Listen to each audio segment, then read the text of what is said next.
Fernand Pellenberg was born the heir of the Pellenberg family, one of the wealthiest noble houses in the entire Armenian Empire. A student at the Imperial Academy of Magic, he came from a family known not only for its affluence but also for its prestigious academic background.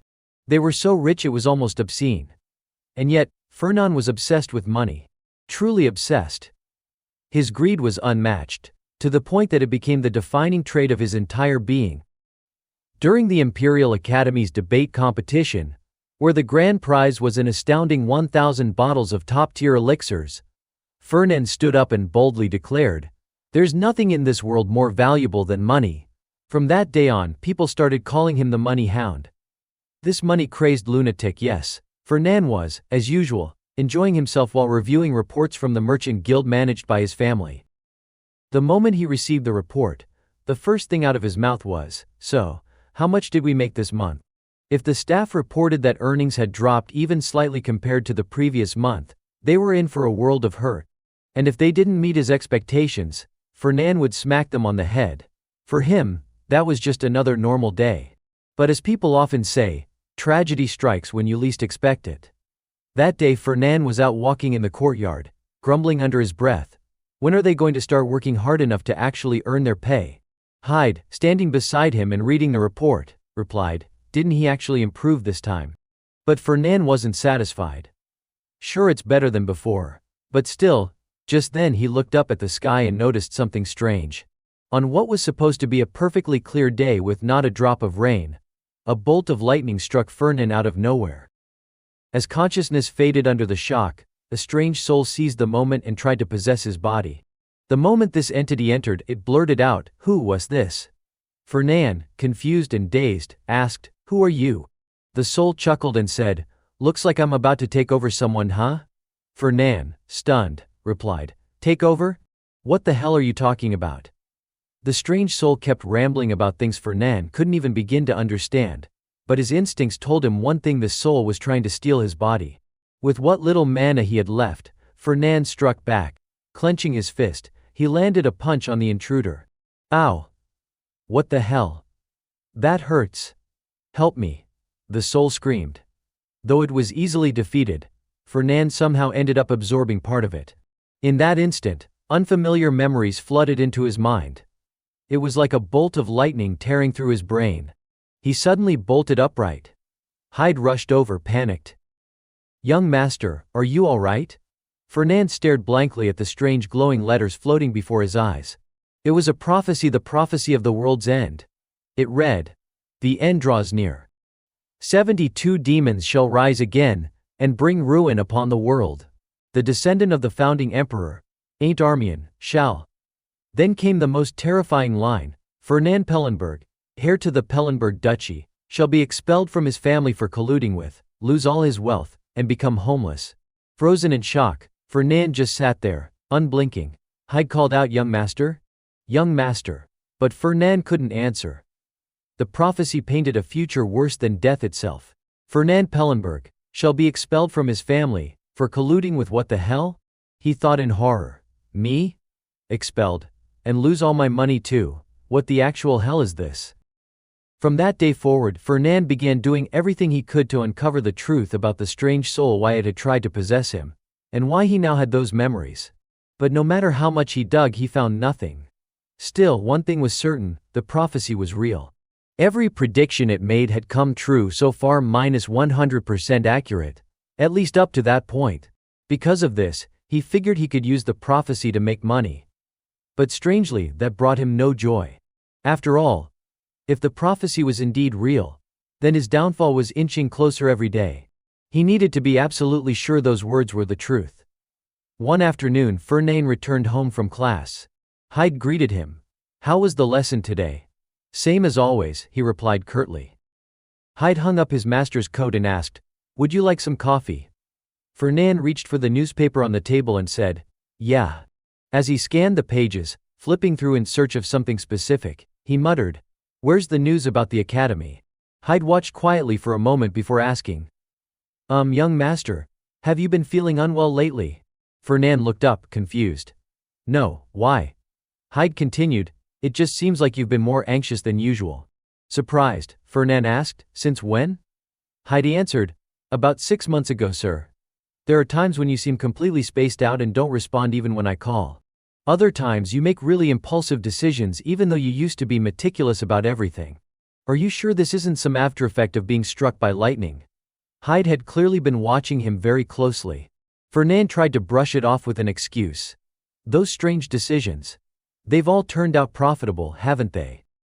What after effect? Then suddenly his eyes caught a small article about Ain't Armian, the successor. He really enrolled at the academy. Before Hyde could finish asking if he had another source of information, Fernand was already up and heading out the door. I'm going south for a bit. Hyde called after him, what about your coffee? The Imperial Academy was located on an island called Bardian, an environment largely crafted through magic. The southern part of the island was a flooded zone, filled with wetlands and magical swamps.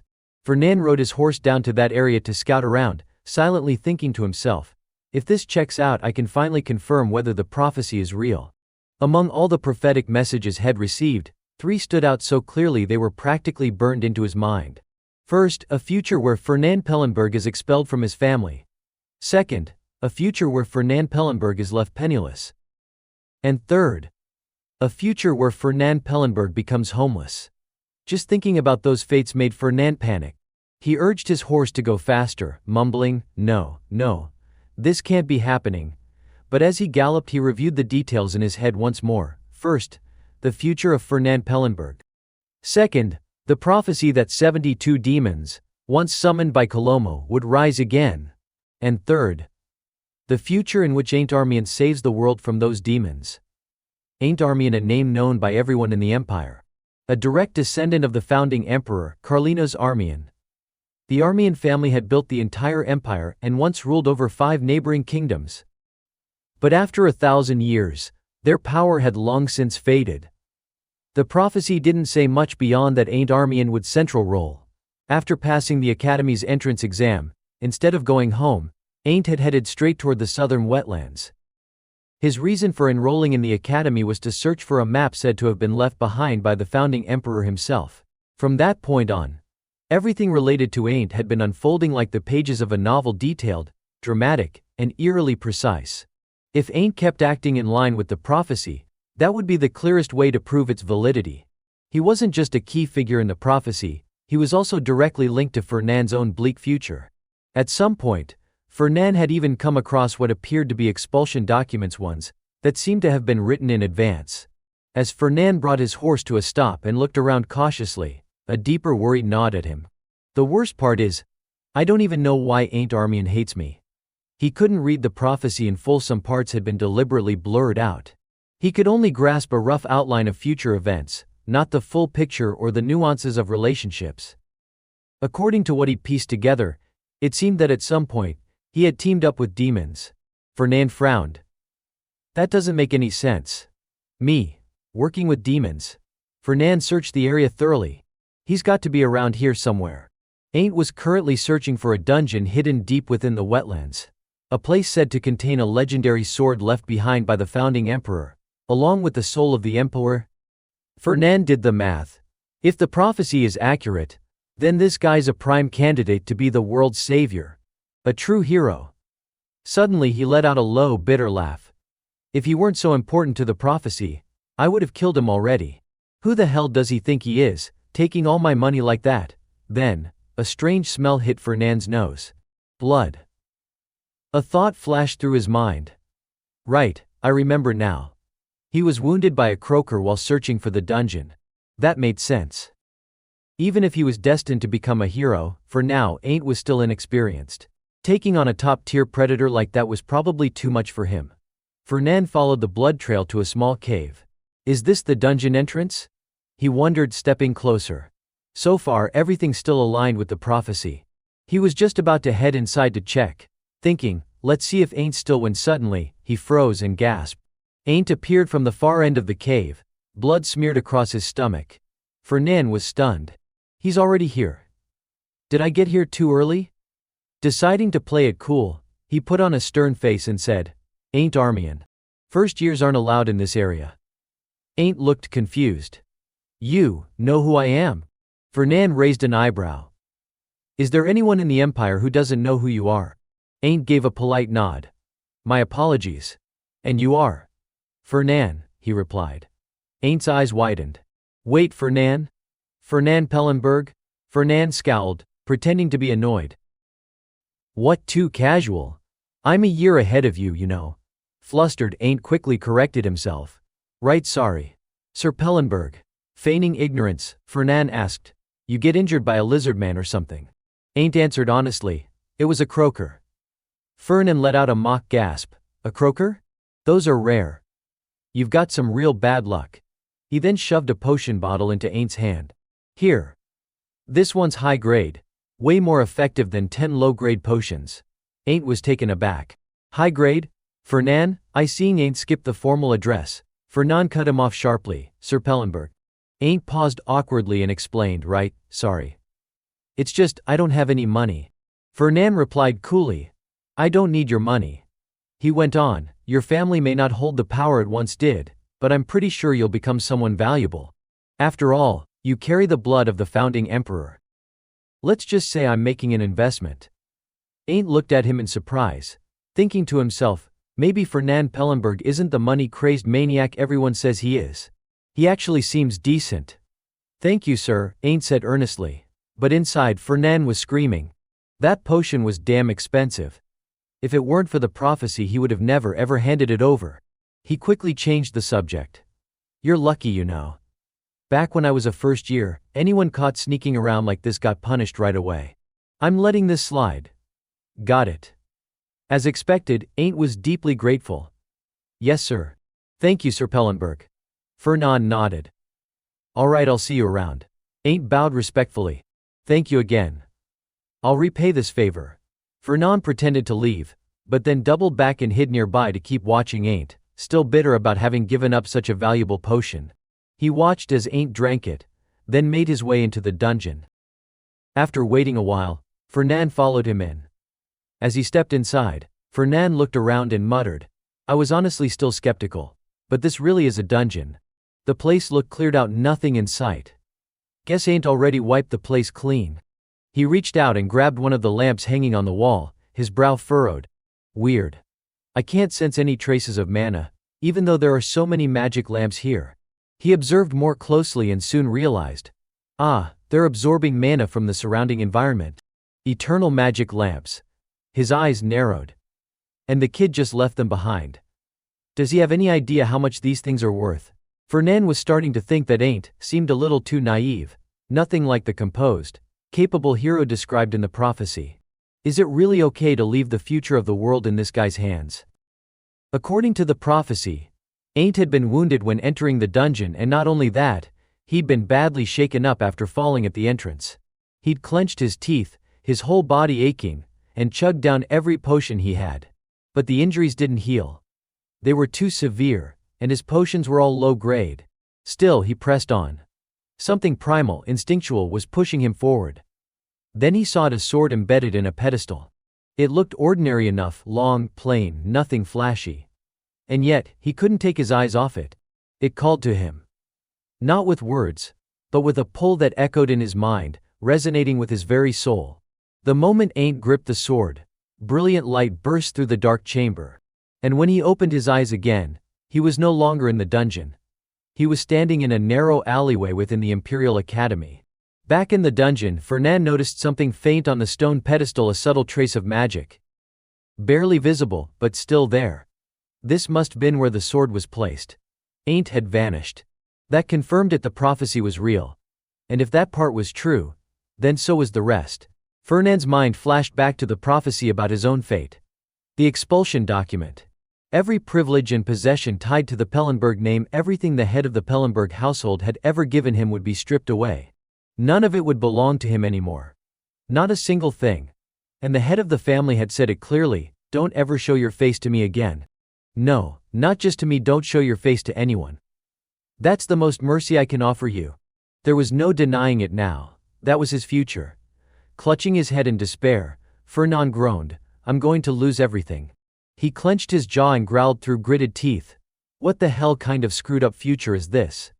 Ain Armian, the one recognized by the prophetic scripture, the hero chosen by fate to protect the world from demons. And the one who would eventually leave him with nothing, Fernand sat at his desk, doing calculations. Still, Ain't was like a rising stock. He should rush in and wag his tail like a loyal dog. But the Ain't described in the prophecy was completely different from the one standing before him now. He was someone who valued honor over wealth. If Fernand wasn't careful, it could backfire horribly. He suddenly imagined Ain't's wrath. "You shameless bastard, trying to bribe me? Eliminate him immediately." Fernand sighed, unsure of how to approach him. "This is tough," he muttered. Hearing that, Hyde asked, "What's tough?" Fernand replied, "Hyde, imagine there's a merchant guild that's been consistently growing. If you had a chance to invest, what would you do?" Hyde set down his coffee cup and answered without hesitation, "I'd invest right away."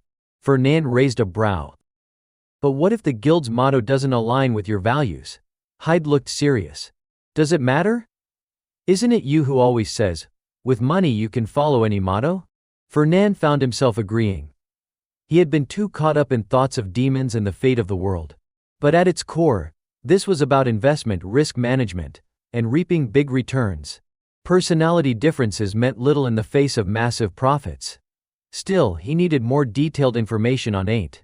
He stood up abruptly, grabbed his cloak and headed for the door. "I'm going to see him myself." "Wait, who are you going to see?" Hyde called after him. "You've got a visitor scheduled." He sighed, clearly exasperated. Just like yesterday, where did he run off to this time? At the academy, dormitories were assigned based on entrance exam rankings. Ranks 1 through 10 went to Ravidos Hall.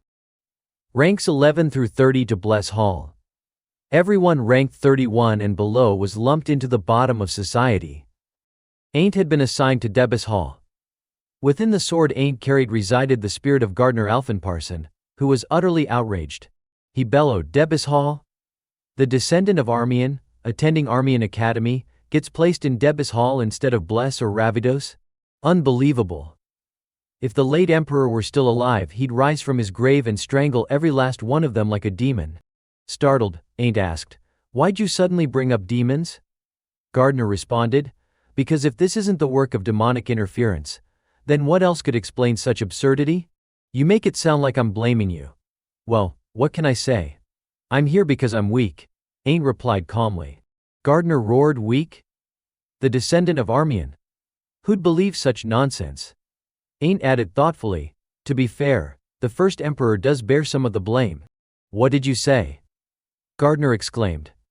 "Think about it," Ain't explained. He abolished hereditary succession and replaced it with an electoral system where 7 noble families choose the emperor. He also handed over lands and assets to the empire. The throne's been in other families' hands for over a century. Our lands are gone, the families declined, and we've even lost part of our secret swordsmanship. I may still be a nominal prince-elector, but I can't even master our own sword techniques." Gardner coughed awkwardly. "Still, you have potential. Ain't, I will support you with everything I've got. You'll reclaim Armian's glory. Maybe the late emperor foresaw all this, that's why he entrusted you with me." Suddenly, a voice called from outside the door, "Ain't Armian. Are you in there?" Gardner asked. "Someone's here to see you?" "Who is it?" Ain't called back. "The upperclassman," the voice replied. Ain't thought for a moment. "Upperclassman." He got up to open the door, and the moment he saw Fernand, he blinked in surprise. "What are you doing here?" Fernand smiled. "Busy?" "Not really, nothing urgent," Ain't answered. "Then let me borrow some of your time." Seeing the hallway was quite crowded, Fernand added, "This place is too noisy. Let's go somewhere quieter, right now." Ain't asked, "Give me 10 minutes to get ready." Fernand pretended to scold him, "Making your esteemed upperclassmen wait 10 whole minutes. Back in my day, even if you were sleeping, you'd run out in your underwear if a senior called for you. You newbies are so spoiled these days. 5 minutes." Ain't quickly corrected himself. "I'll be out in 5, I promise." Fernand patted him on the shoulder. "I'll let you off this time. I'll wait outside the dorm." Once the door shut, Gardner exploded again. "What the hell is that pompous brat's problem?" "That's Fernand Pellenberg, eldest son of House Pellenberg," Ain't explained as he got dressed. Gardner scowled. "Pellenberg? That nouveau rich family? Just because they have money, they think they can boss around royalty. Who do they think they are, calling out a descendant of the imperial family like that?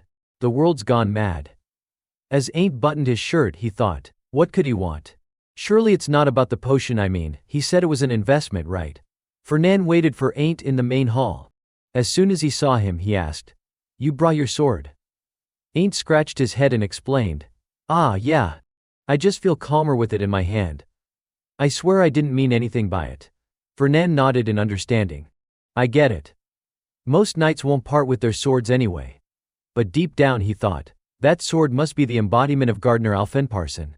Then Ain't asked, so, why did you want to meet me, Sir Fernan? Fernan replied slowly, oh, it's nothing. I just wanted to have a meal with you. A meal? Ain't echoed in surprise. Fernan smiled and nodded. Yeah, order whatever you like. Ain't waved his hands quickly. I'm fine, really. Besides, this place looks expensive, Fernan frowned. That old excuse again. You can't turn down an upperclassman. Back in my day, Ain't quickly gave in. Alright. I'm looking at the menu now. The two of them scanned the menu together. Fernan, watching Ain't closely, silently assessed him, naive and easy to sway. And yet this kid's the one who ends up overtaking me.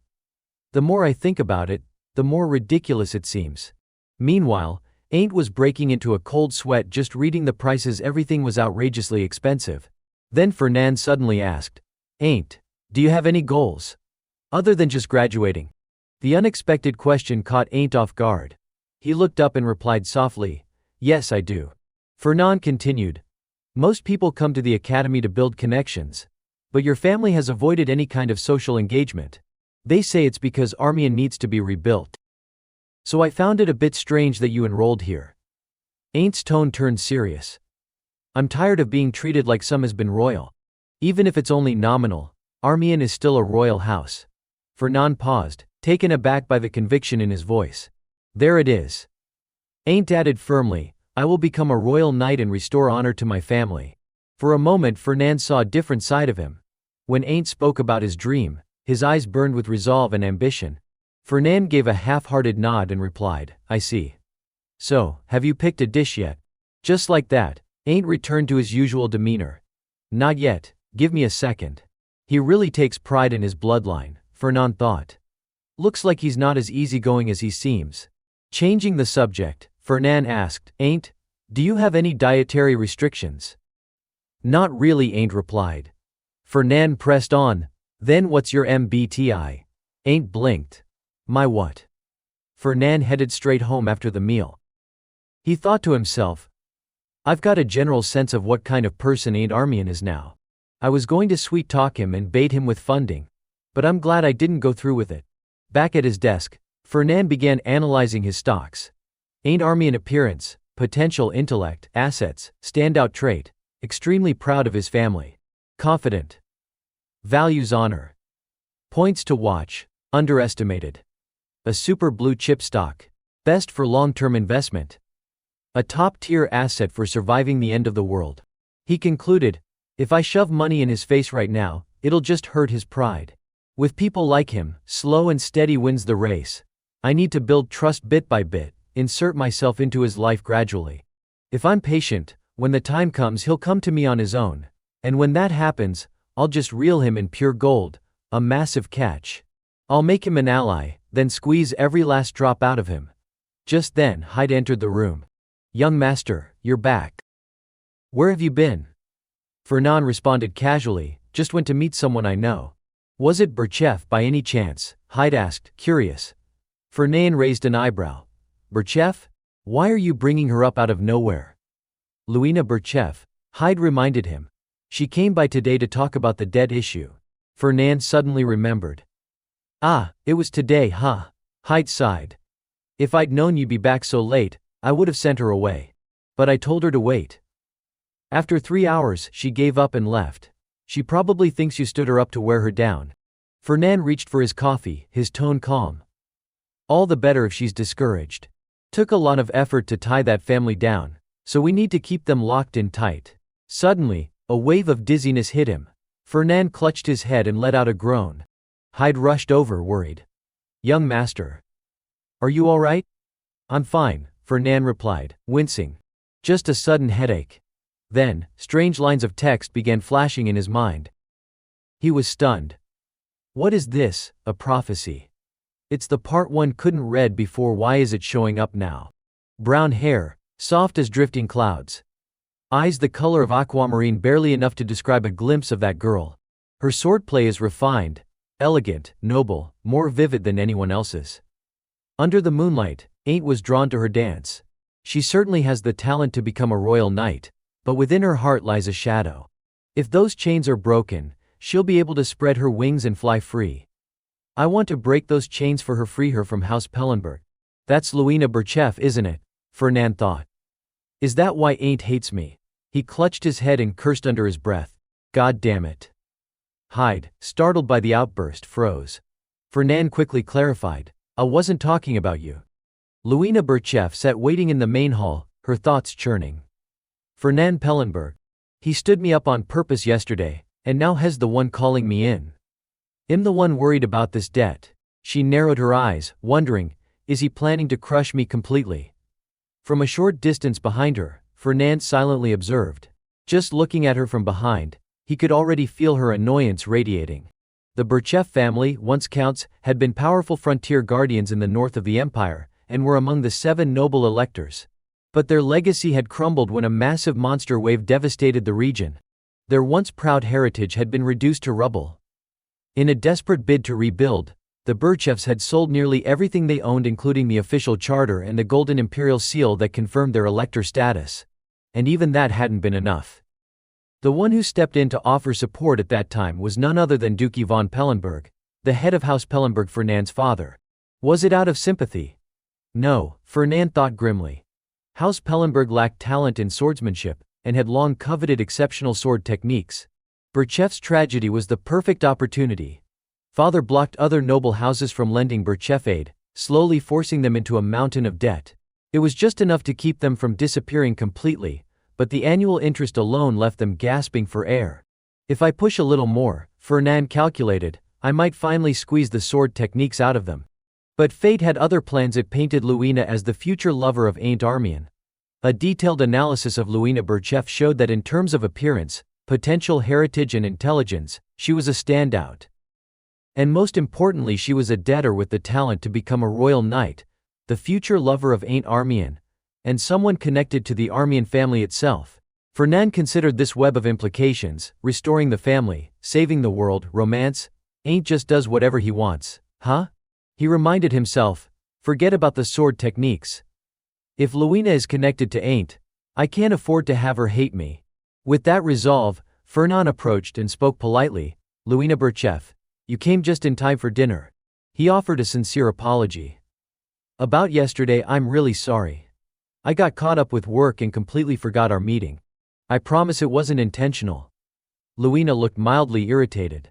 Well, those of us in weaker positions have to endure injustice, don't we? I told you. That's not what happened, Fernand protested. Sure, she said curtly, I'll pretend to believe you.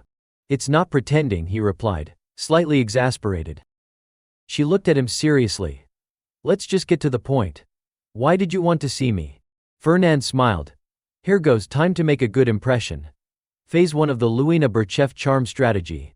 He began, starting from second year, the magic and night departments will share some classes. No, Luina cut him off immediately. Fernand blinked. I haven't even said anything yet. How did you? She gently rotated her teacup and spoke calmly. You want me to be your partner, right? Why should I? Partnering with you gets me nothing. I'm ranked 2nd, and you're 10th. I've got better options. Seeing her resistance, Fernand offered a deal. If you agree to partner with me for the next 3 years, I'll waive all interest on your debt. But only if you also accept me as your sponsor. Luina was visibly surprised. Why would you do that?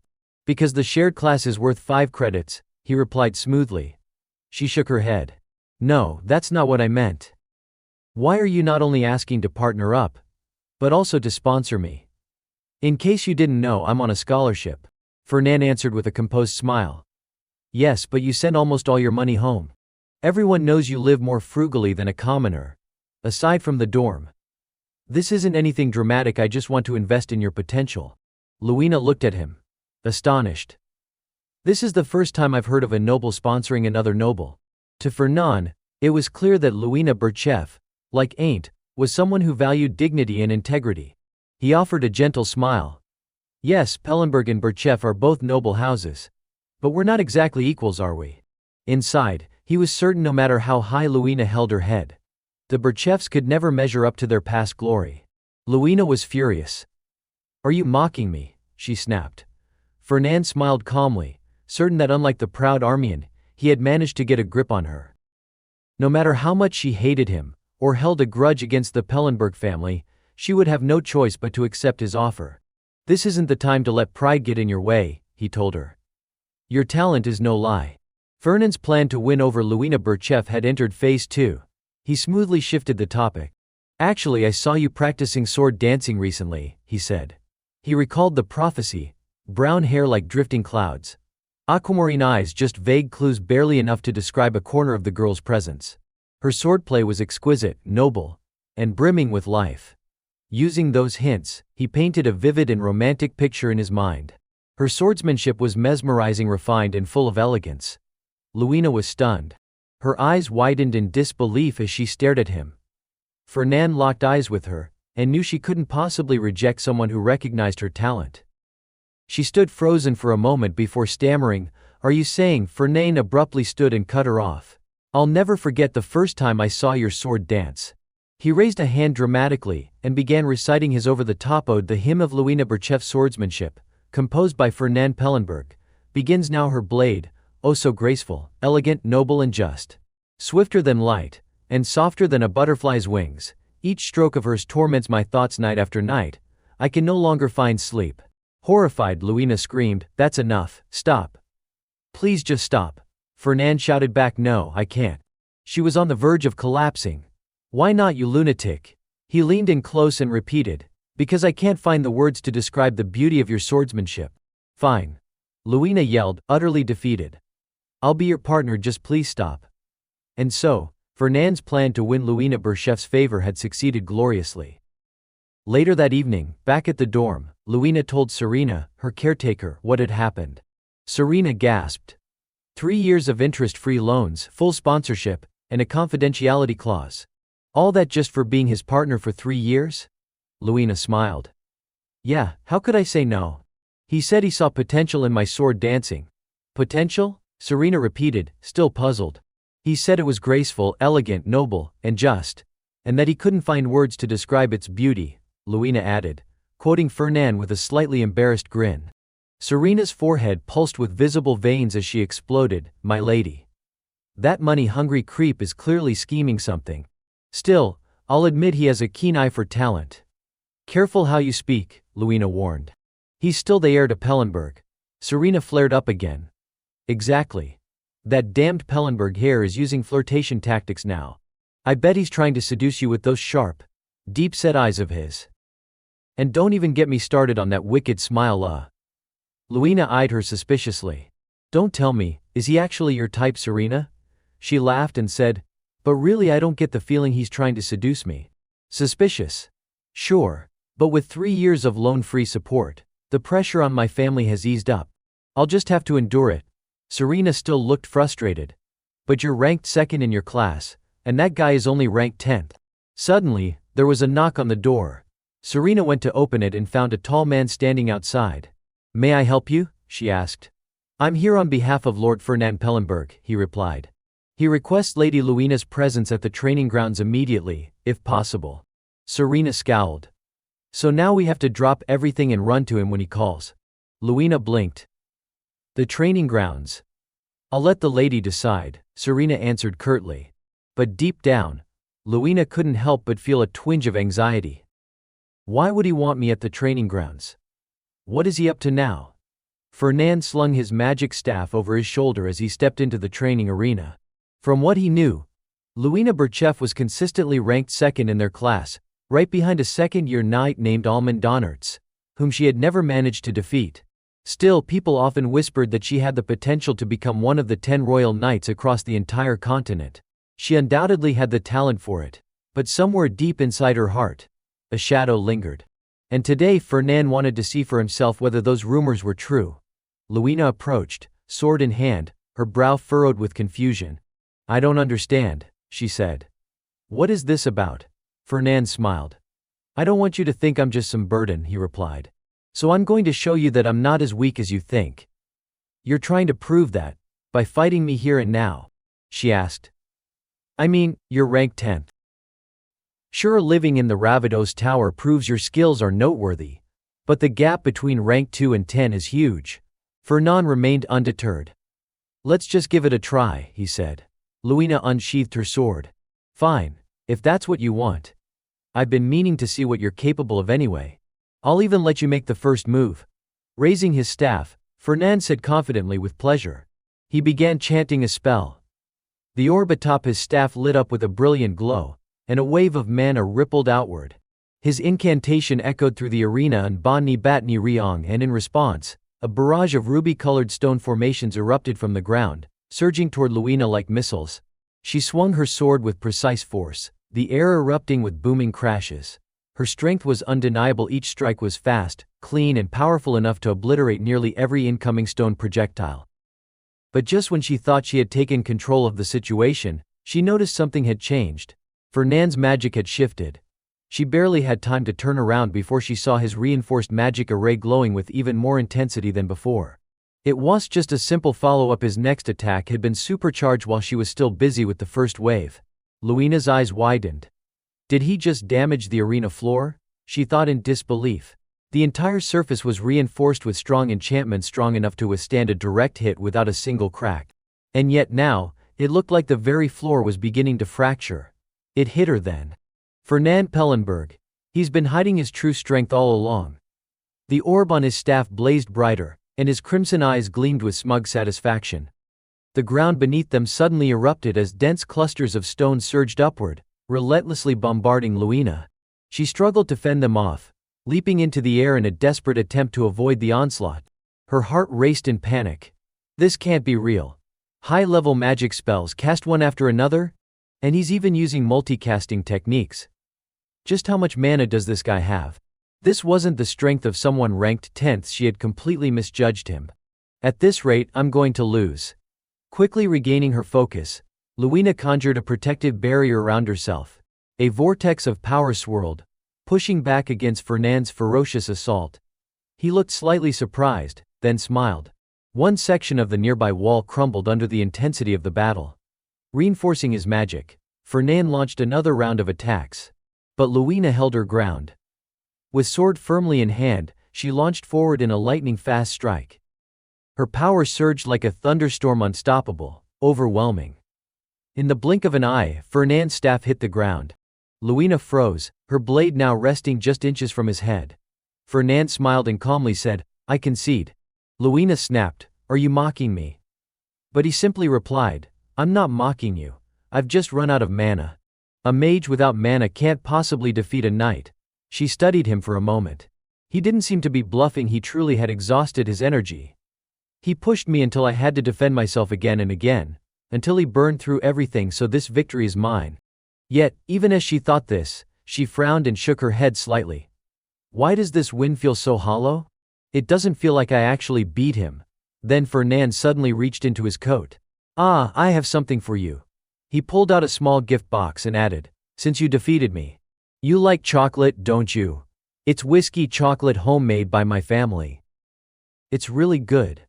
Luina's eyes sparkled. Chocolate? I'm practically drooling already. Fernand chuckled. If you don't like that kind, I also have Frieden's World Bark Chocolate. Or Kraken Ink Chocolate, specialty of the Frasian Kingdom. Just say the word. I've got everything. Something clicked in Luina's mind. Wait, hold on. She narrowed her eyes. Did you look into my personal profile? Fernand gave her a cheeky look. You've got chocolate on your lip, maybe clean that off before we talk. But no, I didn't do it just for you. I checked the personal info of every top-ranked student. Luina shouted, That is looking into my personal profile. And giving me chocolate because I won a duel. What? Do you think I'm a kid? Fernand feigned surprise. Really? I just thought you'd enjoy it. But hey, if you don't want it. He started to put the box away. Luina quickly snatched it from him. I never said I didn't want it. He laughed warmly. Great. Then let's get along from now on. He turned to leave, but Luina suddenly called out. Wait. He stopped. Heem. What is it? She looks serious now. The amount of mana you possess, it's absurd. You were able to launch one brutal assault after another, without rest. I couldn't even guess at your limits. With that kind of power, why are you only ranked 10th? Fernan smiled. Isn't it obvious? Merchants never step into the spotlight. A true enigma, hidden in plain sight. Fernan returned home with his staff slung over his shoulder. Seeing the tattered staff and a pile of broken components on the table, Hyde raised an eyebrow and asked, "What on earth happened here? Did you destroy the mana reservoir and the mana amplifier?" Fernan, rummaging through his coat, replied nonchalantly, "I had a duel with Luina. She's really strong. Even though I came well prepared, everything still got wrecked. Not only that, she pushed me to the point I ran out of mana, and she still stood tall until the end." He placed a small crystal orb on the table. Hyde let out a long, exasperated sigh. Why would you waste such valuable gear on a sparring match with Luina Berchef? Is she really worth it? Fernan answered calmly. It was an investment in the future. Hyde looked baffled. The future? Yeah, Fernan said vaguely. Something like that. Hyde mumbled to himself. Don't tell me the lightning strike scrambled his brain again. Fernan sat in silence, reflecting on the duel. It was beautiful. He thought back to Luina's swordplay, swift, fluid, even elegant in a noble way. Aunt Armian was right. Now he understood why his father had long coveted the Berchef family's secret sword techniques. Luina really does have talent. Standing nearby, Hyde murmured, "Normally I can guess what you're thinking, young master, but this time I've got nothing." Meanwhile, Fernan was still lost in thought. But why has she never ranked first? Could it be her equipment? Suddenly, Heidi's loud voice jolted him back. "Young master. What are you going to tell the Duke about all this?" The Berchef sword style is his lifelong obsession. Fernan blinked. "Oh, that. Honestly, I wasn't thinking about it at the time. But now that you mention it, I'm starting to worry. Think he'll disown me?" Hyde gasped. "Disown you? No way. He'll probably just kill you and get it over with." Fernan recoiled. "Hey. I'm his own flesh and blood, you know." Hyde gave him a look that said, "Killing is faster than paperwork." Fernan said nervously, "He wouldn't kill his own son just for messing up his plans, right?" Regardless, he decided it would be best to write his father a letter explaining the situation with Berchef, and wait for a response. While writing, Fernan could already picture his father clutching his chest and collapsing from rage. After sealing the letter, his mind wandered into anxious thoughts. What if there's news about demons? What if father really decides to strangle me? A flood of unease came over him, but he tried to push it aside. Then, a few days later, the reply arrived.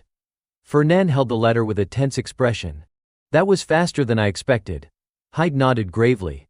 "Yes, the moment has come." Fernan asked, "Did he leave any personal message?" Hyde shook his head. "No message, but his expression says everything." Hyde looked as though he were about to cry. Fernan frowned. "Why do you look like that?" Hyde sniffled. "I just have a gut feeling. This is the last day I'll get to serve you, young master." Fernan scoffed. "Don't be dramatic. There's no way this is something I'd be disowned over. I clearly remember it was the Aunt Armian incident that got me disowned last time, for shaking hands with a demon." Hyde pulled out a handkerchief and burst into tears. "My dearest friend. Why now, of all times?" Fernan tried to calm himself. "This time it has nothing to do with demons. It should be fine." Then he opened the letter. Inside was a single line: "You've been possessed by a demon. Signed, disowned, Yvonne Pellenberg." Fernand's face froze. "Hyde, I need to go see my father. Right now." Hyde blinked. What did the letter say? But Fernan wasn't listening. A demon? No way. How did this even happen? Could it be that book? His thoughts swirled in chaos. I can't tell him I have a prophetic book. That thing doesn't even exist physically, it's all in my head. There's no way to prove it. If I tell the truth, he'll think I'm some delusional merchant. Or worse, he'll assume I'm trying to tarnish the family's reputation. I need to offer something to make up for the Berchef mess, Fernan resolved, marching toward the Pellenberg estate. The butler greeted him with a bow. "Please, this way, sir." All the while, Fernan was trying to find a solution. The book of prophecy, it's real, even if no one can see it. But how do I prove it? He knew the only way to avoid disaster was to present something valuable enough to balance the scales. He followed the butler to his father's study. As the door creaked open, Yvonne Pellenberg was seated behind his desk, pen in hand. He set it down and looked up at Fernand with a piercing gaze. "You seem calmer than I expected. I thought maybe you'd inhaled something, lost your mind, or worse." His tone darkened. "The demon slain by the late emperor has somehow returned and possessed my own son. If not that, then explain it. Why did you do it?" Fernand remained composed. "I decided to invest in the Berchef family, in a way I believe is more beneficial." Yvonne narrowed his eyes. "More beneficial than a top-secret sword manual?" Fernand hesitated, then said firmly, "That's something I can't tell you." Yvonne's voice sharpened. "Fernand, that wasn't a request. At this moment you're a disgrace, an idiot squandering our family's wealth." Fernand didn't flinch. He looked his father squarely in the eye. "I understand. But my decision stands. If you give me full authority over the Berchef situation, I'm confident I can turn a greater profit than that sword manual ever could." Yvonne's gaze hardened. "Is that so? Then let me ask you this again, where does that confidence come from?" Fernand answered without wavering, "I can't say." Suspicion clouded Yvonne's face. "Ridiculous. I never taught you to act so recklessly. Do you not understand this isn't something you can fix with a few childish excuses?" Fernand realized his father wouldn't budge. "Just as I thought, I have no choice but to use the information from the prophecy as leverage. I didn't want to play this card so soon, but I'm out of options." He responded calmly, "I'm not making childish excuses. In exchange for taking full responsibility for the Berchef situation, I'll give you a piece of information, something only I know." Yvonne tapped the desk with his fingers, then softened his tone. "Information only you know?" Fernand explained, "You're aware that I've built my own intelligence network?" His father gave a skeptical smirk. "I suspect it's barely better than children playing pretend. But fine. Go on. What's this all-important intel of yours?" Fernand leaned in slightly. "To the west of the Aras mountain range, within the territory of Viscount Donnertz, there's an undiscovered mana stone mine." Yvonne straightened in surprise. "A mana stone mine? I've never heard of any such site in that region. How did you find this out?" "Your immature little network. Sounds like a bunch of kids digging holes in the dirt." Fernand replied evenly, "But it's often children who dig, and occasionally, they stumble upon a coin buried in the ground." He added, "That location in Aras has enough potential to offset the entire Berchef loss. And then some." Those words made Yvonne's expression change. Fernand pressed on with conviction, "It's a gold mine, father. Magic stone is a type of ore infused with mana, considered one of the most precious resources in the world. Naturally, that means it brings in money, a lot of money. However, the magic stone mine in the Aras Mountains was only vaguely mentioned in the prophecy, with no concrete details provided. I've never seen it with my own eyes, so I have no idea how big or small it actually is. But at the very least, it's enough to buy me some time." Fernand laid out his plan. The shipment run by House Donnertz had recently been lost in a storm, and their current financial situation was far from stable. If timed right, he could seize the mining rights to the magic stone deposit. Quietly, he also calculated the risk of the prophecy being exposed. He decided it was best to delay revealing anything about it for as long as possible. Yvonne said, "If what you're saying turns out to be true, it could indeed make up for the losses you caused. But we'll need to verify everything. That will take time. For now, just focus on your studies. When we have results, I'll call you back." Fernand responded firmly, "Understood." He immediately turned to leave, though a sense of unease lingered in his heart. Did I really manage to calm him down? Why does it feel like I just shaved 10 years off my life expectancy? Suddenly, Yvonne called out, "Fernand." Startled, Fernand stopped and turned back. "Yes, father?" His stomach twisted with anxiety. "What now? Did I mess something up again?" But his father simply said, "While you're here, let's share a meal. I can't just keep sending you off like that." Fernand let out a quiet sigh of relief. "Right, of course." The thick office door closed behind him. After Fernand left, Yvonne wasted no time reprimanding someone else. "I'm rather disappointed in you. Even the Black Tortoise couldn't uncover what he just told me." Note to readers: the Black Tortoise is the intelligence division under Duke Pellenberg. Orlando Yvonne's Yvonne. "I'll have the entire thing reinvestigated from the top." "Don't be too harsh," Yvonne advised. "Take your time." He paused, then changed the subject. More importantly, what do you think of Fernand? Orlando chuckled. Sounds like you're looking to strike a deal with your own son. You've become quite the businessman, my lord. Still unsure, Yvonne mused aloud, I remain suspicious. I have no idea how he managed to discover that magic stone deposit. But we'll get to the bottom of it. Maybe we should bring in the mining surveyors. You mean the golden pillars? Orlando asked. Note, the golden pillars are Fernand's own intelligence unit. Yvonne analyzed the situation. Fernand understands the profit potential of minerals very well. That's exactly why. Despite his natural talent for fire magic, he chose to specialize in earth magic instead. Of course, we still need to verify the intel. Orlando speculated. But there's a real possibility the young master truly does control the golden pillars. He may have even expanded the organization enough to access mineral veins others can't. Yvonne smiled in satisfaction. That boy has been obsessed with minerals since he was little. Who would thought he'd actually make something of that obsession? He glanced at the paper in his hand. A magic stone mine. Whose brilliant son is this, anyway? But then his expression hardened. He gave an additional order. One more thing. Investigate that girl, Luina Burchef. I want to know exactly what she did to charm my son. Orlando asked. You believe the young master has fallen for Luina Burchef? Yvonne replied calmly. I've said my piece. Now go. If there's no profit, we don't invest.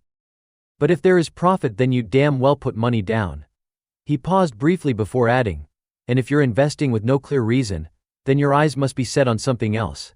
If it's not youthful love, then what is it? Still, I can't shake the feeling that this isn't everything. That money-obsessed brat, what exactly did he choose in the end? In the grand hall, Luina was enjoying a large cup of ice cream when Fernand asked, So, Alia Tortega partnered up with Carlos Deniv. She nodded and replied, Yeah, Carlos chose Alia right after I said I'd be classmates with you. Curious, Fernand continued. Alia Tortega, she's ranked 4th in the night division, right? Luina nodded again. She used to be ranked 5th, but she's improved dramatically. Fernand pressed on, You told Carlos you were partnering with me. She replied casually. The rumors are already spreading. No point hiding it. Everyone's going to find out sooner or later. People are already saying I partnered with you for money, everyone's guessing that. I just have to face it. And, well, it's not entirely untrue. Fernand smiled. Well, I really do like money. Luina thought to herself. Unbelievable. No wonder people call him a money maniac. Honestly, that's exactly why I hate him. Suddenly, Fernand pulled something out and said, Here, take this. She looked at him, surprised. What is it? He handed over a small package. A potion and an exchange voucher. The potion's brewed from mandrake root, and the voucher can be used at a weapon shop owned by my family's company. You can trade it in for high-end gear. Luina looked at the valuable items and said firmly, I can't accept these. I won't be able to return them. Fernand reminded her, Did you forget the contract we signed? The sponsorship agreement. She replied bluntly, Even if that's true, giving me something made by Golden Tortoise Trading is way too much. This is more like a gift. Don't you think you're overdoing it? Golden Tortoise, that's your Pellenberg family's firm. Fernand chuckled and nodded. Luina continued, Judging from your reaction, even you think so. But he responded confidently, No. In his heart, however, he admitted, Yeah, I'm definitely overdoing it. But if this is what it takes to win her over, and avoid becoming a beggar in the future, then it's a bargain. And if she becomes strong enough to fight demons by my side, then it's more than worth it. Luina still refused. No, it's too much. I really can't accept it. Fernand calmly replied. Refusing sponsorship would be a breach of contract. That's a valid reason to void the deal. And the penalty is probably, Luina quickly interrupted, panicked. Fine. I'll take it. Fernand stood up. Great. I'll see you in class. I've got a few things to take care of. I'll head over later. As he walked away, Luina sat there worried. Even if it's a sponsorship, this stuff is just way too expensive. Then a thought crossed her mind. Wait, was there a penalty clause in the contract? She mentally tried to recall the terms. Was there one? No, I'm pretty sure there wasn't. Suddenly, a wave of dread hit her. Wait a second, he lied to me. He tricked me into accepting these things. Is he really trying to win me over just to steal my sword techniques like the nanny warned? Go ahead and try. But don't dream of ever succeeding. Meanwhile, the first-year night division class was starting. Fernand stood on a balcony, watching from afar. He muttered to himself, "Ain't Armian should be here for this class. Where is he?" A moment later he spotted him. Ain't was standing with a group of students across the sparring grounds. This was the first class for first-year night division students, War in Real Combat, a class infamous for evaluating students through friendly duels. According to the prophecy, ever since Ain't Armian acquired the sword infused with the soul of Gardner Alphenparson, he began to shine and gain fame. And this marked the beginning of his journey as the savior hero. Suddenly someone nearby spoke up. "Hey, who's that over there?" Fernand turned around and immediately recognized the voice. No way, he saw someone approaching and was surprised to see him here. "Didn't expect to see you here, Fernand Pellenberg." Fernand quickly greeted him. "How have you been, Your Highness?" The man clapped him on the shoulder with a friendly grin. "Hey, calm down. Just because we haven't seen each other since second year doesn't mean you need to be so formal." Fernand explained, "It's the first time we've met again since moving up a grade. I thought it would be proper to at least say hello." Ludger, curious, asked, "So, what's going on here? Got your eye on any new students?" Fernand replied slowly, "I'm keeping a close watch on the ranking board." "What about you, Your Highness?"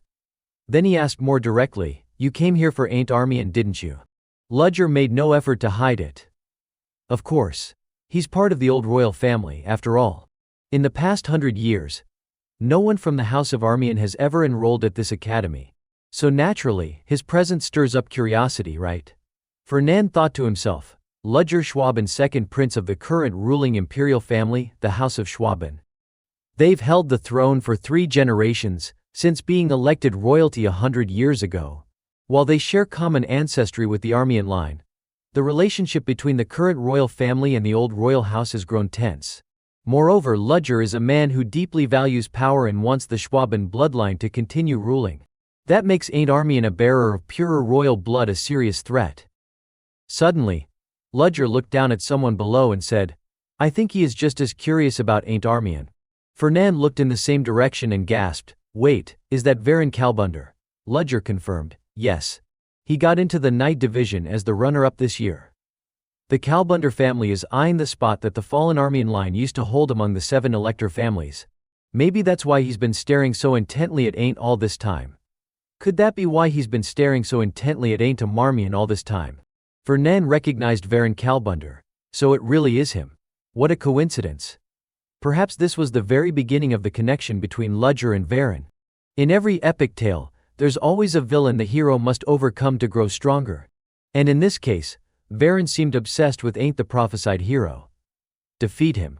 Prove to everyone that the past is just that, the past. I see it now. Ain't Armian, I will sever the last root of the Armian bloodline. Varon Kalbunder was destined to be the next rival. Right then, Professor Grad called out, "After Anton Dennern, next up is Ain't Armian."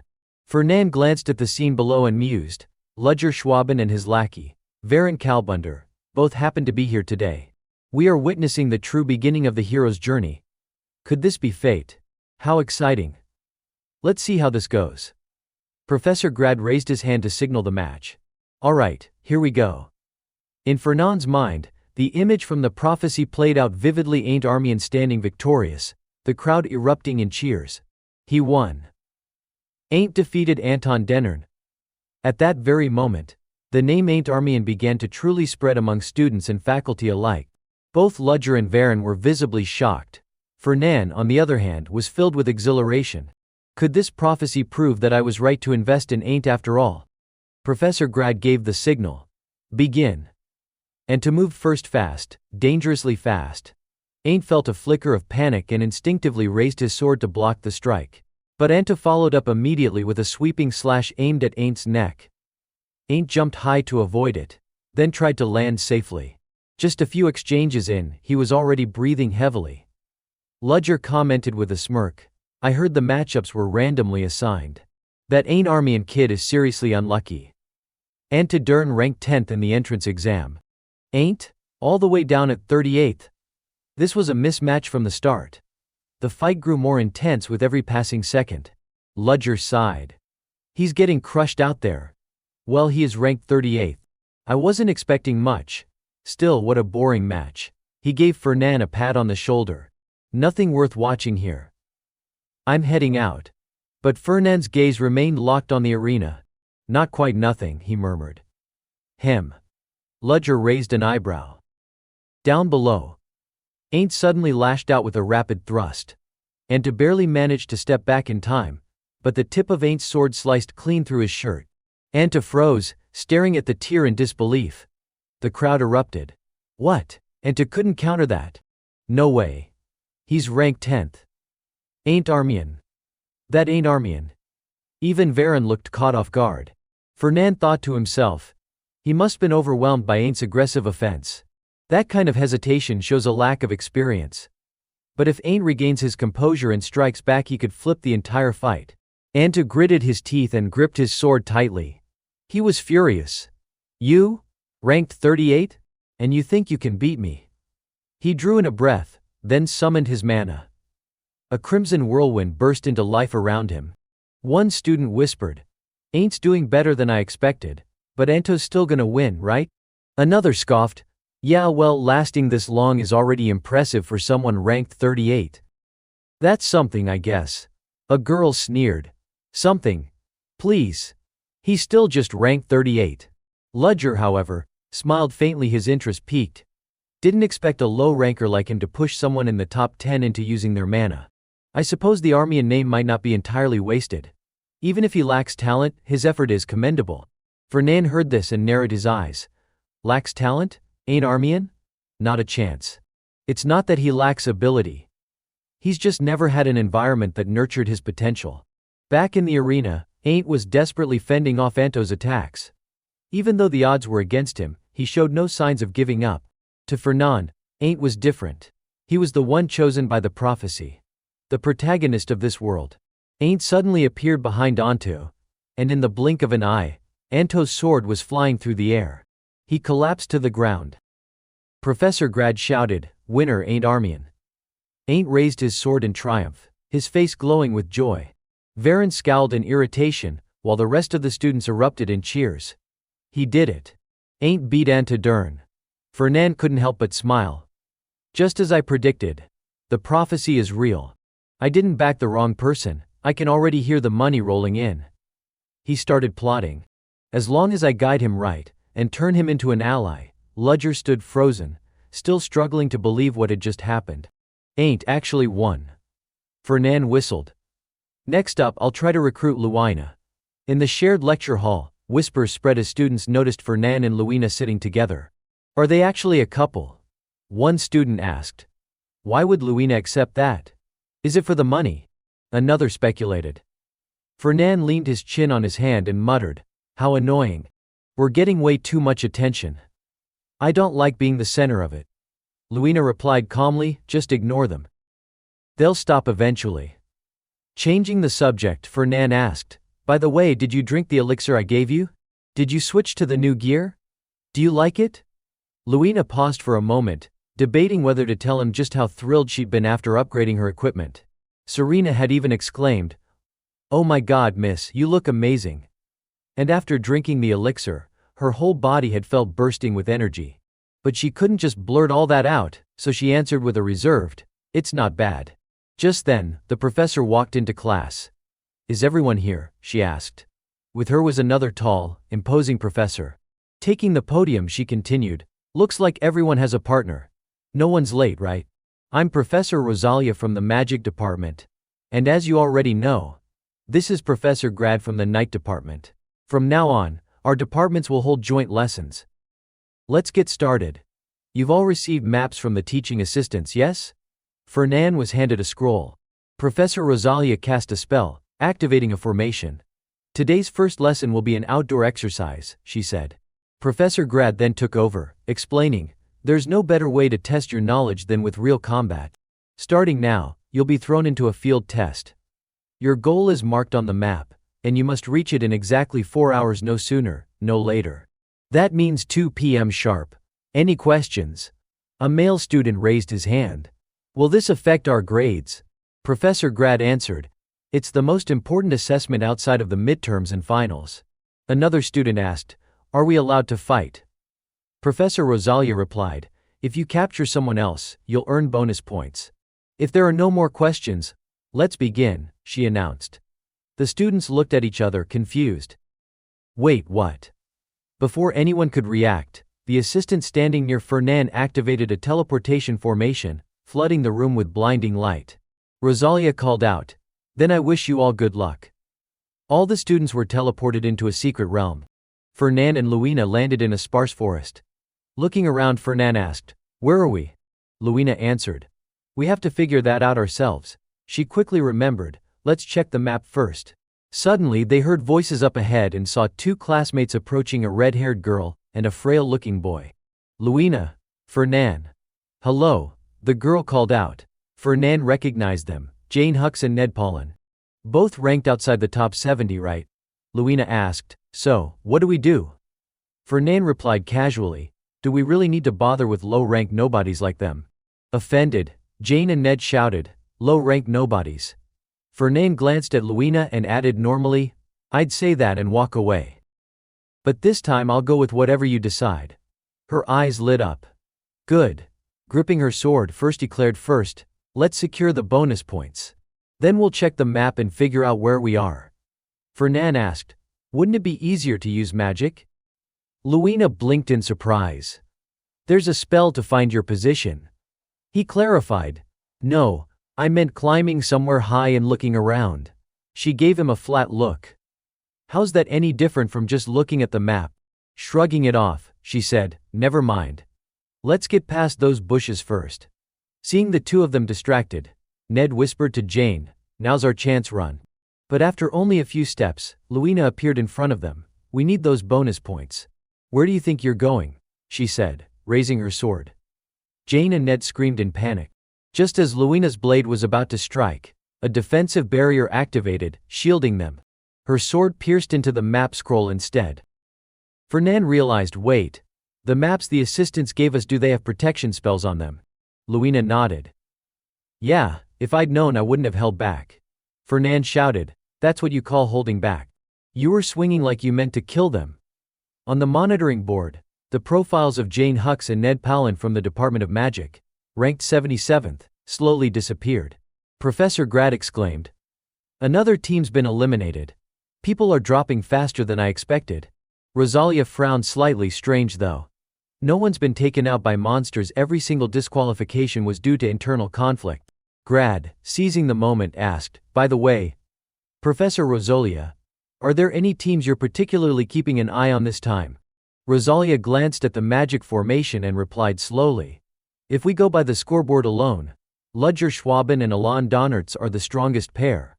Carlos Deneuve and Alia Tortega are also worth watching. But the pair I'm most interested in without a doubt is Luina Berchef and Fernan Pellenberg."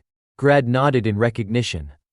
"Ah, that pair really did cause a stir among the students. Poor Luina though. Partnering with him must been for the money, right? But Fernan doesn't even seem to care about scoring." Rosalia smiled.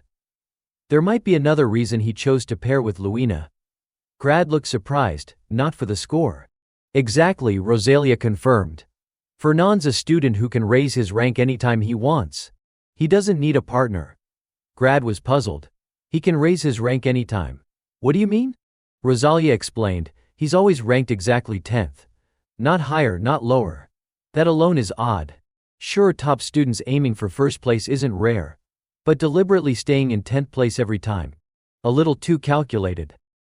Just look at the current rankings. Carlos Deneuve is first, Ludger Schwaben is second, Daisy Harn third, Jean Brad fourth, Neria Hoffman fifth, Peter Roman sixth, and Fernan Pellenberg, as always, 10th.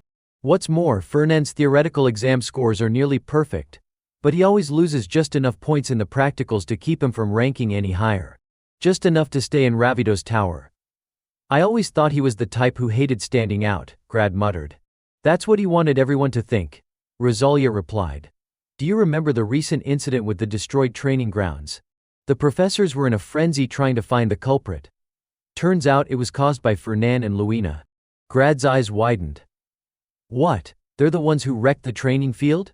No student should have that kind of power." Rosalia smiled. "Exactly. Which is why I'm all the more curious." Grad asked, "Curious about what?" "Why he hides his strength." Rosalia shook her head. No. I want to know why he stopped hiding it. Meanwhile, within the trial formation, Fernan stood atop a mountain peak, map in hand, surveying the surrounding terrain. The spot marked on the map is the northern coast. I must be somewhere close. Below him, frantic screams echoed. It was Luina. Help. Luina Burchef, you're evil. I know scores matter, but this is. Fernan casually scouted the path while Luina took care of all the obstacles. So this must be the Western Mountains, he deduced. Luina called up to him, I'm done on this side. What about you, got the next destination figured out? Fernan leapt down in front of her and nodded. Yeah, we head northeast from here. We'll probably run into a few teams on the way. Luina grinned. Great. Fernan asked, planning to challenge the next pair already? Brushing her bangs aside, she replied, of course. There's still plenty of time. Might as well rack up some bonus points. Suddenly a massive boulder came crashing down from above. Fernan swiftly blocked it with his magic staff. A voice rang out. Well, look who we have here, Fernan Pellenberg. It was a familiar face, Carlos Denev, alongside Alia Tortega. Luina scowled. An ambush from behind. And you call that honorable? Carlos remained unfazed. There's no such thing as dishonor in real combat. Didn't the professor say this was a real-life simulation? His staff glowed fiercely, magical energy radiating outward. Did you really think I'd let you walk away after running into me this early? Let's go. His face was visibly tense, furious even. Luina was confused. Why is Carlos Denev so angry? Fernan guessed. He probably begged you to pair up with him, didn't he? Bet his pride took a hit when I got you first. He's still bitter about it. So petty. Luina frowned. Got me. That's a laugh. I don't belong to anyone.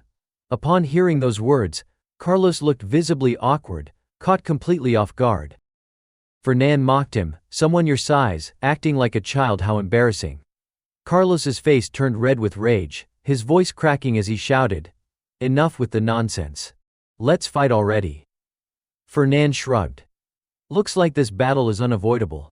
Luina chimed in, that's fine by me. Taking down a high-ranking pair will earn us more bonus points.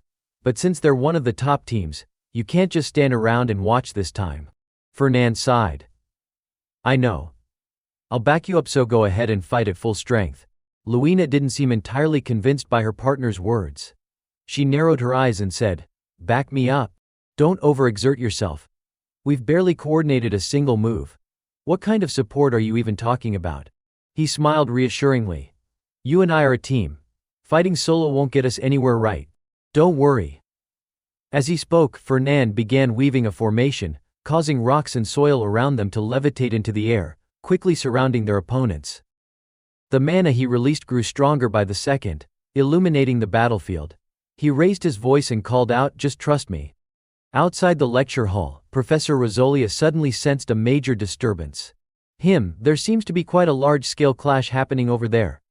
The Western Mountain region, Grad muttered. Have the students already started fighting monsters? She quickly ran a check and discovered that no monsters had appeared in that area. Let's take a closer look. The projection of the Western Mountain section expanded on the screen. Grad exclaimed, looks like the two teams you mentioned earlier have run into each other. Professor Rosalia's eyes lit up. My goodness, two top-ranking teams clashing like this now, this is going to be exciting. Grad smiled. Perfect. Fernan Pellenberg, I'll finally get to witness your true capabilities. Inside the rift, the battle between Fernand's team and Carlos's was growing more intense. Both sides had already charged into close combat, fighting at full force. Suddenly, Luina felt something strange. Why does my body feel so light? She wondered. A thought struck her, is this support magic? When did he cast it? She glanced over at Fernan. One hand gripped his staff while the other was busy weaving a support formation. She was stunned. He's casting support spells in the middle of combat? Noticing her surprised look, Fernan winked, as if to say, cool, right? Luina's expression twisted in disbelief. Is this guy insane? Suddenly, Alia lunged with a quick strike, her sword slicing through the air toward Luina. Luina leapt into the air to dodge. She immediately returned to her battle stance. Can't lose focus. First I need to take out Alia. She swung her sword in a heavy counterattack. Boom. Alia raised her blade to block the hit. Her arms trembled from the impact. Luina's strength was truly overwhelming. Then, out of nowhere, Fernand shot a stream of light at Luina. Her entire body seized up, she couldn't move a muscle. Her sword arm went rigid. What the hell is this? Luina panicked. My body won't move. Alia instantly noticed something was wrong and grinned. Got you now. Luina gritted her teeth. You think this is over? Think again. Alia dashed forward, channeling her energy into a powerful slash aimed directly at the immobilized Luina. But shockingly, her blade hit a boulder instead. What the? Alia gasped. Then where's Luina? Even Luina herself was confused. What just happened? Why am I suddenly next to Fernand? She turned to him. What was that? Fernand grinned sheepishly. Oh, that. A new spell my family developed. I figured it'd be useful, so I learned it right away. It swaps two objects of equal weight. Luina's eyes widened in horror. Wait, how the hell do you know my weight? From the student records, of course, Fernand replied casually. And that boulder looked heavy, but it wasn't actually that bad. With a snarl, Luina grabbed Fernand by the collar and leapt high into the air. She slashed the boulder into pieces and landed forcefully. We're going to talk about this later. And I'm burning those records to ash. Please be gentle. Fernand cried. You're doing this on purpose. With a thud, Luina threw him back. Fernand shouted, would it kill you to carry me down properly for once? Luina shouted back, I'll take care of Alia. You focus on Carlos. Fernand dusted himself off, muttering, how many more times am I going to get thrown around today? This is so embarrassing. As he reached for his staff, he suddenly noticed a massive magic formation forming in the sky. His eyes lit up. That Carlos, I was wondering when he'd finally use that move. Carlos's signature technique, a torrential lightning storm summoned from above Dini's wrath. A towering column of light formed by dozens of bolts striking at once. It was a multi-layered spell, devastatingly powerful, far beyond normal student-level combat, and the very reason Carlos ranked first in the Night Division. Fernand reached inside his robe. Let's see, I did come up with a way to counter this. He pulled out two large magic crystals. Time to test it out. Let's see how well this works. He began chanting, and the crystals started absorbing and diverting the smaller arcs of lightning, slowly infiltrating Carlos's magic circle. Meanwhile, Carlos, fully focused, felt something off. Something's interfering with the spell. Explosions roared through the air as Carlos' massive spell formation collapsed with a thunderous crash. Kernan. Carlos shouted furiously. Smoke and debris billowed everywhere, swirling into a thick, blinding fog. Moments later, as the dust began to settle, Fernand emerged from the haze, calmly dusting off his robe, a faint smile playing on his lips. Success, he muttered with satisfaction. Carlos stared in disbelief. You blocked it? That's impossible. How did you? Fernand tossed two large crystals onto the ground in front of him. These are mana storage devices, he said. They can absorb magical energy. Still brushing ash off his clothes, he added casually. Of course I had to modify them a little. Costly and pretty tough to make. But as you can see, totally worth it. If I refine the design and start mass production, they could be a commercial hit. Inwardly he was already laughing. Hey, I smell money. Carlos, now red with anger, shouted back, using magical tools is cowardly. It's cheating. Fernand raised an eyebrow. Cowardly? In a real combat exam? He shrugged. You forget we're supposed to survive out here. Carlos fell silent, unable to argue. Fernand then called out loudly, Luina. The shout startled Carlos. Shit, Alia. He whipped around. But it was too late. Finish it. Fernand ordered. Luina's eyes flashed with cold fury. Without hesitation, she swung her sword with deadly force, striking Alia down and ending the battle in a single, decisive blow. Not far away, another pair, Ludger Schwaben and Alain Donnertz, had already sensed the commotion. Out of the four, Ludger said, only two remain. Alain nodded. That means someone's already been eliminated. The assistants will teleport them out any second now. Alain shook his head. There's no way any student could block Carlos's lightning spell. Looks like Fernand Pellenberg and Luina Burchef are out of luck this time. But Ludger gave a faint smile. No, this is Fernand and Burchef we're talking about. Fernand's always hated standing out, he continued. He's been hiding his real strength this whole time. But once he got paired with Burchef, he couldn't keep doing that. She's obsessed with grades. He had no choice but to keep up with her pace. If Fernan went all out, there's no doubt he'd climb the ranks. He looked ahead, eyes cold. In my social circle, if my rank drops even slightly, they'll trample me without hesitation. That's why I can't let a threat like him rise unchecked. Behind him stood a small group of students, his loyal followers, ready to act on command. Ludger turned to them. As long as you stick with me, I'll get you safely to the designated zone. And like I promised, you'll rank high in this exam. But he added sharply, there's one pair that needs to be eliminated first. Luina Burchef and Fernan Pellenberg. Bring them in alive. A powerful slash cut clean across the beast's body. Luina had taken it down in an instant. Looks like we made it in time, she said. At this rate, we might actually finish first. She glanced over at Fernan, who was busy collecting loot from the battlefield. Walking up to him, she asked, do you really think that's necessary?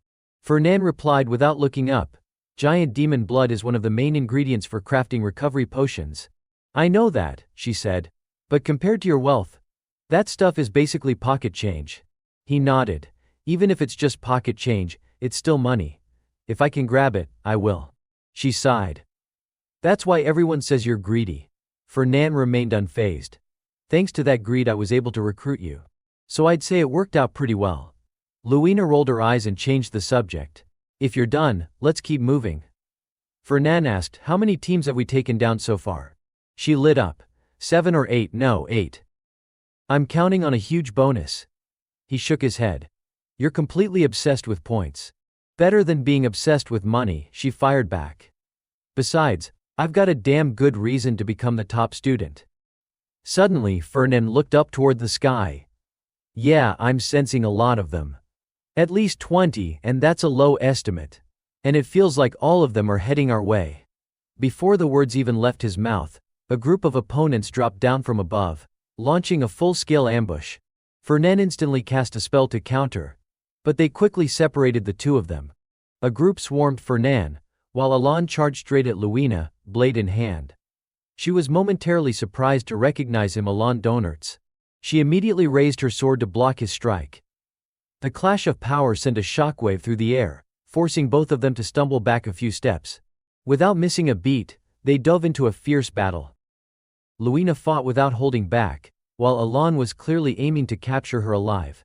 Sparks flew from their blades as they clashed with growing intensity. Suddenly, Ludger appeared, rising into the air. He gathered mana and launched a massive fire attack toward Fernan. In the middle of fending off his attackers, Fernan was caught off guard. Seriously? Playing sniper from the sky, he muttered. Alon paused mid-fight when he saw Ludger step in. The look on Ludger's face was full of confidence. Let's see how you plan to get out of this one. But Fernan didn't flinch. He stood his ground and blocked Ludger's assault head-on. The two mages collided, unleashing such intense mana that it caused a massive explosion. Everyone nearby felt the air sucked from their lungs. Ludger landed with a grin. Damn, I was just gonna watch. But you wiped out half the group chasing me in a blink. Can you dial it down a little? You're being way too aggressive, definitely not your usual style. Fernan knew exactly what Ludger was doing, trying to act like some untouchable king behind the curtain. I just want to see what it's like to be ranked number 1, for once. Fernan replied bluntly. Ludger chuckled. Number 1. Not happening. How about we negotiate instead? You know there's less than an hour left in this exam, right? If we fight now, neither of us will make it to the finish in time. So how about this? Let me and Alon take first place, and you guys settle for second. Win-win, yeah? Fernan was still thinking it over when Luina snapped, I'd rather lose in battle than hand over first place without a fight. He shrugged and turned to Ludger. You heard her. My partner's not interested in a deal. Ludger snorted. So much for negotiations. Fine then, let's see what you've got, Fernan. He began building mana again. The sheer combined power of Ludger's group far surpassed Fernan's side. But they had forgotten one crucial thing. Fernan was an earth element mage. With a smirk, Fernan said, yeah, maybe next time. Ludger suddenly sensed something was wrong, but it was too late. A glowing formation lit up beneath their feet. The ground trembled violently as chunks of earth and stone rained down from above. It's a trap. Ludger shouted. Everyone run. A massive boulder crashed down with a thunderous boom. Fernand clapped Luina on the shoulder. Come on, time to run. As they retreated, she grumbled, seriously? You had something like that and didn't use it sooner. I'm exhausted, okay? He huffed. And besides, it doesn't last long anyway. The trial had come to an end. All the students gathered at the designated finish point, where Professor Grad praised them. Well done, everyone. Now, I'll announce the rankings for this test. First place, Luina Berchev and Fernand Pellenberg. Gasps rippled through the group. Students broke into murmurs and chatter. Seriously, wasn't it supposed to be Ludger and Alon? Fernand smiled in quiet satisfaction, while Luina wore an unmistakably proud expression. Second place, Ludger Schwaben and Alon Donnertz. The two stood, covered in mud, clearly not pleased with the outcome. Third place goes to Fernand, turned to Luina with a smirk. Looks like we really did take first place. But Luina didn't look entirely convinced. Though they had both performed well, a lingering doubt clouded her sense of victory. Honestly, it doesn't feel like we fully earned it. We didn't defeat Alon. I never expected we'd be first. Fernand shrugged. First is first. Whether we beat them or not, it doesn't change that. Right? She paused. Then admitted, of course. This is the first time I've ever ranked at the top. It feels incredible. Fernand grinned brightly. Deep inside he thought, the strategy worked. Professor Grad gave final instructions. That concludes the test. We'll be returning to the academy soon, so don't wander off too far. Out of the blue, Luina turned to Fernand. By the way, you know the new student, ain't Armian, right? Of course. Who doesn't know someone from Armian? Fernand replied. Luina recalled, I actually ran into him the other night, literally. I was training late when we crossed paths. It reminded me of that one time you secretly watched me practice sword dancing. That last line made Fernand freeze in place. His hand went to his face, rubbing it over and over, clearly rattled, to Luina's surprise. Suddenly strange glowing symbols appeared before his eyes. A prophecy. A new fragment had been revealed, one so shocking it left Fernand speechless. Blood-red skies. Thick toxic air, suffocating to breathe. A terrifying demon, its presence like a warning of catastrophe, aimed straight at Ain't Armian. And in front of him stood a lone knight, brave and unyielding, shielding him from harm. Fernand felt it in his core, the story had shifted. Then came more words of prophecy. Senior, what are you doing? Ain't Armian, you once asked me, didn't you? Asked me to become your knight. I refused you then. But not anymore. Now I know who you are. I know what you're fighting for. This is my destiny. A knight is a sword that cuts down the enemy of their master, and a shield that protects them. Luina charged forward, straight at the demon Andromalius, her body surrounded by a radiant blue aura. Fernand blinked in confusion. Why is the prophecy changing again? Scene shift. Luina lay in a hospital bed, her body covered in wounds. Ain't clutched her hand, a look of fierce relief on his face. Thank the heavens. I'm glad you're all right. You're in the infirmary. Please, Senior, listen to me, don't misunderstand. His eyes burned with rage as he continued. Those bastards want to drag you and the Berchev family down. It's the Pellenbergs. Isn't it? Those damn rich parasites. Son of a, Fernand cursed. How dare you speak about a senior like that, you little. A voice called out urgently, Fernand. He jolted awake. It was all a dream. Luina leaned over, concern written all over her face. Are you okay? You passed out all of a sudden. How are you feeling? Fernand sat up slowly. I'm fine, really, I fainted. Professor Rosalia stepped forward, gently advising, Fernand, maybe you should visit the infirmary. You might have overexerted yourself, especially with that kind of power you're not used to yet. But Fernand wasn't just tired. He was deeply troubled. And it was from this moment on that Ain't Armian began seeing me as an enemy. He remembered the pain in Ain't's eyes, the fury in his voice. Pellenberg, those damn rich parasites. That's just like a hopeless romantic, spouting dramatic lines like that. But what puzzled Fernand the most, why did I receive another prophecy? And why is everything revolving around Luina? Is it showing me what's to come? And if that's the case, that name in the prophecy, Andromalius, one of the 72 demons, is he really going to descend upon this world? And in the near future? Class ended, and Fernand wearily stepped out of the school gates. Hyde was already waiting by the carriage, greeting him with a cheerful tone. Well done, young master. I heard you took first place. Fernan climbed into the carriage and replied, I burned through a massive amount of energy. I'm dead tired. Hyde nodded and suggested, you should try to get some rest. I'll wake you once we arrive at the Labidas Hall. The carriage quickly rolled away. Fernan couldn't sleep. His mind kept turning over thoughts about a being named Andromalius ranked 72nd among the 72 demons. Black hair and black eyes. Humanoid in appearance, with a snake coiled around his right arm.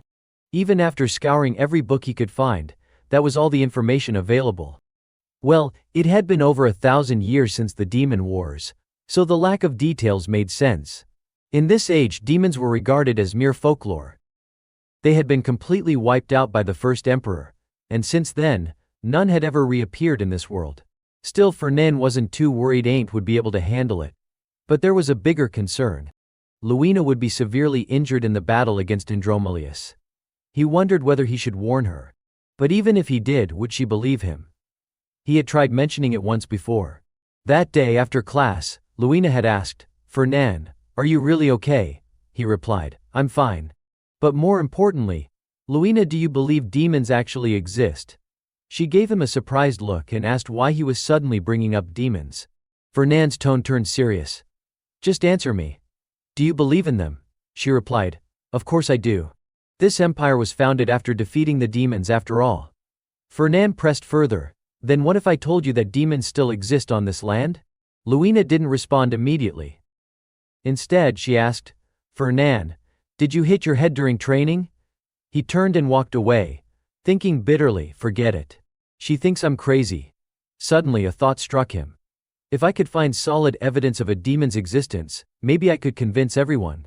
After thinking it over, something came to mind. Ah, right. Exactly 1 month from today, during a sparring session for the first-year night class, Ain't Armian would defeat Varen Kalbunder, who held the second rank. After that, no one in the academy would ever be able to match Ain't again. The greater the glory for the victor, the harsher the fall for the loser. The prophecy had included a remark from Ludger. Fernan had believed it, because of Kalbunder's name, his reputation, his honor. But he'd misjudged the man. Even the strong support system behind him eventually fell apart. Varen was possessed by a demon. Losing everything, his hatred for Ain't Armian began to fester, and that crack in his soul was where the demon slipped in. Fernan was convinced. This was the first time a demon had appeared again, even if only indirectly. If he could find a way to use this incident to his advantage, gaining support and convincing others would become much easier. And with that as evidence, he could build a foundation for a larger plan. The problem was he didn't know when, where or how Varen would become possessed. The thought made Fernan even more frustrated. Why didn't that part show up for me? Will it appear when the time comes? Or do I need to fulfill some condition first? So damn annoying. Inside the dormitory, Ain't was reading the news. The front page featured a sensational report an incident had occurred during a joint class between the second-year Knight and Mage divisions. Could it be that Fernan Pellenberg had been hiding his true abilities? And how on earth did Luina Burchef and Fernan Pellenberg end up as a pair? Ain't muttered. Truly worthy of the Pellenberg name. No matter what, Burchef was still Burchef. Even if they'd lost their military power, Gardner remarked, it was thanks to the Burchefs that flashy Pellenberg boy even took action. Ain't smiled, sounds like you have quite the fondness for House Burchef, while really disliking House Pellenberg. Gardner snapped irritably. Don't you dare compare those two houses. The only knight who could stand shoulder to shoulder with me, and the late emperor on the battlefield was from the Burchef family.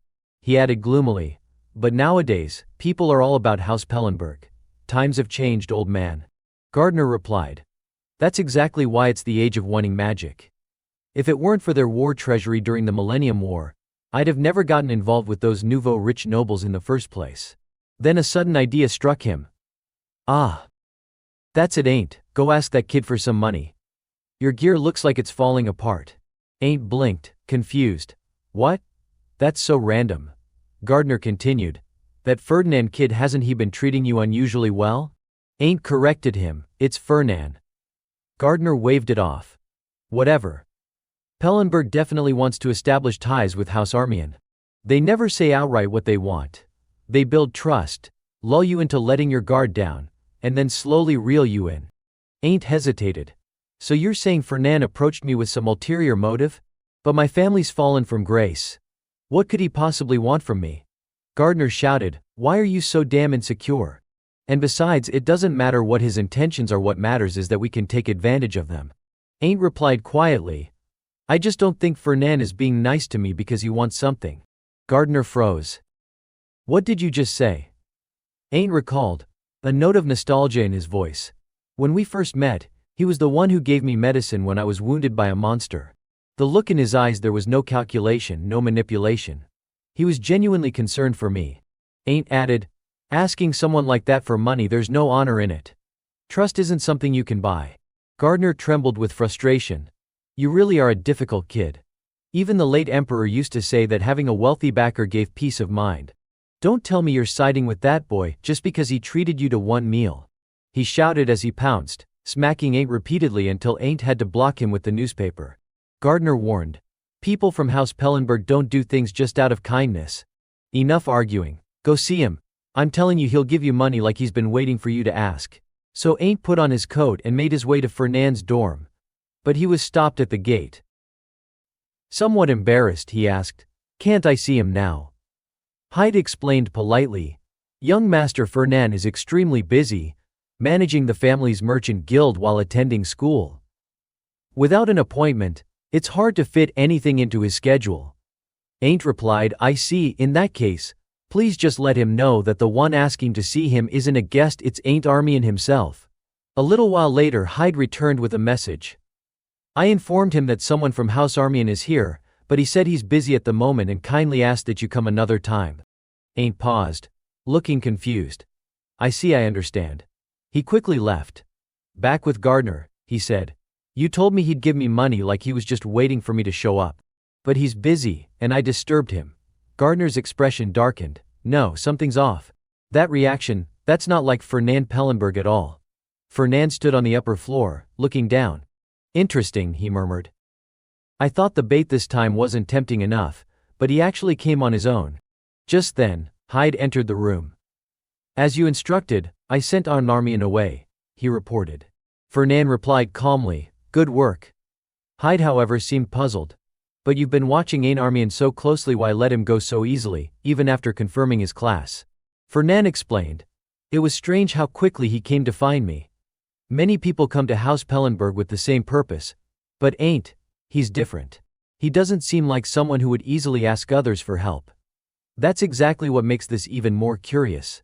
I get the feeling he didn't come because he wanted to. When I'm certain he's placed his trust in me, that's when it'll be time to lure him in. Hyde still looked confused. Do you really need to go this far for a descendant of a fallen imperial house? Fernand took a sip of tea before replying. Ain't possesses exceptional potential. If I can get him to stand fully on my side, he'll become an invaluable ally. Hyde poured more tea into Fernand's cup. But if you let him walk away like this, aren't you missing your chance? Fernand smiled slightly. Of course not. I'll leave the door open. He ordered, go to the main house's vault and bring back all the spiritual elixirs. Deliver them to Ain't. Hyde was stunned. What? The ones stored in the Duke's vault. Those are incredibly rare and expensive. Giving something so valuable away without any guarantee, it's too risky. But Fernand remained unfazed. Then I'll just give him something even more valuable. There's nothing in this world that money can't buy. And if you haven't bought it yet, it only means you don't have enough money. Scene change. At the D-Best dormitory, Hyde delivered the item to Ain't. After Hyde left, Gardner asked, you met the Pellenberg butler? What, he came to apologize for not letting you in? Ain't shook his head. No, he just left this box and a note, then left. Gardner took the letter, scanned it, and snorted. A letter of apology, huh? For someone from House Pellenberg, I guess that counts as having a conscience. Let's see what this Prince of Arrogance wrote. He read aloud with a mocking tone. These spiritual elixirs were prepared especially for you. I hope you'll accept them. Sincerely, your senior Fernand. Gardner exploded. What the hell? Every damn sentence ends with your senior. Is this guy seriously implying he's above the royal family? Ain't, meanwhile, murmured softly, it's fine. He opened the box and froze. This is. Gardner leaned in. What? What's wrong? What is it? Then he too froze in place. The heart of a holy bird. The holy bird was a sacred beast symbolizing light. Elixirs refined from its heart were the ideal supplement for the light swordsmanship of House Armin. Gardner broke into delighted laughter. That arrogant bastard Fernan. You see? He didn't give us money, but this was worth so much more. You were right to go see him. Ain't was deeply moved. Senior Fernan, I never imagined someone like you would treasure a useless person like me this much. I have to work even harder, so I won't betray your expectations. Gardner, seeing Ain't getting all emotional, quickly tried to ground him. Hey, you idiot. Don't get the wrong idea. A few days later, Fernan sat on a chair reading the newspaper. He asked casually, so, how did it end? Hyde replied, Ain't Armian defeated Varin Kalbunder.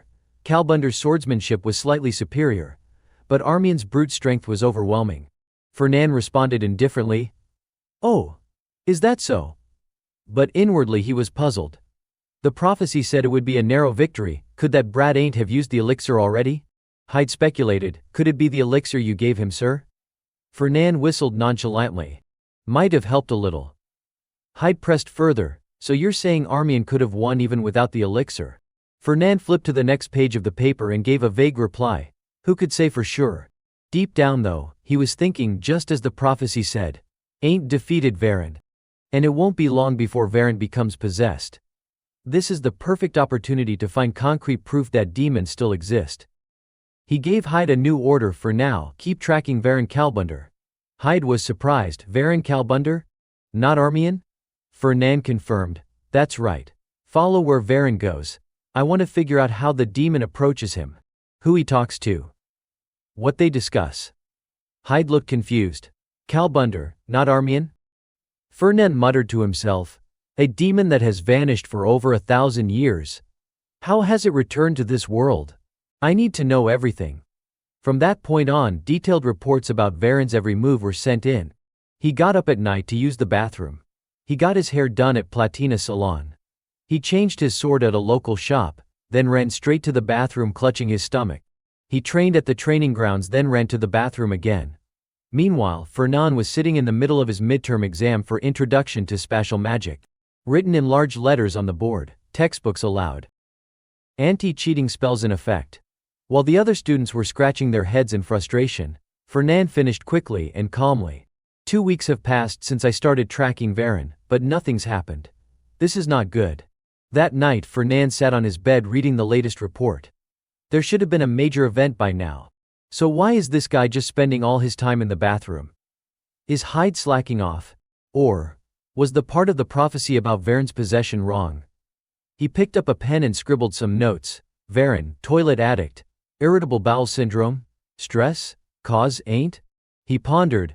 If the most crucial part of the prophecy, the demon's possession, is incorrect, I may need to reassess how much I can trust this prophecy at all. After losing to Ain't, Varin, who'd been seething with resentment, finally faced him again in the midterm exam. He charged at Ain't, but the outcome was already determined. A loser once is a loser again. Ain't didn't slip up.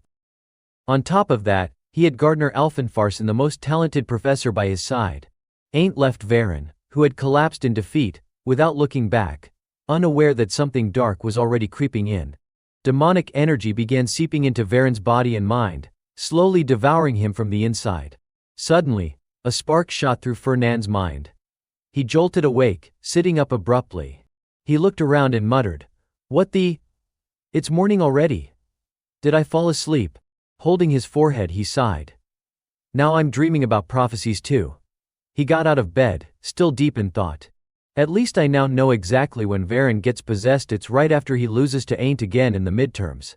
Fernan mumbled to himself. The practical midterm exam for first-year swordsmanship students. Isn't that today? Damn it. The prophecy clearly mentioned Ain't facing him again during the exam. And right from the start, Varin charged at him, but the result was already fated. Ain't didn't win by chance. Not with Gardner Alphenfarson as his mentor. It all makes sense now. Just then, Hyde opened the door and stepped in. "Sir, you're up early. You should have breakfast." Fernan stood by his desk, examining various weapons laid out before him. When he didn't respond, Hyde repeated himself, "Young master, what exactly are you planning this time?" Fernan suddenly said, "Oh Hyde. You're just in time. I'm heading out to observe the first-year Knight's midterm exams. I'll need an escort, so come with me. Hyde replied. I've been summoned back to the Duke's estate. I have to return shortly. Fernand muttered under his breath, damn it. Why today of all days? He grumbled. Fine, I'll just go with someone else then. Hyde raised an eyebrow. Someone else? Who? You don't have any friends at the academy, sir. Unless we're suddenly counting your royal attitude as a friendship magnet. Fernand snapped. I do have someone. He paused, then remembered there was indeed one person he had more or less bought with money. Louina stood with arms crossed in the doorway, looking puzzled. You need an escort just to get a potion. It's exam season, you know. Do you really have to go today? Fernand looked impatient. If I delay, the potion loses effectiveness. I have to go now. Louina hesitated. I'm busy studying for finals. He offered, if you come with me, I'll waive the interest on Berchef's debt for a few months after graduation. She didn't even wait for the second half of the sentence. Let's go. As they stepped out into the courtyard, Louina asked, so where are we going? Fernand replied, the northern mountains. Her voice jumped in alarm. What? That's where the first-year midterms are being held. If upperclassmen are caught trespassing, we could get disciplined for breaking the rules. Fernand nonchalantly said, there's nothing money can't buy. Louina scowled. Big words. Don't tell me you bribed someone. Then she answered herself, of course it's Professor Grad. Shameless. Fernand smirked. Professor Grad is flexible, I like that about him. Suddenly Louina said, I'm heading back to the dorms. Fernand froze. What? Why? We're almost there. I told you no one's going to notice, no one's getting punished. Louina coldly replied. It's not that. I forgot my sword. She then skipped off, humming a tune. Fernand sighed in relief. Oh right. Hurry up and grab it then. The two of them soon donned disguises and made their way into the northern mountains. We need to stay hidden so the professors and teaching assistants don't spot us, Fernand whispered. Even if I did bribe Professor Grad, if we loiter around out in the open, Louina cut in, clearly annoyed, it's still a big problem. So you know it's a problem, and you're doing it anyway. Fernand replied, exactly. You're such a good little knight, don't ever change. She was already out of patience with him. Fernand opened a map and muttered. Hold on. Let me check where to go. Ain't is ranked second in the knight division, right? He scanned the map. Number 2. Ah, there he is. He's really close to Varin, the one ranked third. Could they have already crossed paths? His eyes narrowed. I need to hurry. Crouching low, Fernand moved behind the bushes and whispered, this way. Hurry. Louina suddenly remembered, wait a minute. That's the professor's map, isn't it? It's against the rules for students to have that. Just how much did you bribe Professor Grad? As she kept ranting, Fernand thought to himself, was it a mistake bringing her along? Can't she just quietly follow my lead? Just then, a strange noise echoed nearby. Louina gasped, was that a monster? Fernand's expression tightened. No, don't tell me, a scream rang out in the distance. Louina sprang up. That's where the first years are. I have to check it out. Fernand shouted, what? Wait, Louina, it's dangerous to go alone. Stop. But she was already gone. Left with no choice, Fernand ran after her. They soon found a group of first-year students. Louina knelt beside one. He's unconscious. Looks like he was attacked by a monster. Thankfully, the defense spell on the exam map protected him, he's not hurt. But her brow furrowed. Still, this is strange. The monsters in this area aren't usually this aggressive. Fernand clenched his jaw. Damn it. It's starting earlier than I expected. I haven't even checked on Varin yet. A series of roars echoed overhead. Louina and Fernand looked up, sensing the pressure in the air grow heavier and more oppressive. Louina's voice trembled. Fernand. What the hell is going on? Before he could answer, a thunderous explosion erupted right in front of them. Louina gasped. Where are we? She suddenly sensed something behind them, heavy footsteps pounding rapidly toward the two. A massive pig-headed monster wielding a giant wooden club was charging at them. Without hesitation, Louina drew her sword and lunged forward, delivering a clean slash that severed the creature's arm. Blood sprayed violently as the severed limb hit the ground. Yet the monster didn't stop. Louina was stunned. Why isn't it slowing down? Its arm's been cut off. The beast's blood-red eyes locked onto her as it roared and lunged again. At that moment, the ground trembled. Jagged rocks suddenly burst from below and impaled the monster's body. Fernan was chanting, unleashing his magic as the stones beneath them continued to gather into sharp, spiraling drills. His staff glowed brilliantly as he launched the rock drills straight into the pig-headed monster. Thud, thud, thud. A rapid succession of impacts drove into the beast's back. Luina leapt to the side to avoid the attacks. She kicked off a large tree, using it as a springboard to reposition herself. The monster, relentless, chased after her. She vaulted high into the air just as the creature crashed headlong into the trunk, toppling the massive tree.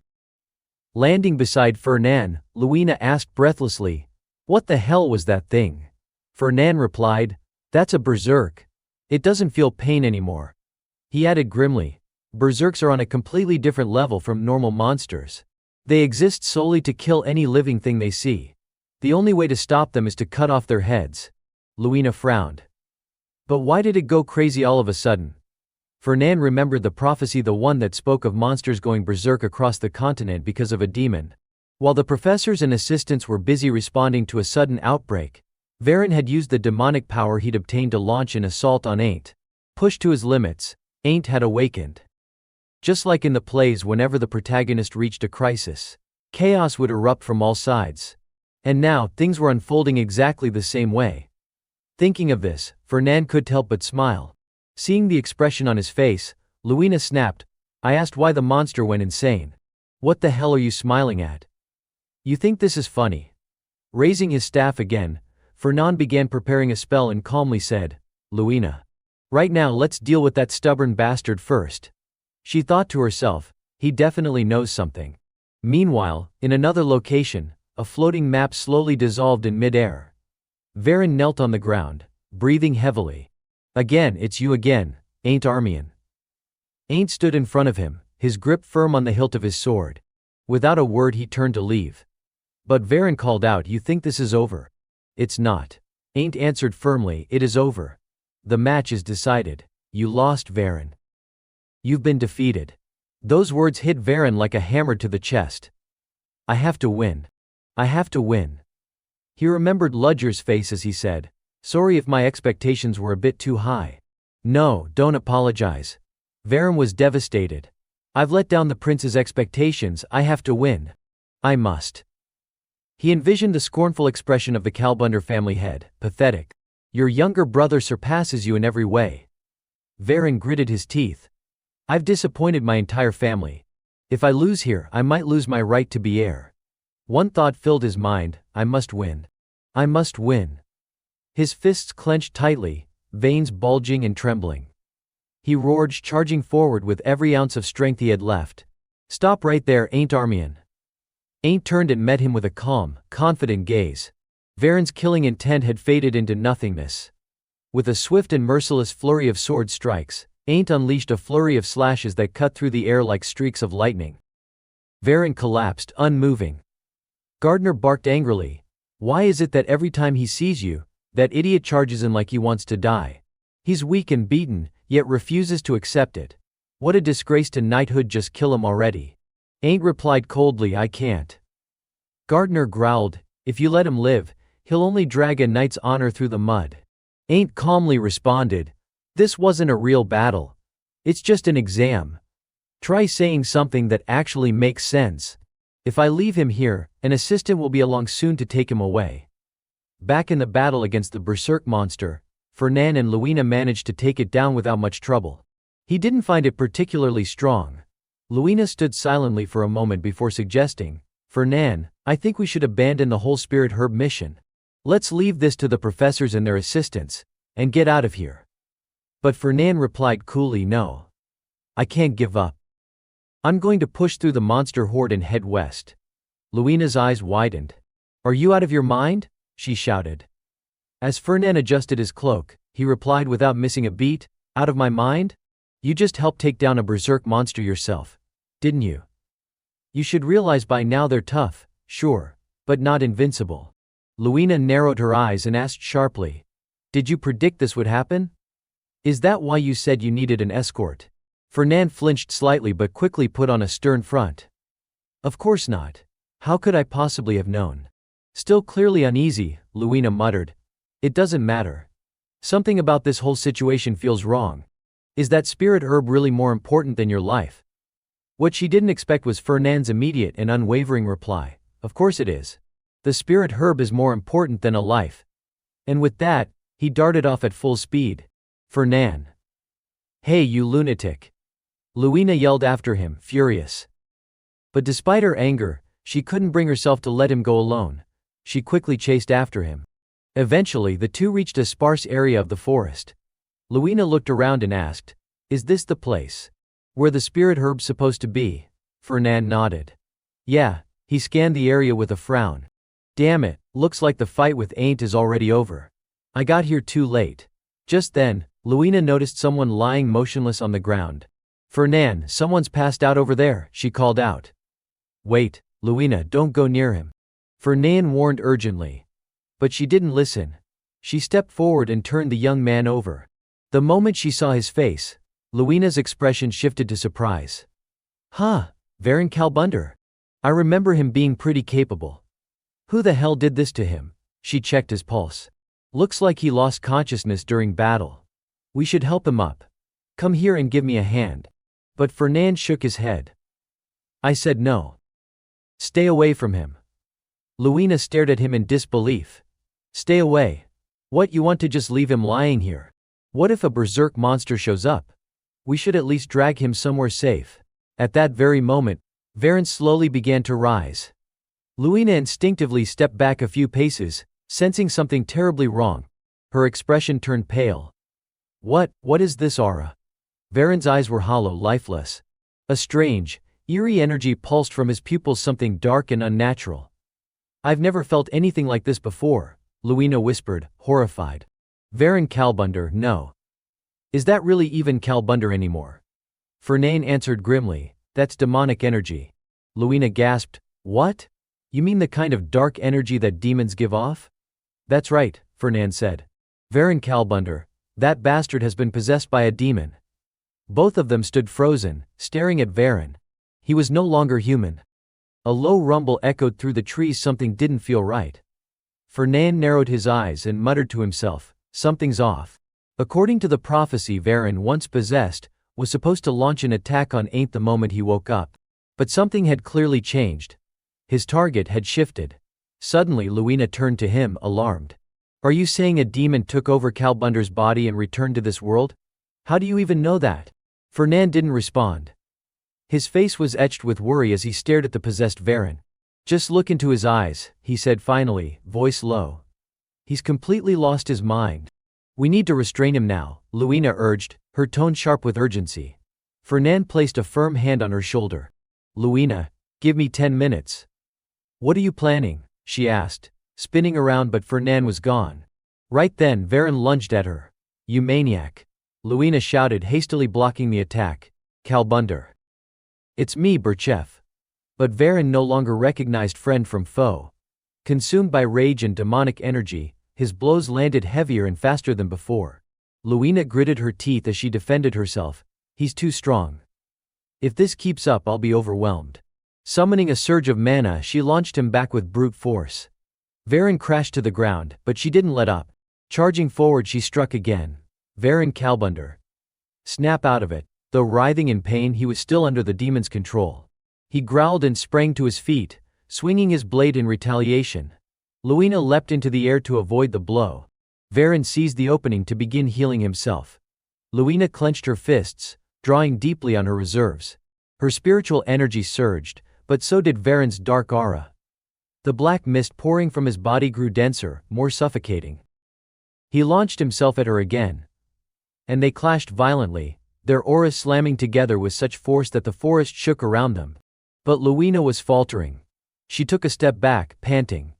I'm running out of energy. The more I fight, the more that dark energy drains me. She bit her lip. At this rate, I won't last much longer, but there has to be a way out. As she desperately searched for an opening, her gaze snapped to the side. Fernand? Across the battlefield he called out, this way, Luina. Varen turned his head in confusion just in time for Luina to vault off his head and dash toward Fernand. He grabbed her arm.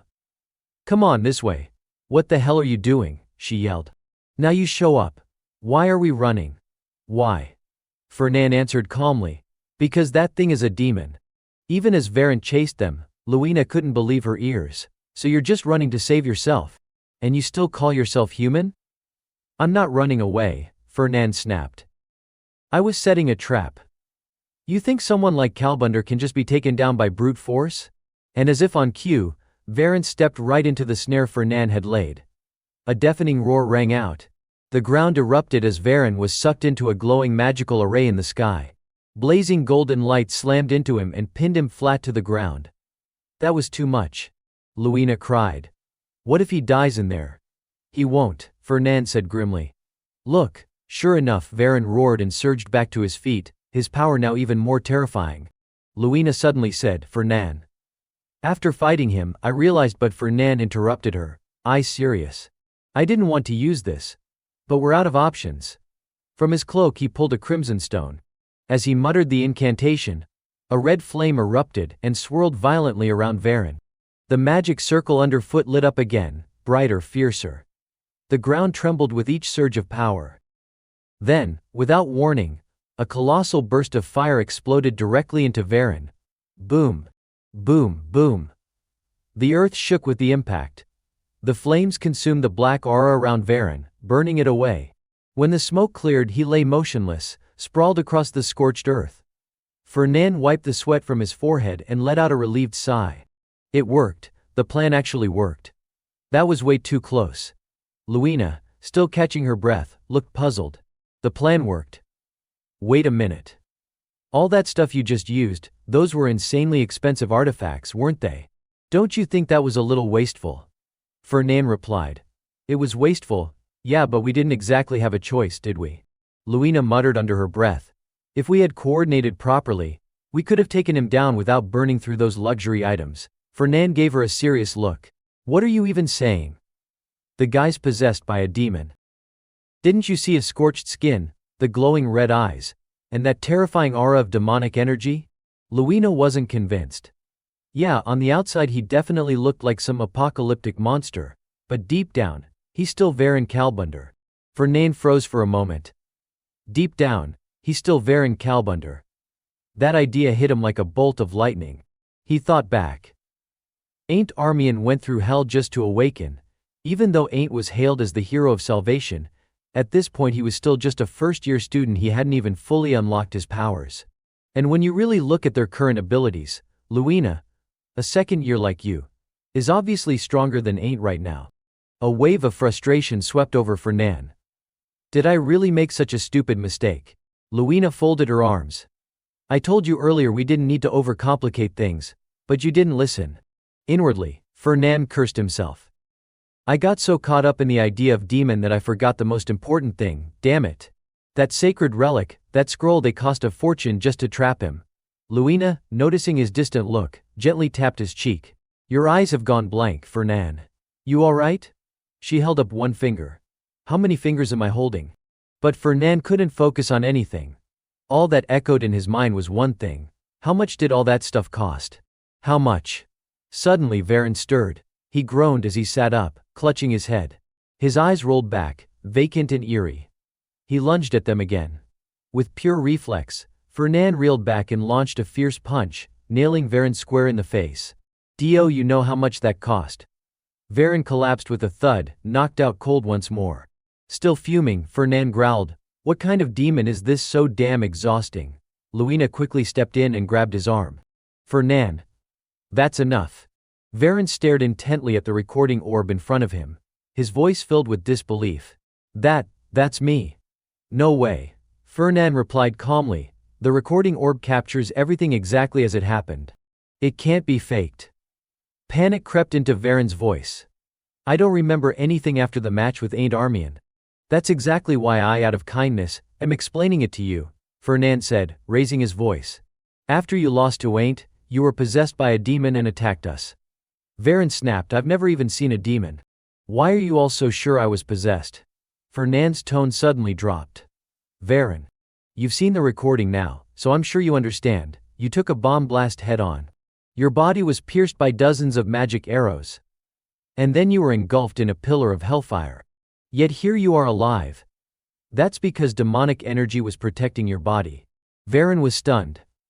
Now that I think about it. Yeah, I really should have been dead. Fernan let out a dramatic sigh. And I wasted a ridiculous amount of resources trying to stop your demon-possessed self. Varen hesitated, then said, if you're talking about the magical items you used to kill, no. I mean, restrain me, then I'll pay for them. Fernan pressed his hand to his forehead and sighed even more theatrically. Let's not forget the emotional trauma. I had to fight someone who could have killed me with a single blow. Varen's expression turned serious. Cut to the point. What do you want from me? Without missing a beat, Fernan pulled out a sheet of paper. Simple. Just sign this contract. Varen Kalbunder will now become a servant of House Pellenberg. Sign here and all will be forgiven. Varen took the contract and examined it. This is a slave contract. These terms are absurd no matter how you read them. Fernan waved his hands dramatically. You really don't appreciate how generous I'm being, trying to settle this nicely for your sake. Luina watched Fernan's expression carefully. She got the sense he was afraid of something. Then Fernan placed a hand on the recording orb, his tone now slightly threatening. In that case, I have no choice but to follow protocol. I'll hand this orb over to the Purge Division. Varen flinched. The Purge Division. The Purge Division was a royal unit created to hunt down and exterminate demons. In the past, under the justification of rooting out evil, they held near absolute power. But now, 1,000 years later, with demons thought to be extinct, they were little more than a relic of the past. Fernan explained. They've been waiting for a chance to step back into the spotlight. If they see this recording, it'll be like striking gold. Varen shouted, I told you I have nothing to do with demons. Fernan pressed on, you consorted with demonic forces. That means you'll be expelled from the academy. Do you really think the Marquess of Kalbunder would accept a son who sold his soul to a demon? You might even be disowned. That struck Varen right in the heart. With no other choice, he signed the contract. Then, standing in front of Fernan, he bowed deeply and said, From now on I am in your care, Master, I mean Senior. Luina let out a sigh. So this is how things turned out, huh? Fernan cleared his throat with a few coughs. All right then. The three of them headed back to the northern forest. Luina asked, Are you sure we can handle this on our own? Shouldn't we inform the professors? Fernan shook his head. Not yet. Whether Varen was possessed willingly or was manipulated, whatever the case, we still don't know the full picture. And if someone really did manipulate him, that means there's someone within the academy collaborating with demons. If this gets out, they'll vanish before we can catch them. And it'll be even harder to find out who's behind it all. Luina considered his words and nodded. That makes sense. So you're going to investigate quietly? She paused before asking. But why target academy students in the first place? Fernan replied, just a theory, but the academy gathers the brightest talents in the empire. If someone attacks its students, Luina gasped. That's like destroying the empire's future. I can't just stand by and watch. If you need help hunting demons, call me anytime. Seeing her impassioned resolve, Fernan smirked inwardly. Perfect. Now I won't have to lend her money with interest anymore. Though she hasn't realized it yet. Maybe one day she will when she finally sees how ridiculously stupid that promise was. Afterward, despite the professors and teaching assistants being mobilized to suppress the monster rampage, the midterm exam for the first-year night department was still abruptly cancelled midway. However, the academy couldn't afford to cancel the entire midterm exam. An emergency announcement was issued. For safety reasons, all practical midterm exams would be replaced by written tests. When students saw the announcement, they were left dumbfounded. Every practical exam this semester had now become a written one. Whispers spread like wildfire. No way, are you serious? A written midterm? We're doomed. That was because the academy's grading system had always placed more weight on practical skills than theory. For students who focused heavily on combat training, having to sit for written tests in every subject was a huge burden. Ain't was no exception. As he was quietly cramming theory, Gardner suddenly spoke up. Still, no matter how I look at it, something feels off. What feels off? Ain asked. That monster outbreak, Gardner replied. It was clearly related to demonic energy. I sensed scorching hot mana spreading everywhere. And yet, the real demon never showed up. Doesn't that mean it wasn't caused by a demon at all? Ain't reasoned. Gardner brushed it off. Impossible. How many times do I have to say this before you believe me? A demon will definitely show up again. That's precisely why the first emperor stationed me here." As he spoke, Gardner slapped both of Ain't's cheeks and reminded him sternly, "And demons always target you." Startled, Ain't yelped, "Why?" Gardner looked surprised. "You really don't know? For demons, the name Armian is an enemy etched into their bones. If not for the Armian bloodline, this world might have already fallen into their hands. So this time they'll surely aim to wipe out every trace of that bloodline first. That's why you must never let your guard down. Follow my instructions exactly, got it?" A shiver ran through Ain't. In his heart, a disturbing thought echoed, "Am I the spark that draws the demons in?" At the same time, over in Ravido's hall, Fernand was clutching his head, groaning loudly, my head's spinning." Seeing him collapsed over the table, Hyde panicked. "Young master, are you all right?" Inside Fernand's mind, strange words began to surface. Mandatory first-year core course field survival skills. After completing the midterms, students will be sent to the Southern Forest for a 1-week practical training session. The Southern Forest, perfect. He recalled that within the lake deep inside that forest, there was a sacred herb. A place with no detectable mana. The plan was to lure him into soaking his feet in that tranquil lake, and the moment he did, the lake would strip away every protective layer around him. Meanwhile, Ain't stepped into a cavern. "This is the place," he murmured. "If I hadn't come with genuine intent, I never would have found it." His steps were already light, but now he moved with even more caution. When he sensed a hint of deathly aura ahead, he muttered, "I found it." His gaze lowered. A massive creature slowly emerged from the stone wall. It was supported by 4 sturdy legs, and the heart it had just pierced and devoured was covered in gleaming aquamarine scales like precious gems. It wasn't the stench of blood, but a strange green fluid oozing from its wound. The beast's body rose and fell. It was breathing. No, it was alive. As Ain't approached, the creature's cold breath washed over his face. The closer he got, the more intense the chill became. Gardner's voice cried out in his head, "It's a holy beast. A thief pretending to be its master? This is beyond you, run." Ain't swallowed hard. He wanted to turn and flee, but the monster before him wasn't going to give him even the slightest chance. As his eyes sharpened with resolve, the creature lunged at him. Ain't sidestepped and slashed his sword across its body, but it dodged effortlessly. It charged again. Ain't continued to evade and counterattack, and through a narrow crack in the rocky wall, a vein of mithril ore revealed itself. Gardner was overjoyed. Heavens, a mithril vein. Ain't, you must mine every last piece of it. Don't leave behind even a single lump. Mithril was known as the metal blessed by mana. But that wasn't all.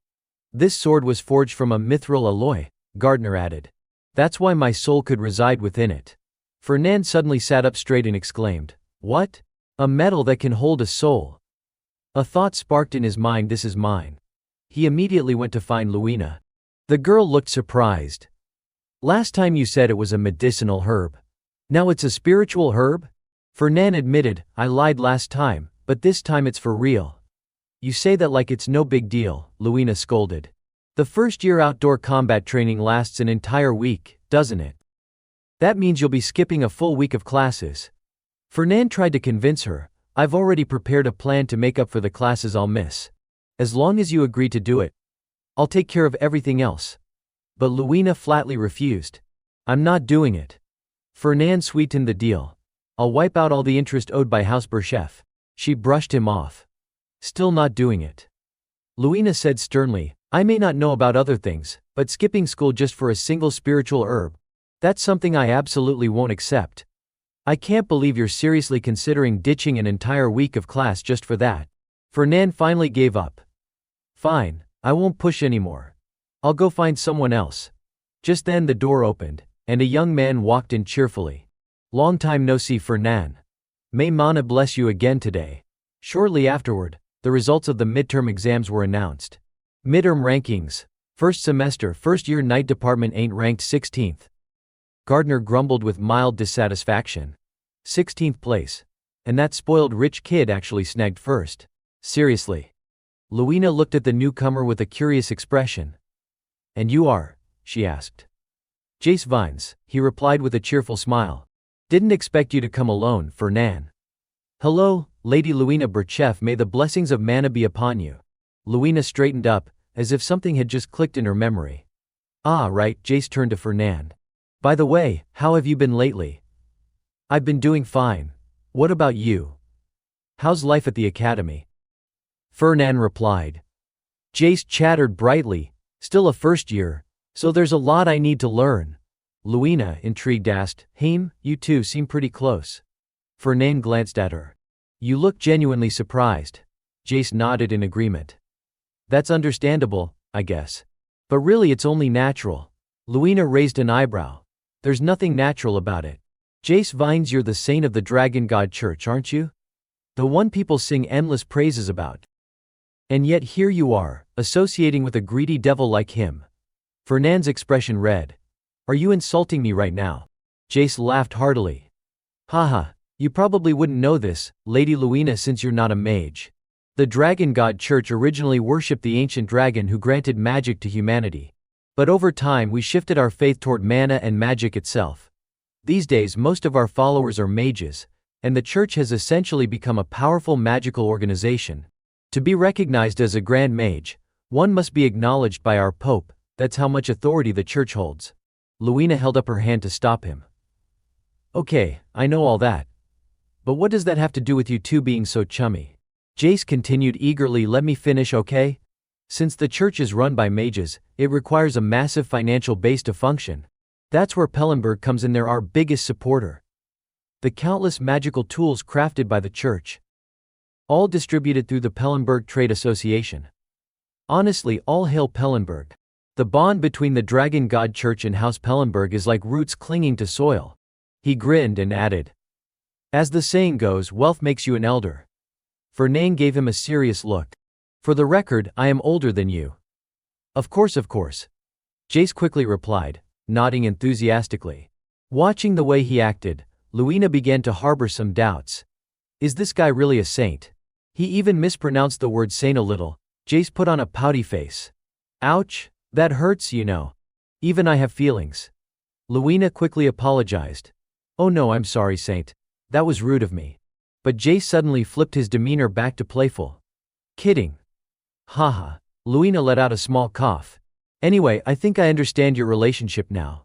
So, I'll take my leave. Jace whined, leaving already? Are you really going? We just met. She replied plainly, yes. I have no intention of getting involved in this mess.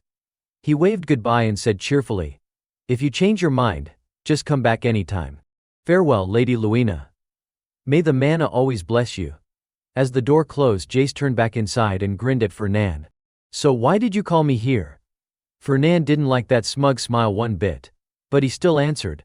During the first year survival training, we'll be collecting spirit herbs. I need backup.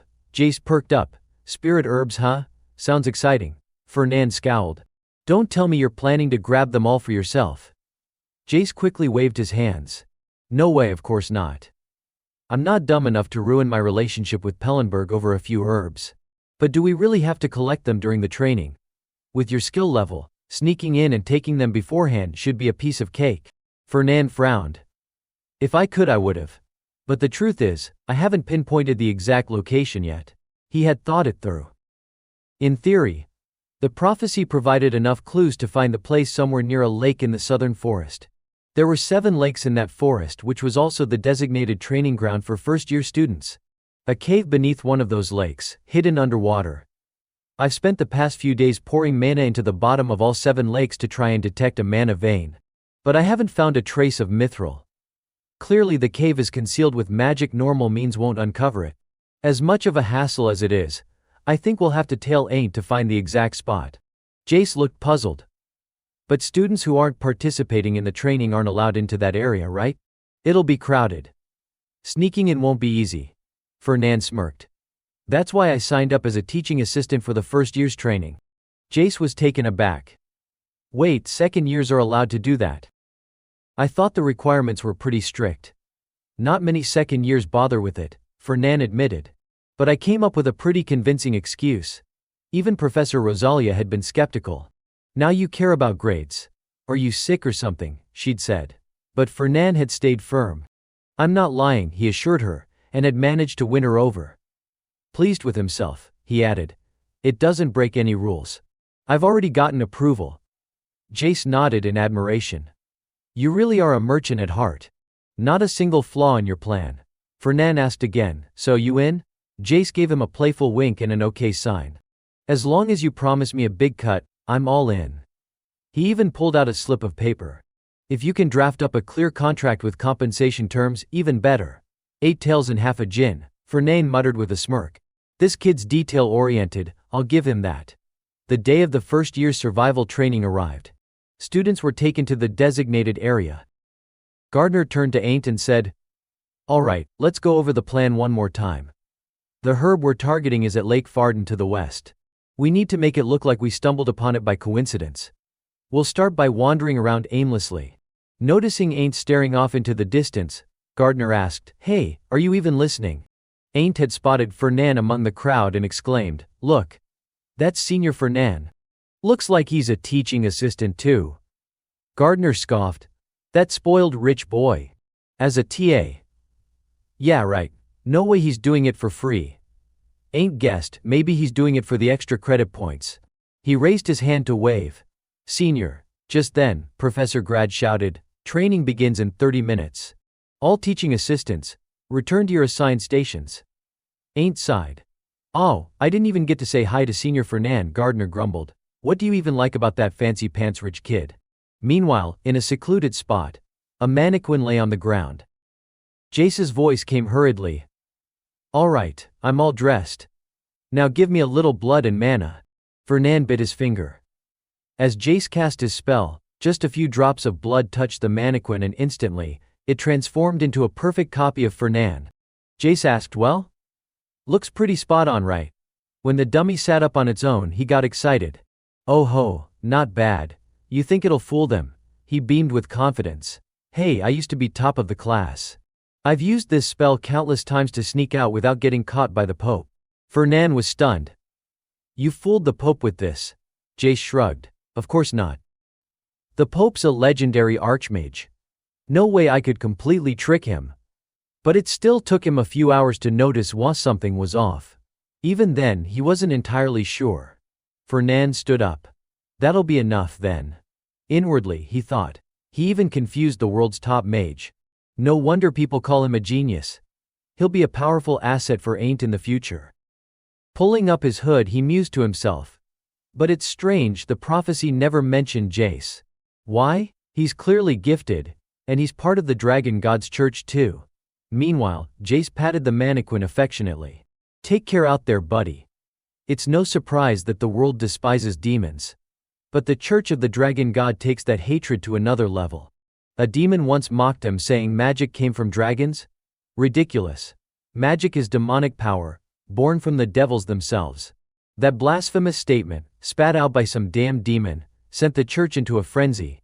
From that moment on, anything even remotely related to demons would trigger their wrath. They morphed into a fanatical order, dedicated to hunting down and exterminating demons. Fernan glanced at Jace, wondering quietly to himself, could this guy end up becoming one of Ain's allies someday? Should I start investing in him now, just in case? Future ally stock, Ain't Inc.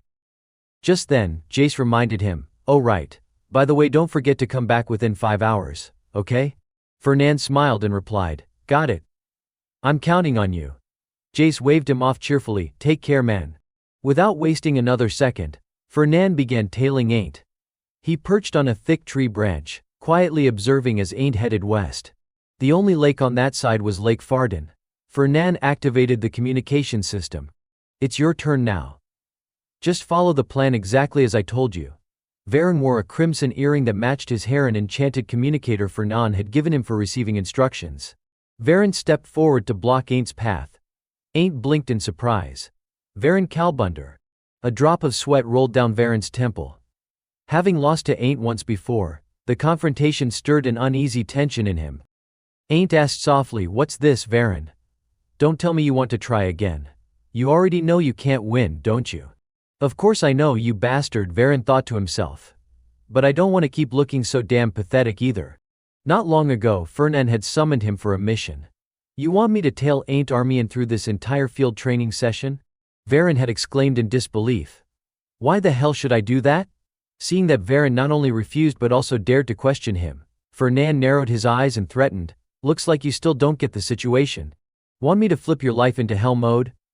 Varen immediately clutched his head and screamed, "No, senior. Please." Now, standing face to face with Ain't, Varen looked him straight in the eye. "I can't accept defeat." Ain't raised an eyebrow. "Even twice wasn't enough for you?"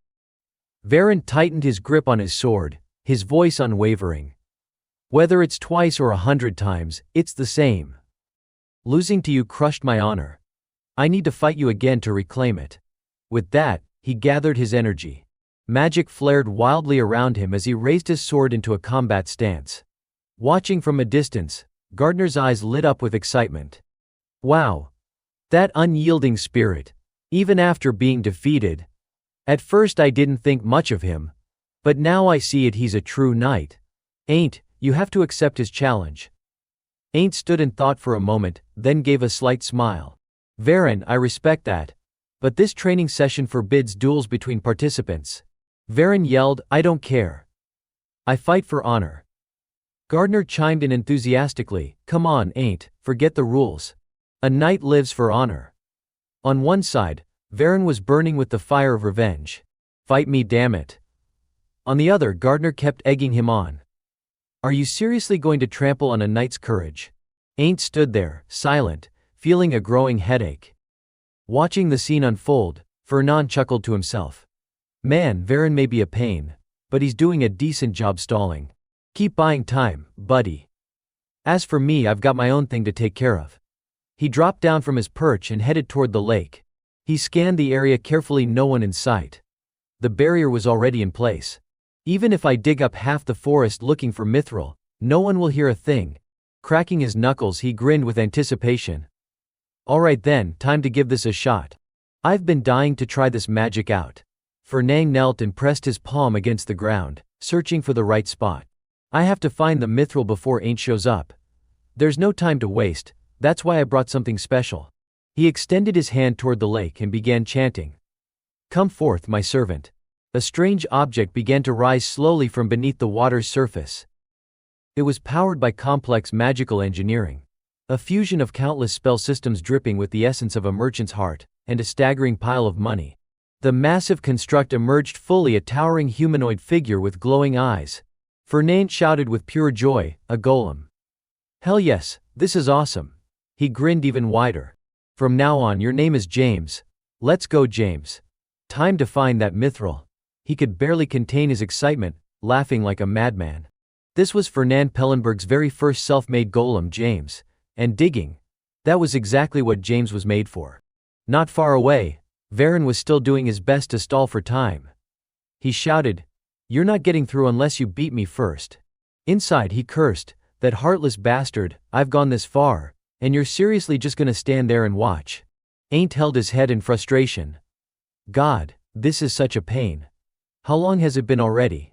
Gardner, standing nearby, was visibly irritated. How could a descendant of Armian act so ridiculously? Running out of ideas, Varen suddenly threw himself to the ground and wrapped his arms tightly around Ain't's leg. Move. Ain't shouted, trying to shake him off. That's enough, Varen. Stop acting like a child. Varen snapped back. You think I want to do this? Fernand gave me one job, stall you for at least 1 full hour. If I can't endure it, I'm screwed. Ain't's eyes widened. Wait, what did you just say? Varen yelled at the top of his lungs. I like doing this. Okay. I love being trampled on, having my life ruined. It turns me on. So go ahead and attack me, you bastard. Ain't froze, completely thrown off. What the hell, what kind of freak is this? He kicked Varen hard, sending him flying backward. Varen screamed, hey, and crashed onto the ground flat on his back with a loud thud. Groaning, he sat up and kept yelling like a lunatic. That's right. I'm a total freak. So just attack me already. But in front of him, there was nothing, just a few leaves floating gently down through the air. Ain't was gone. Varen pulled out his pocket watch and checked it. How long have I held out? He muttered. Fernand said to keep him busy for 1 hour. It's been 1 hour and 10 minutes now. I'm saved. With a triumphant laugh, he proclaimed, Varen Kalberter has completed the mission. Not long after, Ain't finally reached the cave. Gardner asked, "Ain't Armian, are you really able to ignore a knight's plea for a duel like that? Is that what you've learned?" Ain't calmly replied, "No. But the rules clearly state, no fighting during training." He glanced around the area and added, "Also, this cave? If you're not actively searching for it, you'd never find it." Gardner laughed heartily. Naturally. If it were that easy, it would have been looted ages ago. Wading into the water, Ain't scanned his surroundings with sharp eyes. Something's off here. I can sense a presence that doesn't belong to a spirit herb. Just then, Gardner called out, "Hey, look down here." Right before them was a glowing spirit herb, shimmering with light. Ain't gasped, "Whoa, jackpot." Meanwhile, deep within the submerged cave, Fernand had been digging feverishly. After a while he burst into uncontrollable laughter, and began dancing wildly to an imaginary beat. Bomb bomb. Found it, Mithril. Back with Ain't, the situation had suddenly taken a turn. He frowned. This just got complicated. We found the herb, but how do we extract it? He gestured toward the glowing plant, which was guarded by a massive creature. Gardner examined the area and muttered, "Didn't expect there to be a sea dragon watching over this place. This isn't the right time. We'll come back later." Ain't hesitated. "Lately I've been in top form. What if I fought the sea dragon now?" Gardner sighed deeply. "Then that dragon's gonna learn what human meat tastes like." Ain't blinked, then fell silent. Gardner shook his head. "No. You're not ready for that thing."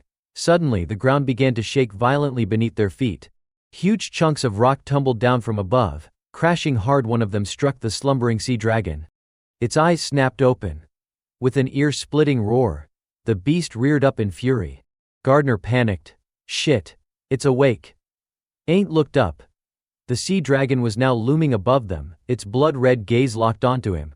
Shivering, he stammered, What do we do now?" Ain't suddenly muttered, "Might as well just finish it off now."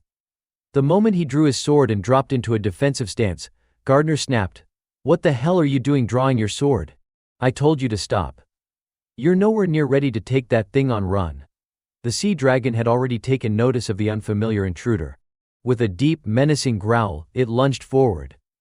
Gardner urged frantically, "Run. Don't look back, just run." Ain't stood frozen for a beat. "Run? I think it's a little too late for that now," he muttered, then leapt high into the air to evade the attack. The beast crashed hard into the cliffside with a thunderous boom. Seizing the opportunity, Ain't locked eyes on the perfect strike zone, and brought his sword down in a fierce slash against the dragon's head. In response, the beast whipped its massive tail, smashing into Ain't and flinging him violently to the side. He landed in the shallow water, so he was able to regain his balance without much trouble. But as soon as he got back on his feet, the sea dragon was already barreling toward him with its jaws wide open. It sucked in a deep breath, then unleashed a spiraling torrent of pressurized water. Ain't steadied himself, gathered his energy, and channeled all his power into his sword to block the incoming blast. The clash of forces was immense. Raw power crackled through the air, sending shockwaves through the surroundings. But Ain't held his ground. The dragon lunged in for close combat, whipping its tail again and again. Ain't struggled to keep up, barely managing to deflect the furious strikes. Not far away, Fernand was collecting mithril when he felt the ground rumble violently beneath his feet. The sound of chaos grew louder and more intense.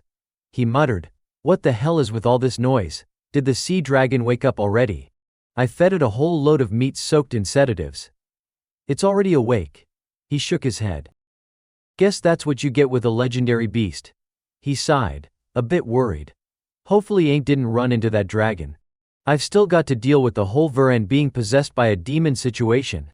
If Ain't loses his chance to awaken like the prophecy foretold, that'll be a pain. But wait, I already gave him the heart of the holy bird. He should be fine." Fernand turned to leave. "James, we've mined it all right, let's head out." A large goblin followed behind, lugging a sack stuffed with loot. Meanwhile, back on the other side, Ain't had finally finished his battle with the sea dragon. He crawled along a rocky ledge, gasping for air, completely drained as he finally made it to a small opening in the cliff. He panted heavily. "Damn, that was way too close." Gardner barked. "This is exactly why I told you to run.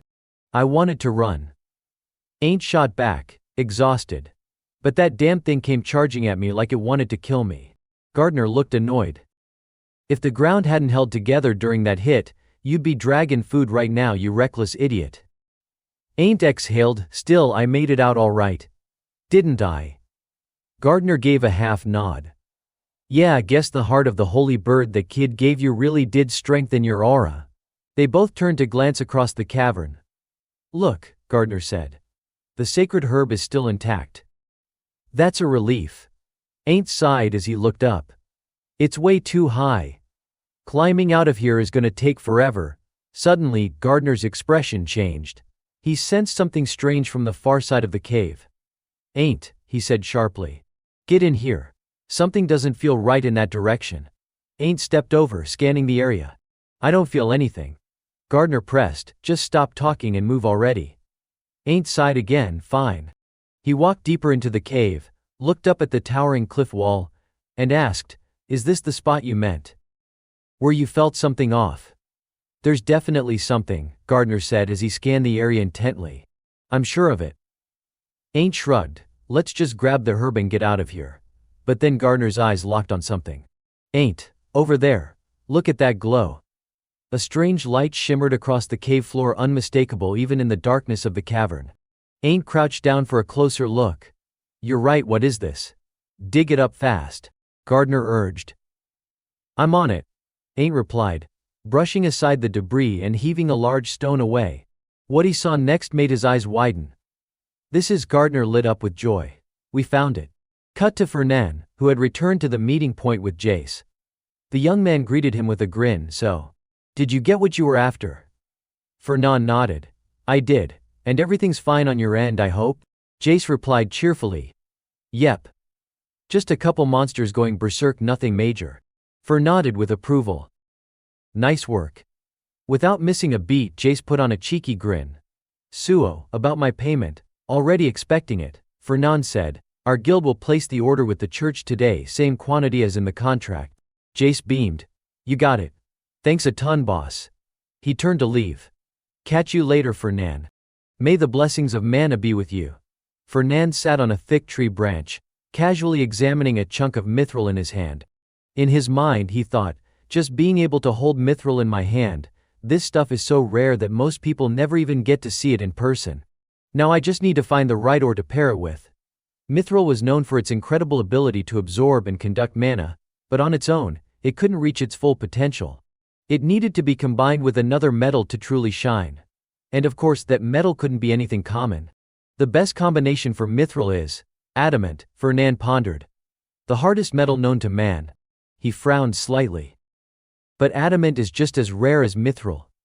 Even with money, there's no guarantee you can get your hands on it. Where the hell am I supposed to find some? He glanced down and mumbled. I wonder if that prophecy thing could tell me where. Just then, a loud scream echoed from below. Help me. Fernan didn't move, still repeating to himself in a low voice, adamant. Adamant. Adamant. A girl below was sprinting at full speed, screaming her lungs out. Help. Professor, help me. Save me. She circled the base of the tree Fernan was sitting in, with 3 large dogs chasing her closely behind. Still unfazed, Fernan muttered, Really? Getting chased by dogs? Elves shouldn't be getting in real danger from that. The girl, realizing she wasn't getting a reaction, broke character and leapt up into the tree with him, landing nimbly in front of him. The dogs below continued barking wildly. Annoyed, Fernan frowned and said, Take care of that noise, will you? Ariafridian raised her staff, its tip glowing brightly, and in mere seconds the dogs were handled. She then plopped down next to him on the tree branch, and let out a breath. Happy now? Fernan looked at her and asked bluntly, What do you want? Aria gave him a dazzling smile. Nothing really, just happened to pass by. Then keep passing, he replied flatly. She laughed awkwardly. Okay, fine. Not a coincidence. I have my reasons. You're so blunt, you know. Fernan narrowed his eyes. What, trying to cozy up to the air of a noble house? Ariafridian grinned.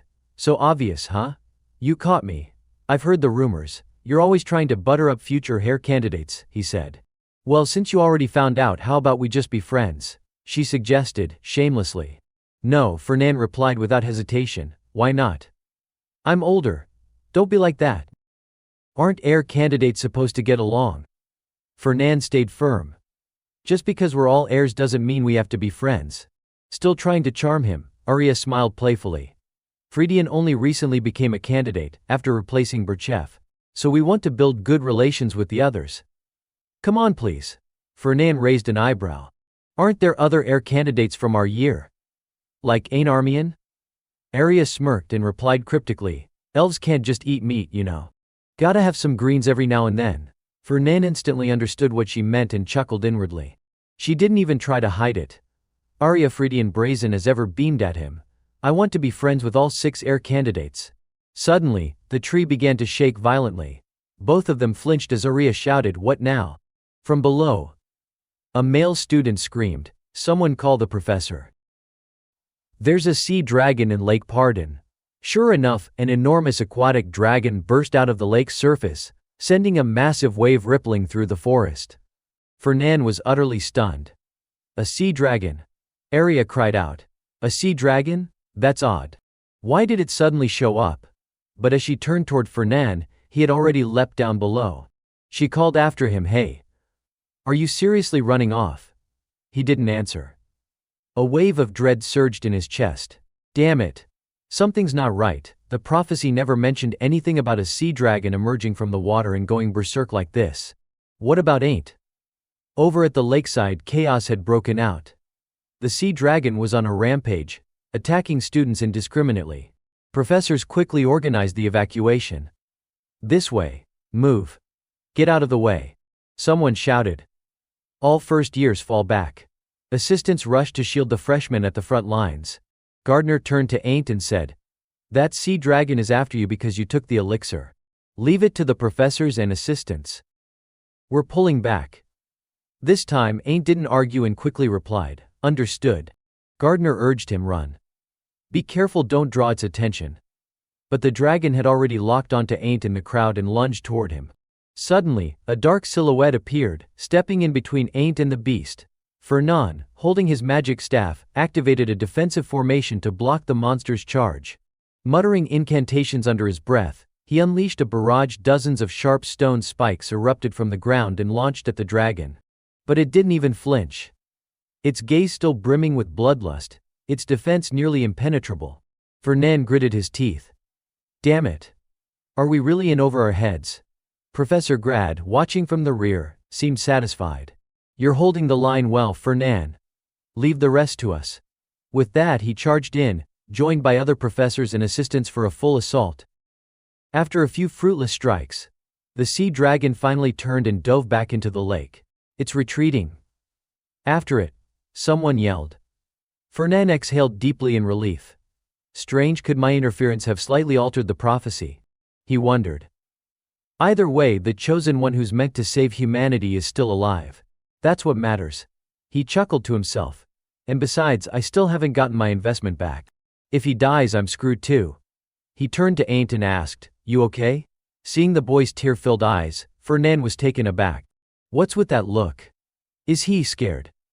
Ain't choked up and asked, did you come here to save me? Fernand replied coolly. Protecting students is a teaching assistant's job. Anyway, you're safe now. Go do what you have to do. As Fernand turned to leave, Gardner reminded Ain't, hey, don't forget we still have something to settle with him. We can't just let him go. Ain't quickly called out, actually, there's something I'd like to talk to you about. Do you have a moment? Fernand glanced back and said, go ahead. What is it? Ain't hesitated. Well, it's a bit awkward to say it here. The two of them moved to a quieter spot. Fernand reassured him, don't worry. No one's listening. Just say what's on your mind. What is it? Ain't gave a sheepish smile. I was wondering, does your trading guild deal in ore? Fernand nodded. Of course. Why? You looking to buy some? But the very next second, Fernand caught himself muttering, not exactly. I'm broke. Can't afford to buy anything. If anything, I should be selling. Ain't felt those words hit him right in the gut. He couldn't deny the truth, but it still stung. Fernand cursed inwardly. Damn it, I let that slip again. The boy always acted so obedient around him. Fernand nearly forgot, this kid's the reason I got fired in the first place. He remembered the moment Ain't handed him the dismissal notice, citing the reason, "You said I was dirt poor." That was a pretty brutal insult. Clearly, pissing this kid off hadn't brought him any benefits. Fernand said gently, "If what I said offended you, I apologize." Ain't blinked, surprised. Huh. That was unexpectedly polite. Fernand clarified, "I didn't mean to upset you. Please don't take it to heart." Ain't quickly replied, "I was just joking." Fernand waved his hand firmly. "No, really. I mean it. I'm sorry." This brat, he actually apologized, Ain't thought in disbelief. Switching back to business, Fernand asked, "So, you mentioned you had something to sell?" Ain't nodded with a grin. "That's right." He pulled out a sparkling green gem. "This is it."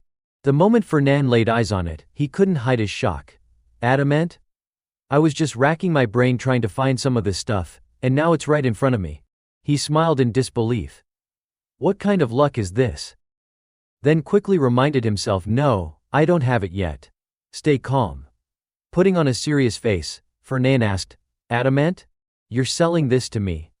You know this stuff isn't exactly something you find lying around. Where did you get it?" Ain't stayed casual. Fernand couldn't help but marvel. He's so calm holding something this rare. Rich kids really do live in another world. Ain't scratched his head. "I can't exactly say where I got it. But I swear it's not stolen or shady or anything. You can trust me. I've got so much of it, even my subspace inventory is full." Fernand's eyes widened in awe. "Hua, you actually filled the subspace. This is like an entire treasure vault," he thought to himself, convinced that there was no doubt Ain't had found it in that underwater cave. Didn't get the mithril, but ended up with adamant. This must be what they call main character luck.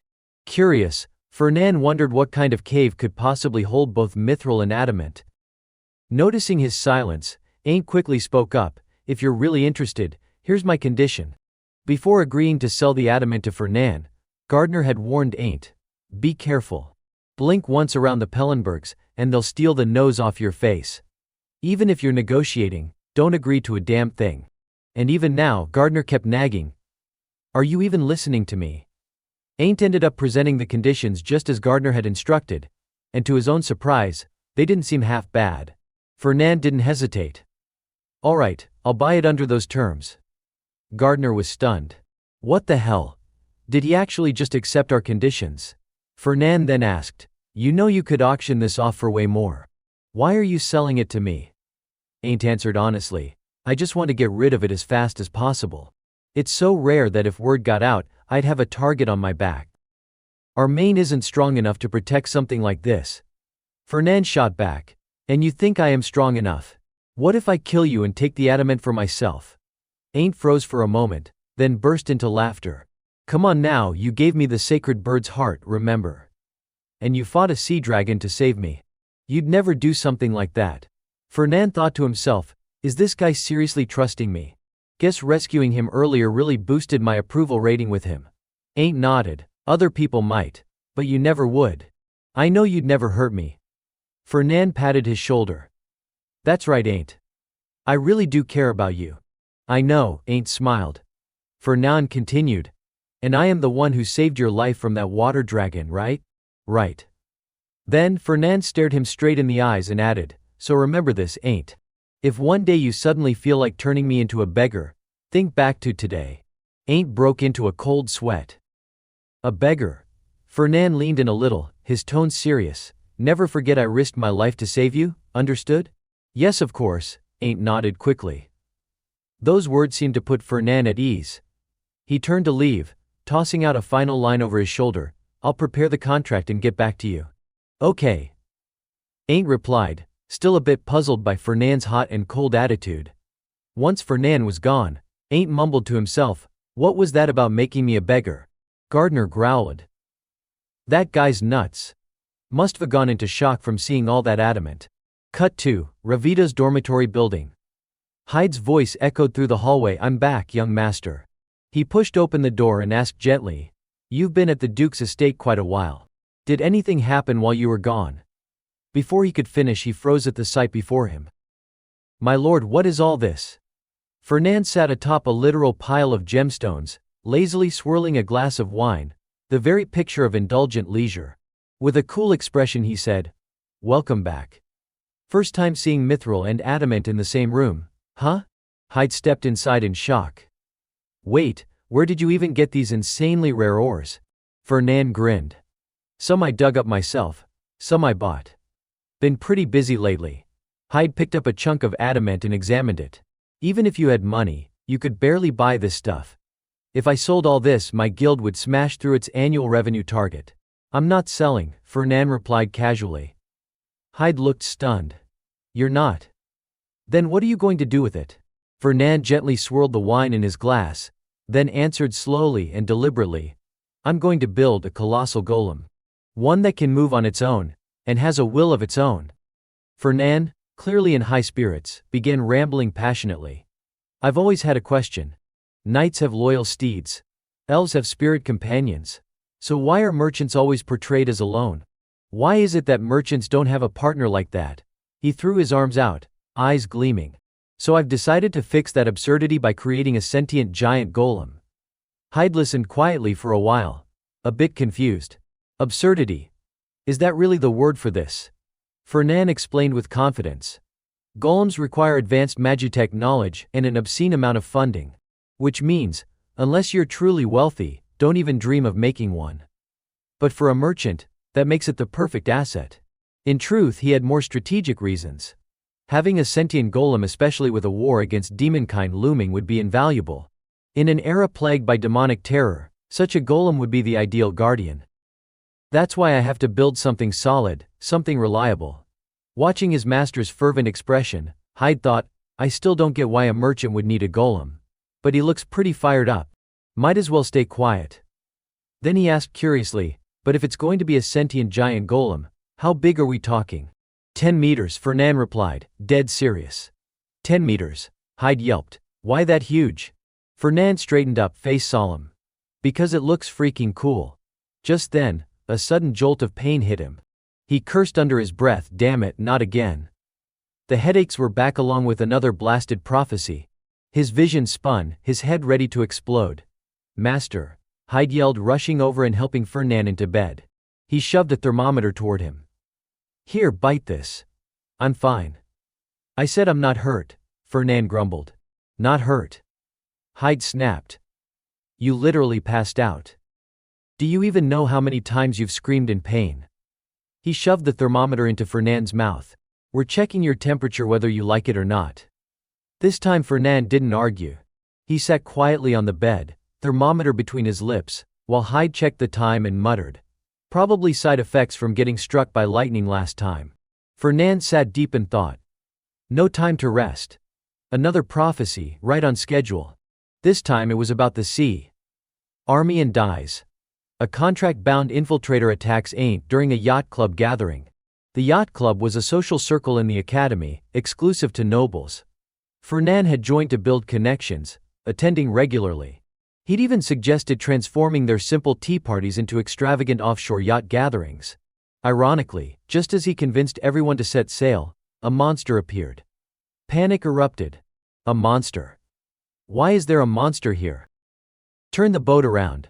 Fernand spotted the contract-bound infiltrator sneaking aboard someone from his own trading company. Ain't confirmed the face. If he remembered correctly, the man was part of the crew.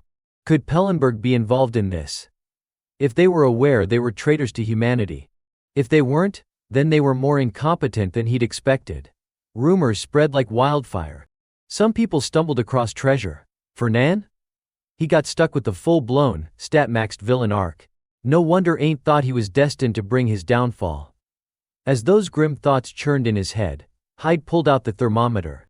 Fernand shot him a look of pure annoyance. Hyde squinted at the reading.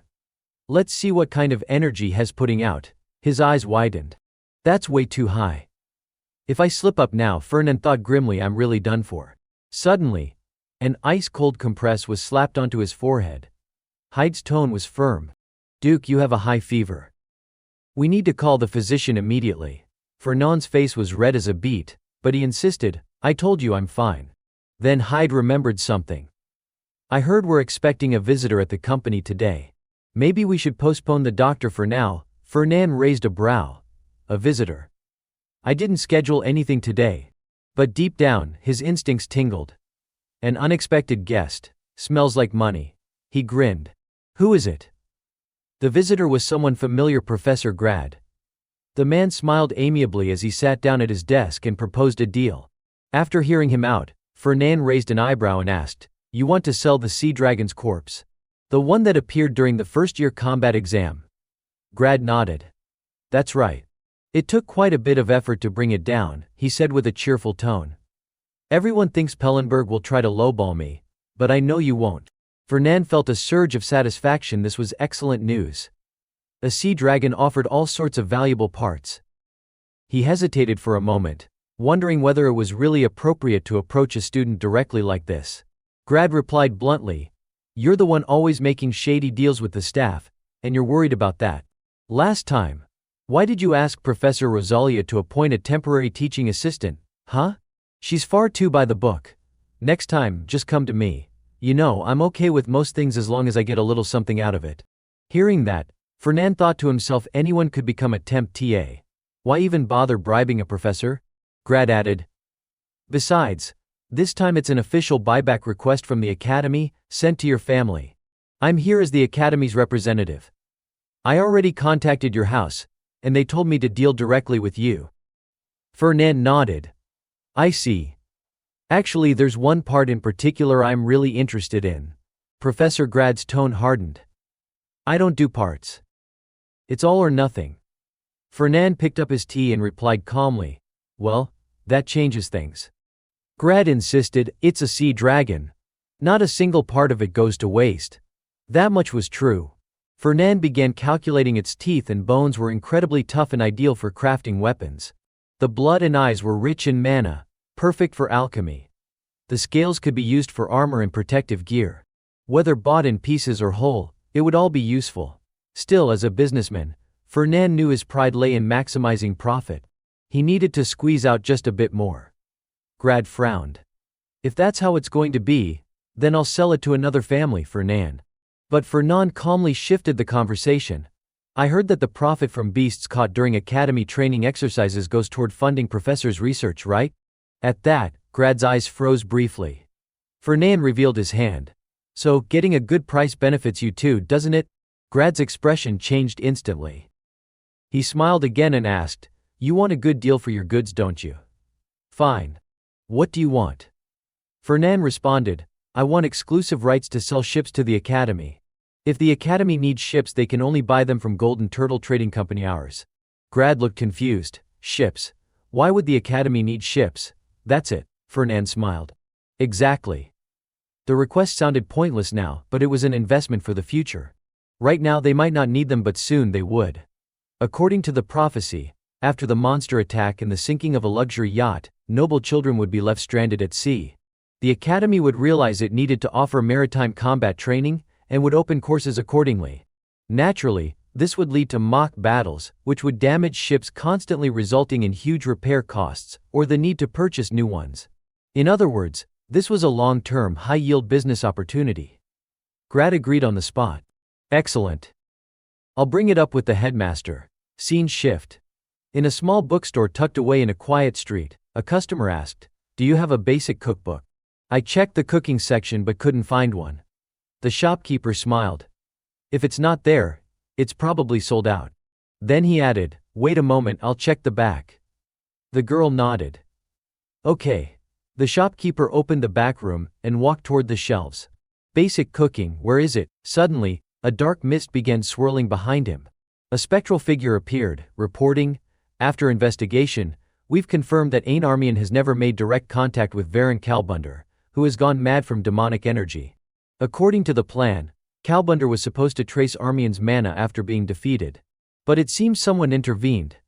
The man muttered, intervened. The ghostly figure continued, I couldn't identify who it was.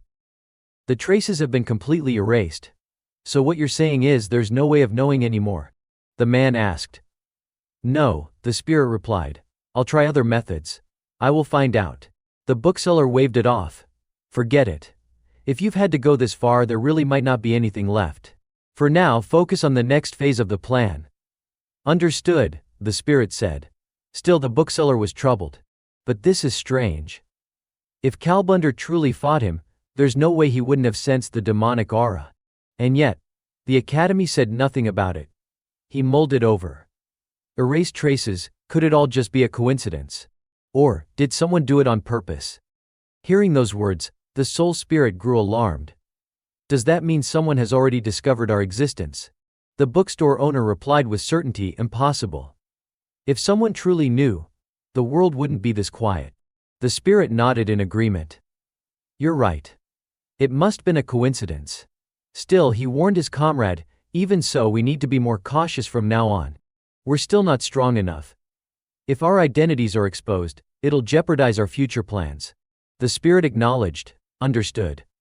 The bookstore owner emphasized again, more importantly, eliminating Ain't Armian is now our top priority. Ever since he enrolled at the academy, his growth has been beyond belief. I don't know why, but it must be related to the legacy of the first emperor, that cursed bloodline of his. That's why our next plan must succeed. If Ain't Armian grows any stronger, it'll become a major problem. A dangerous glint appeared in his eyes. We cannot afford another failure. The spirit responded, I'll keep that in mind, and then vanished without a trace. The bookstore owner picked up a book and stepped outside with a cheerful voice. Dear customer, I found that beginner's cooking manual you asked for. The young woman accepted the book with a smile and left quickly. Thank you. Have a nice day. At the same time, inside a restaurant, Fernan and Luina were seated at a table, enjoying a meal. Fernan asked, when did you first sense the demonic energy, and where? Luina poured herself a glass of red wine and replied, exactly 3 days ago. It was around 7 in the evening, after dinner. I was with Bella at the time. Fernan asked for clarification. Bella Hayan? Second semester, ranked 19th in the night division. Luina nodded. Yes, that's the one. What exactly happened? Fernan inquired, curiosity piqued. As she cut into her food, Luina began to recall the incident. 3 days ago, Bella challenged me to a duel. She said she felt she had improved and wanted to test herself. Normally we use wooden swords, but this time she insisted on using real ones. I don't know if she took some kind of elixir, but she was incredibly confident. And it wasn't just talk, her sword felt heavier, sharper than before.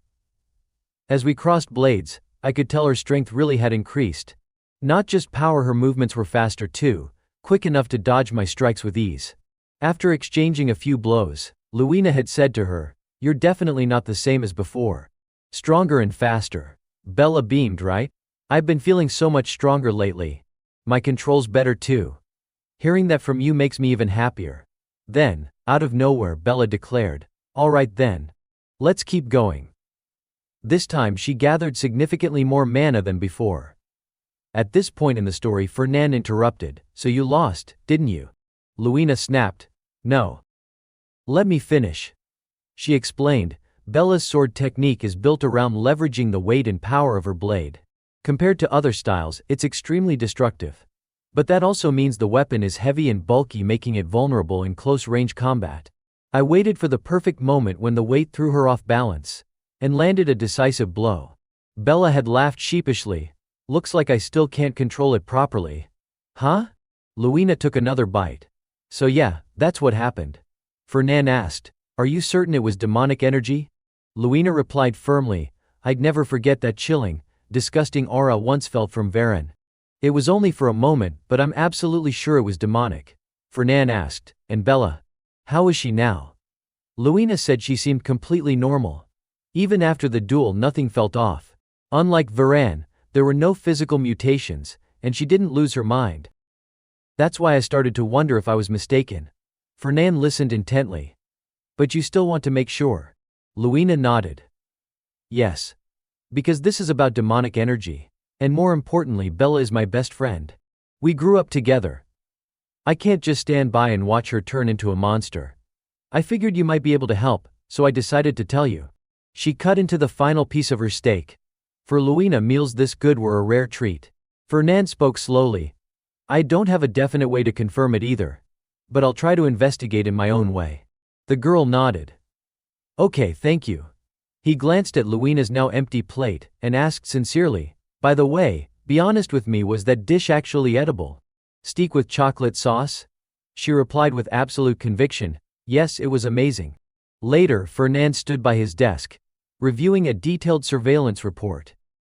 He muttered to himself, dormitory, classroom, training hall again, library, cafeteria as expected. Bella follows a model schedule. Just like that damned Varen. No suspicious interactions either. He analyzed every detail carefully.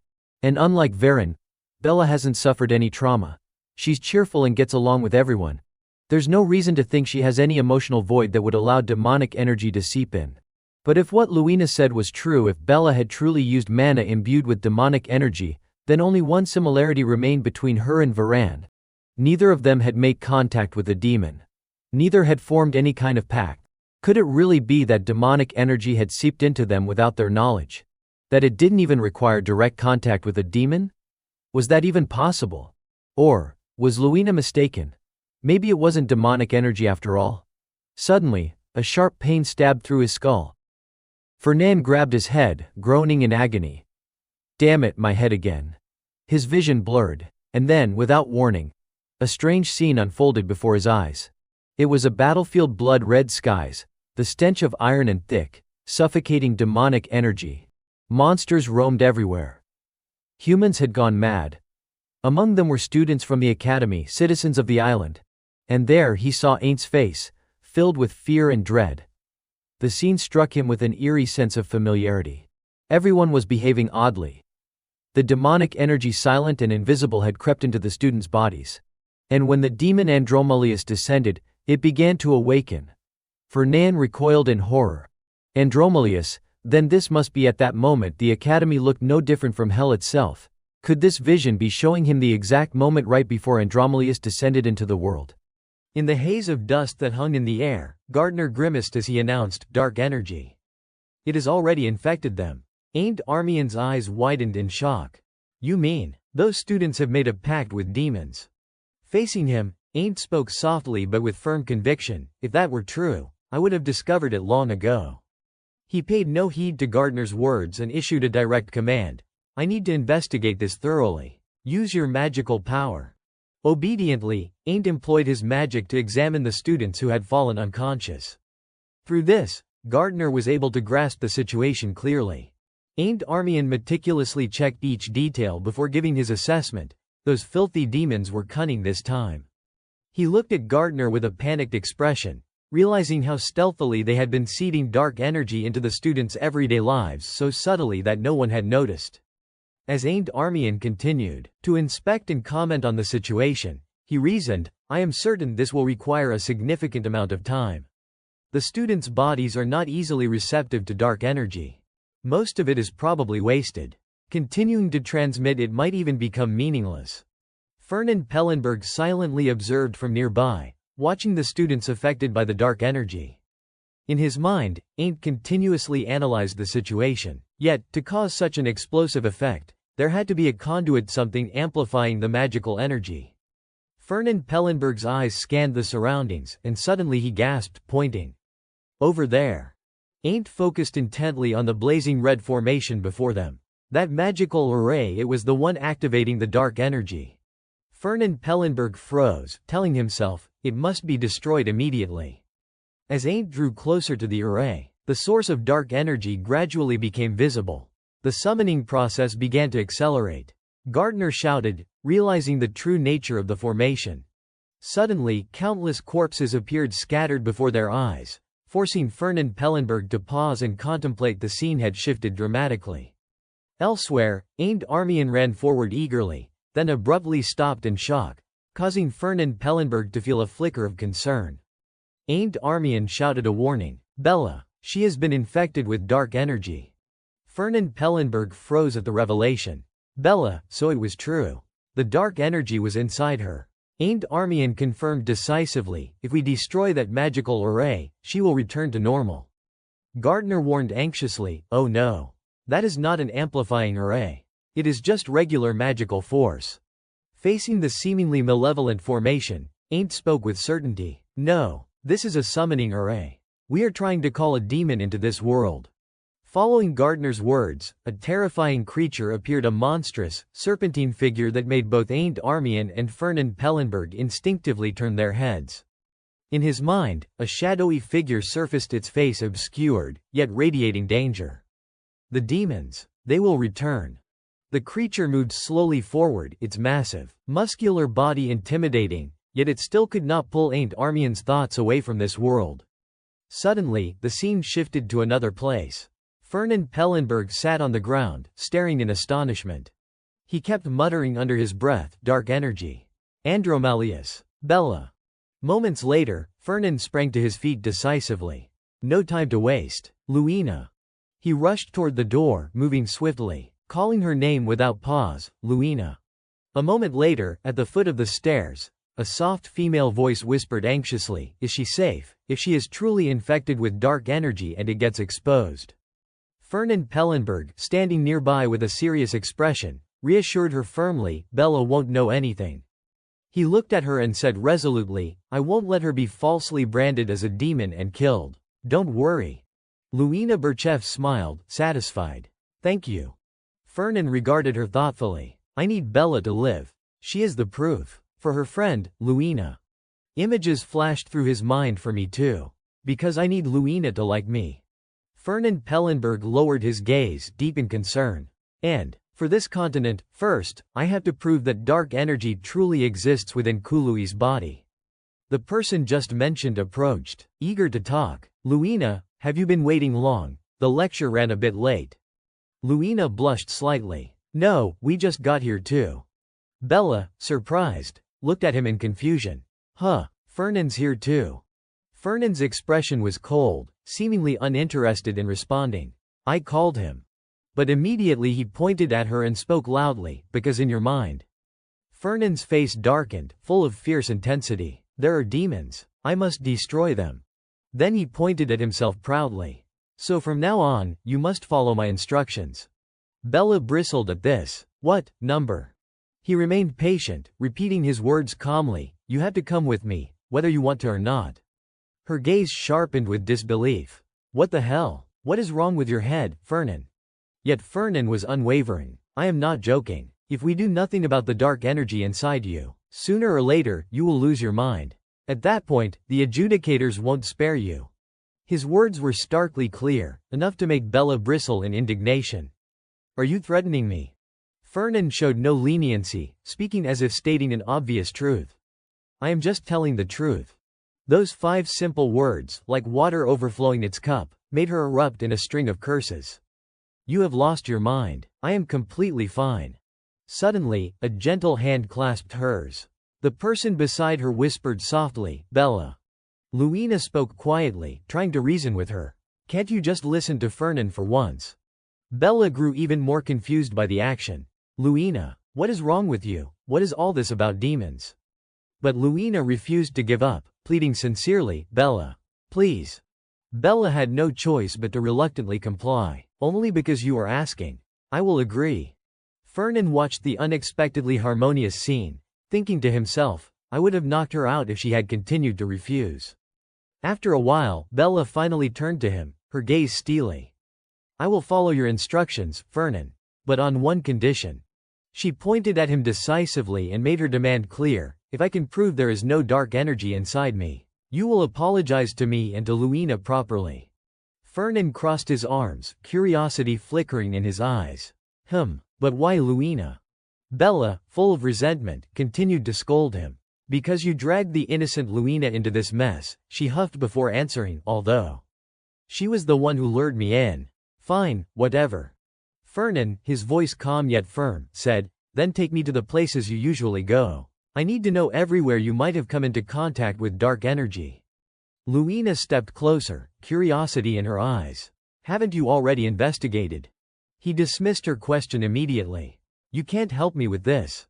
Bella grew even angrier at Fernand's remark, glaring at him. "You have investigated my background."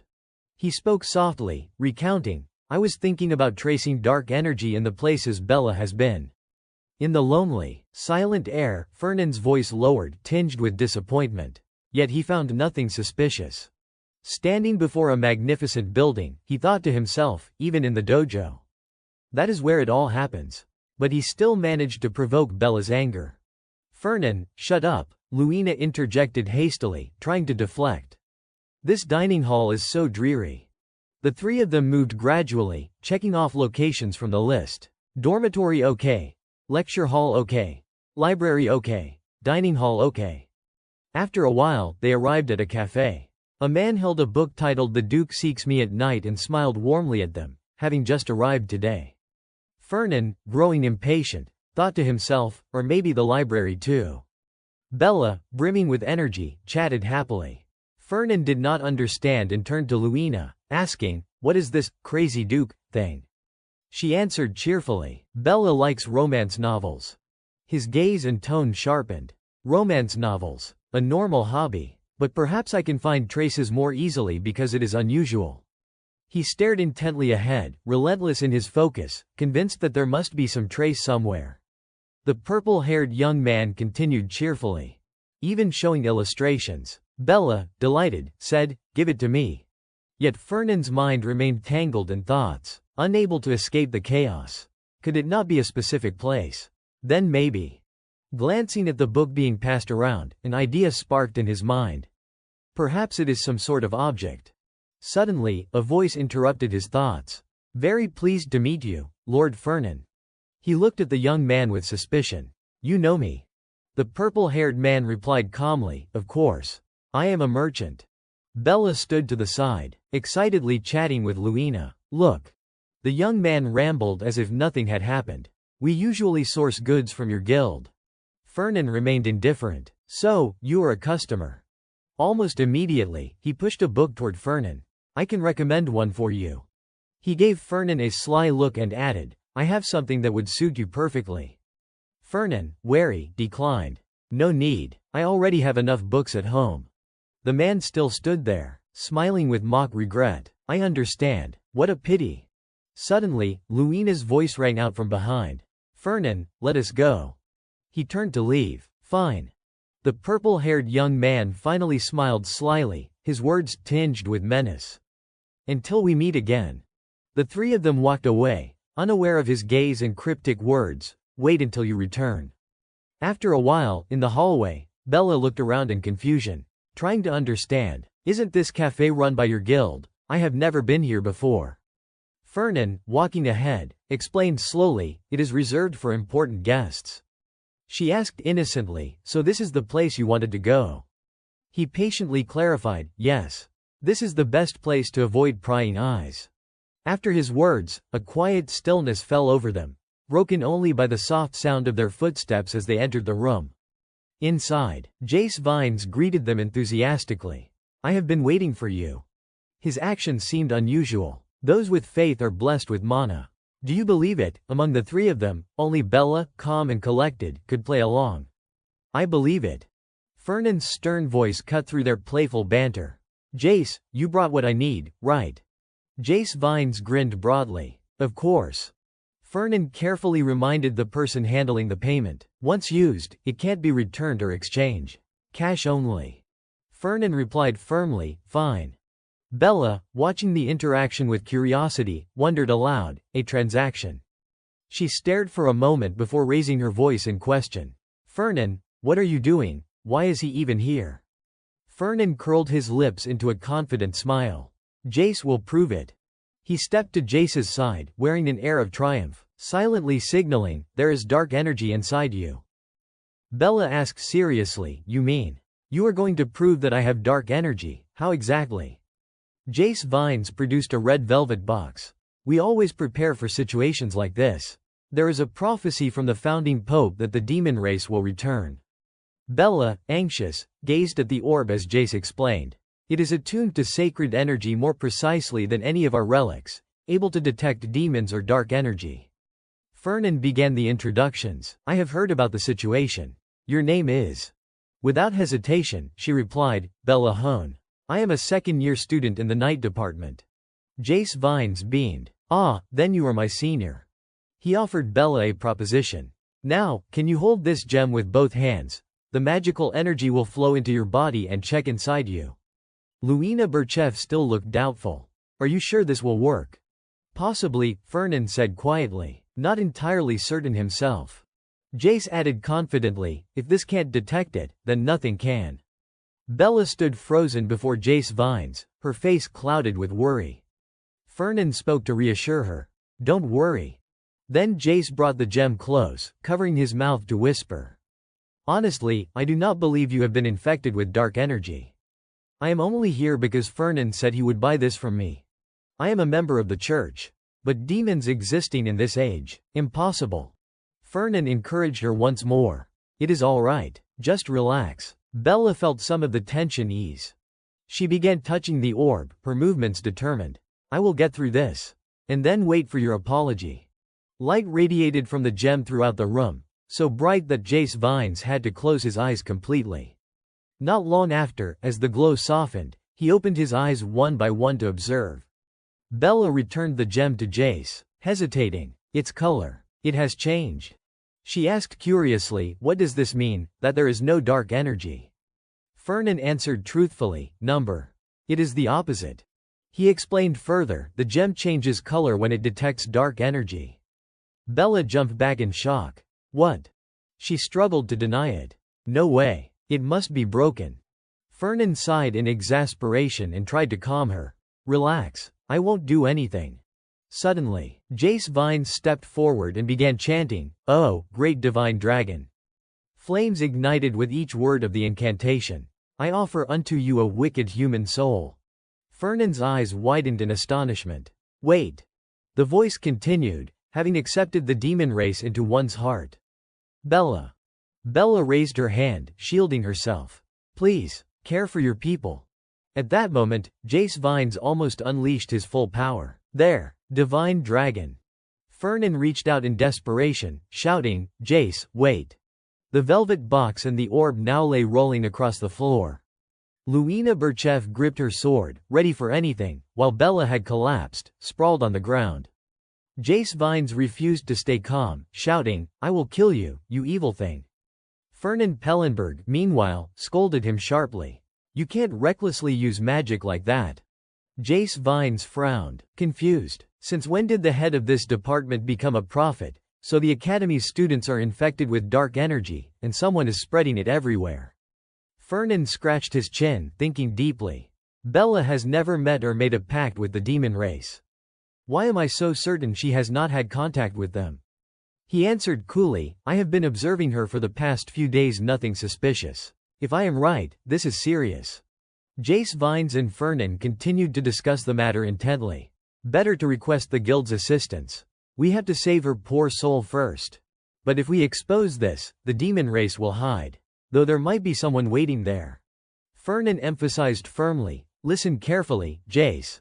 The demons must not know that we have discovered them. He placed a hand on Jace Vines' shoulder and proposed, I have a plan. If you help me, we can wipe them out with an ambush. Jace Vines gritted his teeth, his tone dark. Wipe them all out. Fernan's eyes darkened, his fists clenched. Fine, I will do whatever it takes. Then Fernan asked further, can you remove the dark energy from Bella? Jace Vines extended his hand politely. Of course. Please, give me your hand. But Bella recoiled, terrified. Are you going to kill me? Jace replied slyly, one sentence at a time, I will cleanse the dark energy in your body. I do not intend to kill you. Not at all. Bella did not believe him. She wanted to go home, speaking in fear, lies. Your eyes are terrifying. I want to go home. Jace Vines called out desperately, Fernan, do something. Bella resisted, no, stay away from me. Fernan Pellenberg sighed deeply, utterly helpless. Magic. He walked over and whispered into Jace's ear. See, I told you Bella is not a bad person. If you do not drop that expression, I will cut your work with the guild in half. At this, Jace paused for a few seconds, processing the information. Then he put on a look like a little kitten. Oh, all right, I am sorry. Fernan patted his shoulder in relief. Good job. Bella continued to resist the coaxing, but Fernan reassured her gently, it is all right. Give him your hand. Jace Vines' expression transformed completely. The guild only eliminates evildoers and the demon race. We do not harm the innocent. It was only then that Bella spoke up, her voice cautious.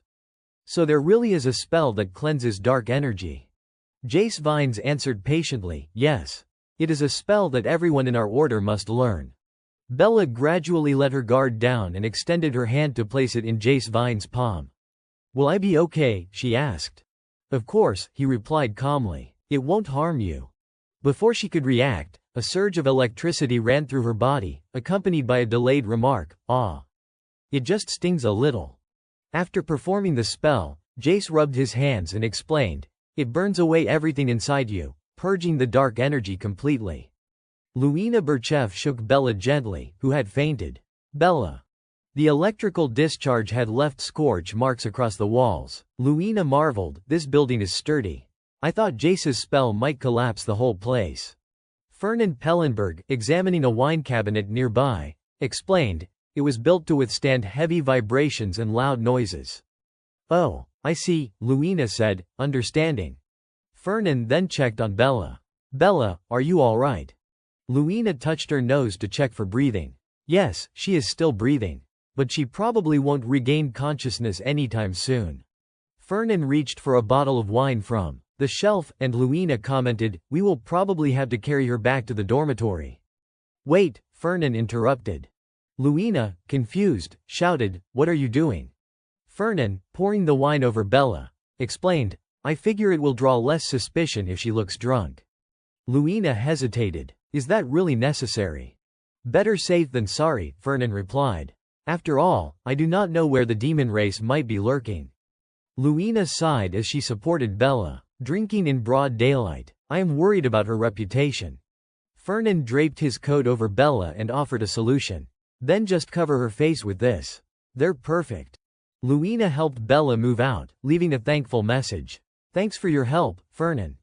Fernan, holding the bottle with a little wine left, said, "I might as well finish this. That is Bella's matter settled." As he walked, he thought strategically. "Now I have to use Jace to identify everyone infected with dark energy. We need to cleanse as many as possible." Fernan sighed at the situation. "This is the only way to reduce chaos. The best option is to prevent the demon race from appearing. But how?" He slowly poured a drink, thinking, "First, I need to prepare for what is going to happen at the yacht club meeting. I have already investigated several suspicious intruders at the trade guild." He raised the glass to his lips, taking a sip, noting one man had already become crew on the yacht, but he did not know these people were colluding with the demon race.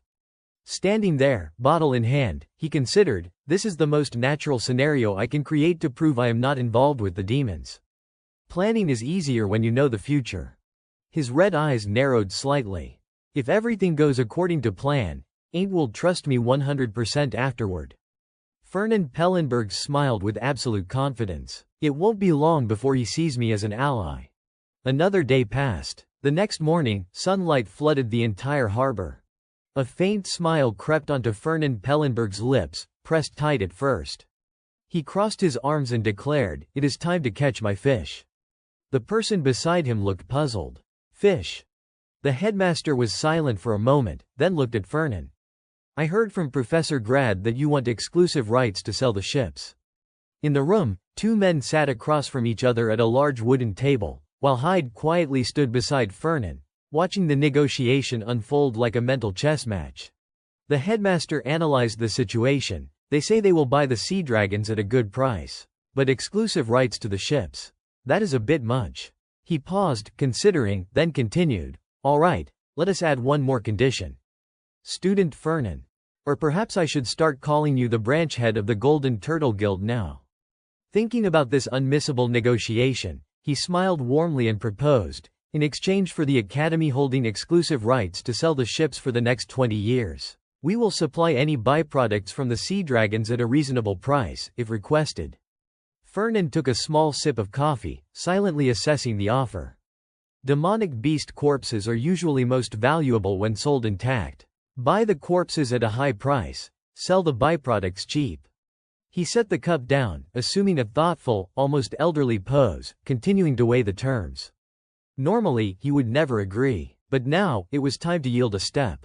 With eyes sharp as any seasoned businessman, Fernan smiled in agreement.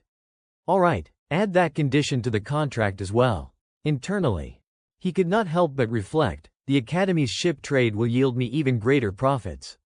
He scanned the contract once more, feeling relatively satisfied. The agreement read, 1. The Golden Turtle Guild, hereafter referred to as Party A, will purchase sea dragon corpses at a price proposed by Army and Academy, hereafter Party B2. Party A will hold exclusive rights to all ships including warships, cruisers, and yachts provided by Party B for the next 20 years. 3. Party A will sell certain byproducts of the sea dragons to Party B at a reasonable price. Finally, the negotiation concluded, and the two men shook hands with smiles, confirming the contract had been signed. On the way out, Hyde praised him profusely. "Well done, young master." Fernan, however, remained composed. "This is not my first contract." Hyde continued to study the contract closely, puzzled. "But why are you so adamant about exclusive rights to these ships? Doesn't this require support from our family?" Fernan remained thoughtful but confident. "Actually, I did not think the Duke would agree. He would surely say there is no profit." Hyde's concern was genuine. If they signed the contract without prior discussion with the Duke, would it be all right? Fernan smiled with unshakable confidence. "Not yet, but the opportunity will come soon enough." Hyde looked genuinely surprised. "Really?" Fernan affirmed once again, "I told you. By the way, where's the yacht crew list?" Hyde lagged behind, then remembered. "Ah, I left it on the desk in the office." Fernan did not wait and asked directly, "Anyone suspicious on that list?" "None," Hyde replied casually. Fernan's expression darkened, thoughts racing. "Makes sense. If it were easy to detect, they would not be true demons." "Damn it." Then he allowed himself a small, almost satisfied smile. "It is nothing to worry about this time. Ain't will handle everything. There is luck in misfortune. Just a shame if a beautiful ship gets damaged. But in return, I catch the monsters, business prospers."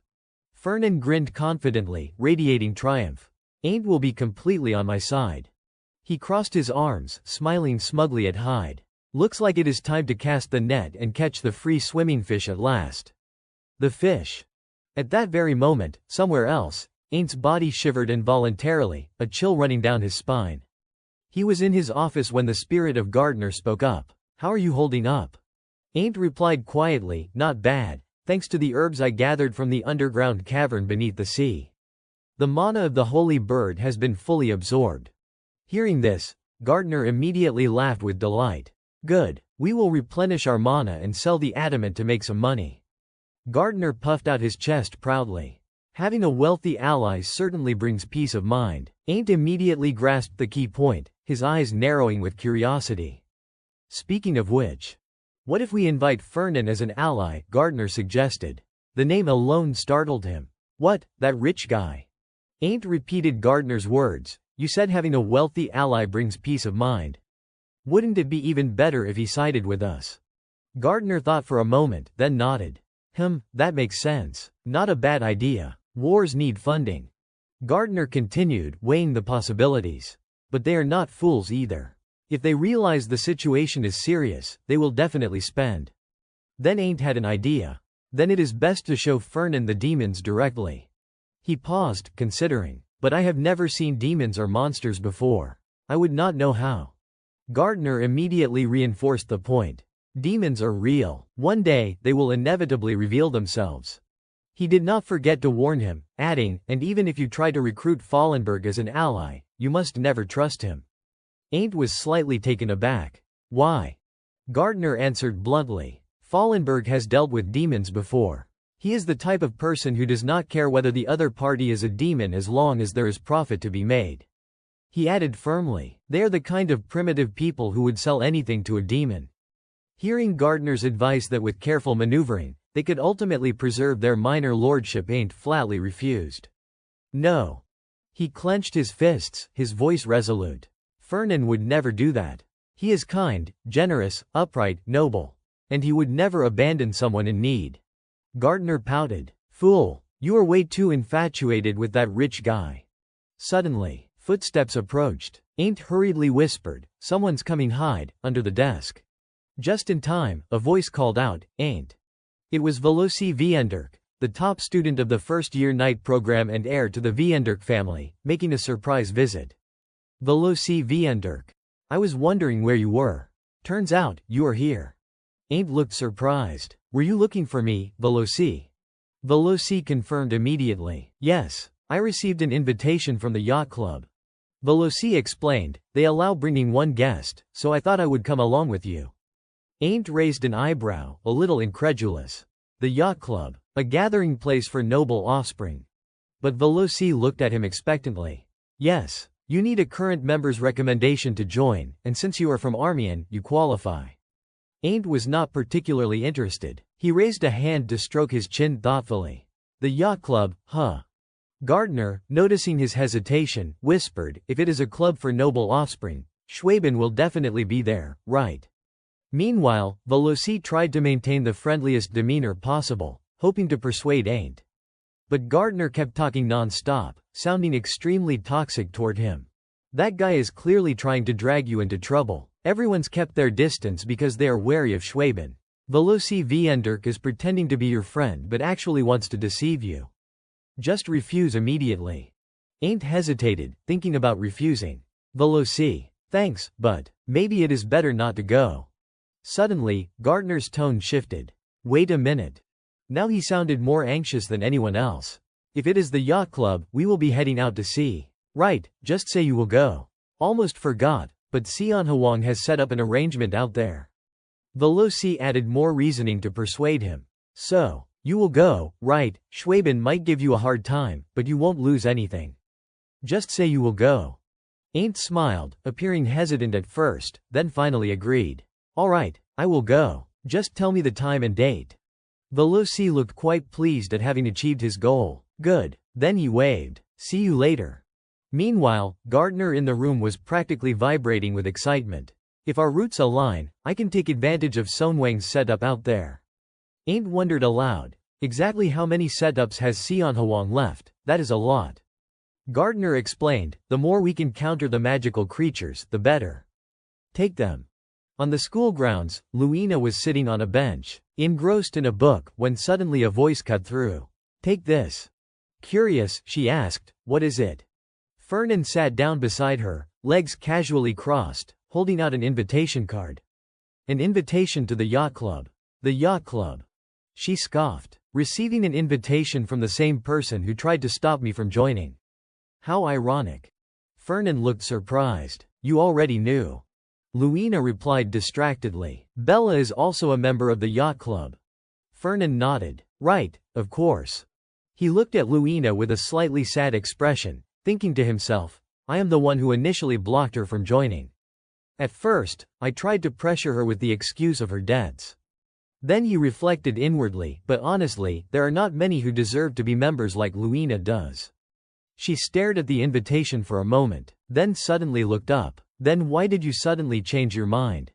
He answered frankly, I discovered traces of a yokai.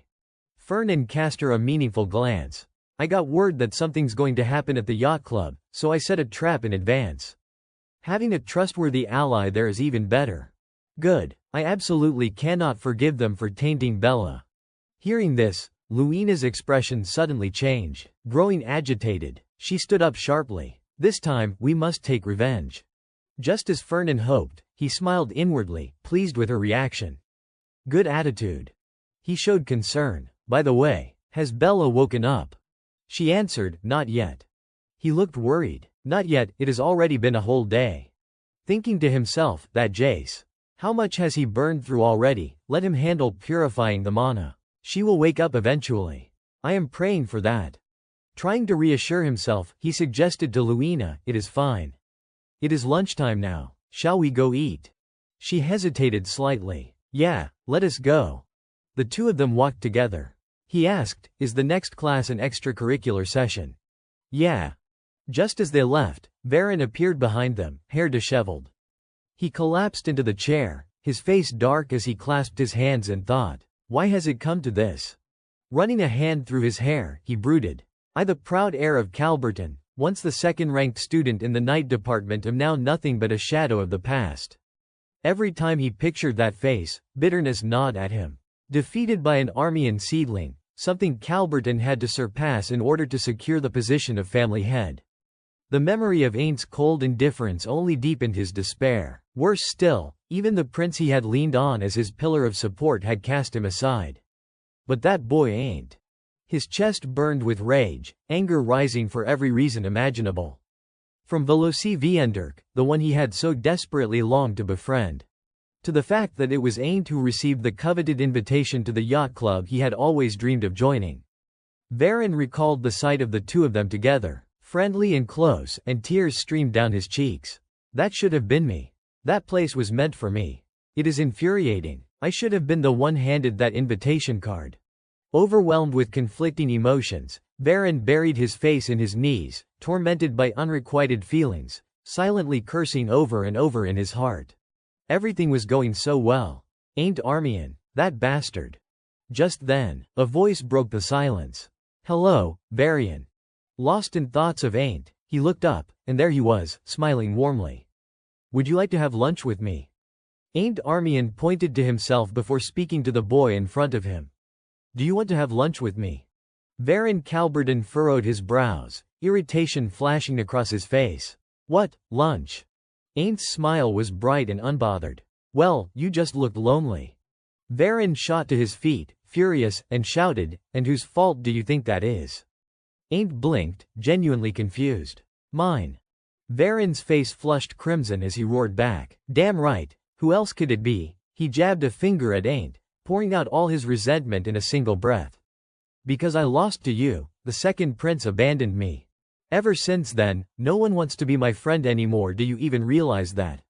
Then he froze. Damn it, I let it slip. I just blurted everything out to him. A storm of panic churned in his chest. The Schwaben and the Armians had always been at odds. If Ain't found out his only supporter was a Schwaben, he would be finished. His life would sink even further into misery. But Aint's reply stopped him cold. So the second prince was your friend, then it really is my fault you have been left without any. He smiled with a sincerity that caught Varen off guard. I am sorry. That is why let us have lunch together. Forgive me, okay. Varen stared at him, dumbfounded. What did you just say? Suspicion pricked at him. He does not care, number. What is he scheming? Grabbing the book from the bench, Varen spat curtly, dream on. Then he bolted, his voice echoing back in bitter defiance. This is not some cheesy story where enemies suddenly become friends. Ah, Varian, wait, Ain't called after him, reaching out a hand. But Varen's sharp retort rang out with cutting resolve, freezing him in place. Don't humiliate me any further, Ain't Armian. On the fountain's edge, a book and water bottle sat abandoned. A voice whispered, see, I told you it would not work. Leaning against the fountain, Ain't spoke quietly to the spirit beside him, Gardner Alfenparson. Do we really have to go this far? Calberden may have lost, but he has still got ability. Gardner puffed up with pride, oblivious to Ain't calmly munching on bread behind him. Without me, you never would have beaten him. I am incredible, are not I? Yeah, thanks, Ain't muttered. But Gardner was not done. The important thing is he does not have any talented friends. Just like you. Ain't paused mid-bite, then lifted his head. It is not that I do not have friends. Gardner brushed off the protest with a scoff. Doesn't matter. The outcome's the same. The truth is, Schwaben is the reason. If you had real friends, you would not be sitting here eating lunch alone. A fleeting image crossed Ain's mind, him and Varen clapping hands together before Gardner's voice layered over it. Losers banding together is not so bad. A loser's alliance. The spirit nudged him further. You should try approaching Calberden again. Ain't exhaled a weary sigh but gave in. I will try. He picked up his water bottle, then added, either way, I will need you with me if I am going to track down what the founding emperor left behind. But I am not sure if they will even let me bring a sword to the yacht club gathering. Ain't Armian's figure shimmered against the light, dressed in a tailored suit with a sword at his hip. Gardner Alfenparson's spirit stirred with curiosity. Why not carry it openly? Ain't replied, I suppose I could, but a blade strapped over formal wear, I would look ridiculous. People would mock me. Then he paused, thinking of an alternative. Should I just stash it in my storage space? Gardner instantly rebuked him. Absolutely not. If you put it in there, I will have no sense of what is happening outside. His gaze burned with fiery determination. Voice brimming with hostility. The very moment you face Schwaben, the traitor bloodline that stole the throne from Armian, you will need me. Ain't took a sip of water and muttered, half exasperated, you are too damn loud. Then he asked the real question. So, How am I supposed to carry the sword, then? Gardner's tone softened into reassurance. Don't worry, I already told you this sword is infused with mithril. It does not just absorb souls. It can do much more. The blade suddenly floated upward, glowing faintly as Gardner's voice resonated. Like this. It shrank down to a fraction of its size. Gardner chuckled smugly. See, you can even make it pocket-sized. Ain't pinched the miniature blade between two fingers, marveling. I never imagined this was possible. Impressive. Gardner continued, no one will suspect a thing if you wear it as a pendant. Yes, a necklace. Back in my day, it was all the rage. An image flickered Gardner himself in his prime, dark-skinned, silver-haired, surrounded by swooning admirers. His voice carried pride. Women adored me when I wore it like this. Ah, the golden age of Guardian, surely women today would swoon as well. But Ain's flat reply pierced the illusion. Tacky. Gardner's expression shattered, fading into indignation. He snapped, biting down on Ain's head in ghostly fury. Tacky, insolent brat, you kids do not know the first thing about style. HMPH, fine, just shove it in your pocket then. The sky outside had turned golden, a soft breeze scattering leaves toward a grand mansion. A voice echoed from within, calm yet commanding. We have deployed crimson armor throughout the academy, just as you ordered. Hyde stood beside Fernan Pellenberg, reporting further. They will move the instant magical beasts appear. And the recording spheres. They have already been scattered across the yacht, Fernan answered. He stood in stillness, eyes calculating. Through them, we will monitor the demons.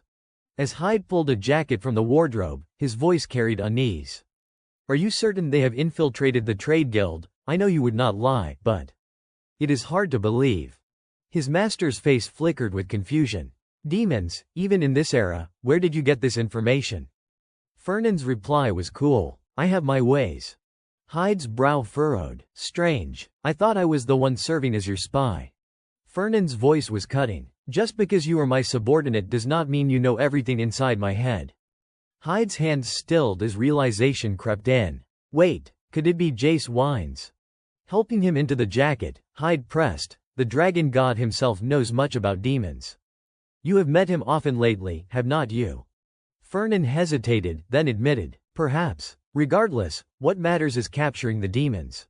Hyde tied his master's scarf neatly. And after that? I will find out, Fernan said flatly. His face darkened, his voice heavy with grim weight.